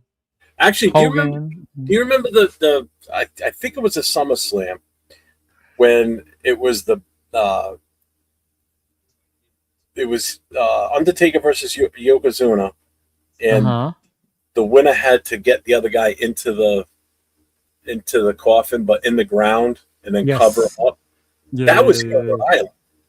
Yeah, because one of my buddies knew the guy that was the stunt double, because when they put the actual Undertaker into the crate in the ground, and then you saw his body rising up, that was actually a real person behind that curtain, and that was one of my friends. Oh, for real? Yeah, that was about the same size as the Undertaker, and they had him rigged up, and then they raised him up. They pulled him up, yeah. But that was done again, stuff I didn't need to know. I didn't know. I thought the Undertaker's body was really floating in the air until Jeff told me. Don't take away the magic. Well, it wasn't take away the magic. Like, how did they get him out so fast? It wasn't really him. It was someone else playing the part. Or even when they used to light the coffins on fire after a coffin match. Yeah. Yeah, and if you notice, a lot of that shit was done up against the ring because it'd be a trap door, and they would roll out. Door. Remember the song "Land of 1,000 Dances"? I remember that song. Yeah. Yeah, that whole NWO thing, and that was just that was probably one of the best things. That, and then the whole DX. Wolfpack. So even the Wolfpack was later. It was after the original. Yeah, the Wolfpack was created afterwards. The whole DX thing was awesome. I was more of a DX guy. See, I'm faithful. Yeah, I was faithful to WWF during that time. They got in so much trouble when they did that skit with the Jeep going to the WCW arena. That was legit. That was legit. Yeah. That wasn't like scripted or nothing. They went there and they got in trouble for that shit. Yeah, they did. I think it's hilarious though. Yeah. They pulled with a Jeep with one of those recoilless guns on it. I remember that shit. They all dressed up in that shit too. Yeah. They got all the bandoliers on, the helmets, the whole night. The helmets, all that shit, dude. That shit was great, man. Yeah, dude, I was a big sucker for that shit. I knew it was fake. I didn't give it. My dad would tell me, you know how fake that shit is? My dad would take me to go watch Lucha Libre in Tijuana and shit like that. Because it was different. Yeah, so it backfired because then I ended up liking both. Yeah, I like both now. Shit. Okay. No, it was the shit back then, bro. Yeah, I gave you a raise, D-Menace. I made him out of my channel today. Oh, really? Yeah. Yeah. Oh, yeah, it's all about the money. The more money they generate. Oh, my God. You know how much money the WWE made during all that? It's crazy. They're not, I didn't know this until Dawn and I drove down to Philly, that their original building that they used to be in, it's a whole new building now. They're not in the original building. The headquarters over by you guys? Yeah. It's in Stamford, Connecticut. So when you're going down 95 heading towards New York, the original building used to be on the northbound side. And I remember the specific building because it was all reflective glass on the outside, so it just looked like a big mirror. And it always had a big WWE sign on the side of the building. Well, when we were going down this time, I'm looking that way. I'm like, what the fuck's the building? And all of a sudden, a little bit past on the right, it's on the southbound lane now, across on the other side of 95, but it's a massive complex. Yeah. And then you finally see it in that show that's out now. Yeah. And I was like, all right, no, they got rid of the other building and moved into, they built their own. Finally, they're old because of the other one. They just took over an old office building. Oh shit! No way! No way! Big Easy. His favorite wrestler's Penta. Cero miedo, dog. Oh my Cero God. Miedo. Oh my. Yes, sir. We're getting out of control with Settle Miedo here. That's Penta, dog. That's Cero Miedo. Yeah. Oh, We always man. like our Skip Bayless always has interesting takes and What? they called you Skip Bayless, bro. Oh, man. Yeah, they're still in Connecticut, man. That's actually they're like a town or two over from where Hunter grew up. Hunter? Yeah. He's really from Greenwich, Where Connecticut. Where Paul is from. Yeah. He's That's still like- one of my favorite wrestlers, bro. That is like, you want to talk about a super rich town? That's a Yeah. super rich town. Not Stamford, Greenwich. Greenwich, Connecticut. Yeah. Yep. Yeah, that is still one of my favorites. I thought, was it Triple H from there, from Greenwich, Connecticut? That's what we're talking about. Paul Hunter. Yeah. Yeah. It's That's a him. couple of towns over from Stamford. Stamford's a Yeah. shithole. Stamford is a shithole city. Where was Aaron Hernandez from? Wasn't he from Florida or something? No, he was from up he's from there. That was the Connecticut. whole thing. He's from Yeah. Austin, I think. Yeah, he's from that area up there somewhere. A bad area. or You had to whatever. be outside of. You had to be up in the Boston area then. Yeah. No, that's why people were saying when he left Florida and he came back home, it was like, oh shit. Mhm. Yeah. You said Aaron Hernandez, right? Aaron Hernandez, yeah. Tight end for the Patriots. Yeah. Well, actually, the gun range that I used to be a member to, where he actually killed the guy, is just off that property. Yeah. And his condo unit is like half a block over from the gun range I go to. So it I was watched all that. over the area. I watched that Netflix special. That shit was crazy. Is there a Raider one that's coming out soon? Or am I being catfished? No, you're right. On Netflix. On On Netflix? Netflix. When does that drop? I don't know, but I did see the highlight for it. Not the highlight, Oh, but I okay. did see the ad for it. I gotta I see don't what day. know. I gotta watch that. Yeah.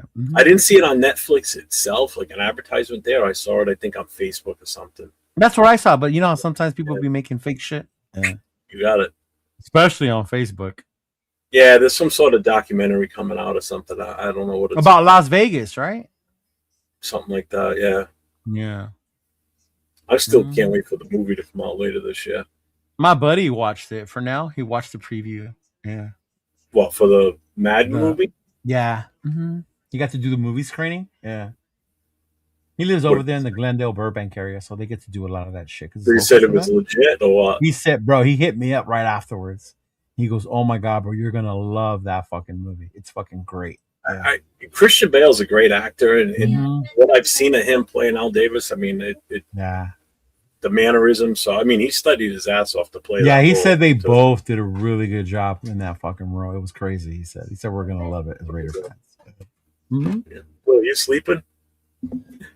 Nah. He's going through his OnlyFans account. Well, I'm ready to go. We're almost at 4 hours. Yeah, Might be the longest. Will's on his OnlyFans, man. It's time to go, yo. Yeah. Like Everybody- I'm over there ordering some more Smith's barbecue sauce. Make sure you guys hook up our boy Is that what you Baron call it? Raider. Hey, Is that what you that's what. call Hey, it? Baron Raider, bro. Smith's barbecue sauce. I already heard. Well, you got anything coming up this week? Yeah, so we're gonna be having a Super Bowl. for podcasting. Maybe if Cheeto makes it on Tuesday or on Friday, we'll have a show on Friday during the day. If Thursday. or Thursday Thursday. or Okay, Friday. we're gonna see Thursday or We'll Friday, talk. depending on what Cheeto can make. We'll see if we can make it happen. Oh yeah, definitely, bro. But besides that, man, I'm just really gonna go enjoy the time. Like I said, we're gonna have a big get together for the Super Bowl and just get together with our booster club and chill and enjoy the Super Bowl and just enjoy the day. Besides that, man. Take it easy, money, Chuck. Being him, man. Tomorrow night you'll see myself and Leo. You're gonna make it tomorrow night? Yeah. Okay. You'll see Leo and myself tomorrow night, along with Jay from Just Raiders Baby and our boy LV Raider 10, Nate, for the Raider Connection. And then Thursday night it'll be Nate and I again for Raiders Coast to Coast. Yeah, you know I got to come on there and give Nathan shit. Of course you do. You got anything Damn. on with this week? Or Oh, didn't we say we were gonna post that draft and then have the chat grade it? what draft? The one they sent you that they saw as the best trade. Their mock draft.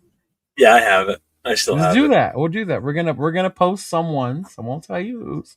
We're gonna post their trade proposal and their draft, and we're gonna let you, the chat, grade it. Mm-hmm. Yeah, it'll be fun.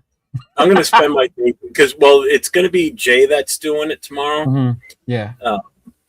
So I'm going to spend my day tomorrow.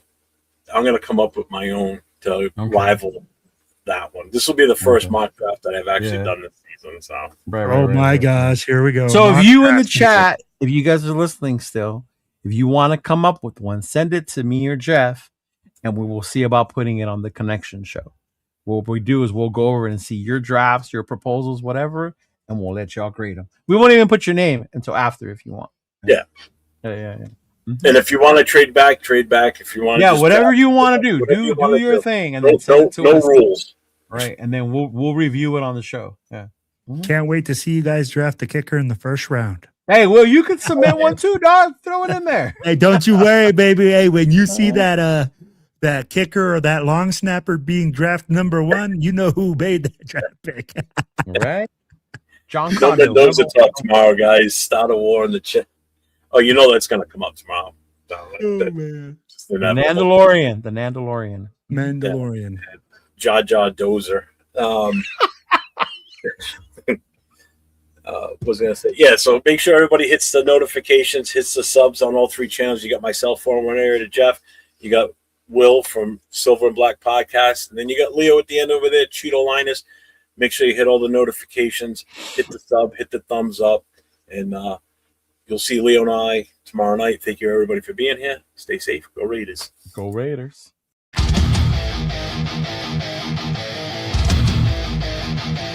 Welcome to the show! The most notorious!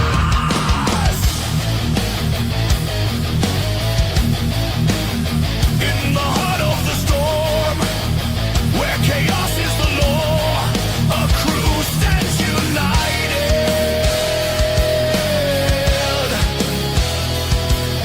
Shadows tear the night apart, stealing fire, one beating heart. Voices rise, relentless, true. Forge the legend of the crew. Pressure builds, the earth will shake. Unleash the storm, no one can break. Say their name. Most notorious. Born from struggle, shaped by flame. Most notorious. Every battle fuels the name. They rise from the ashes, stronger every time. Bound by the grind, driven by the fight. This is the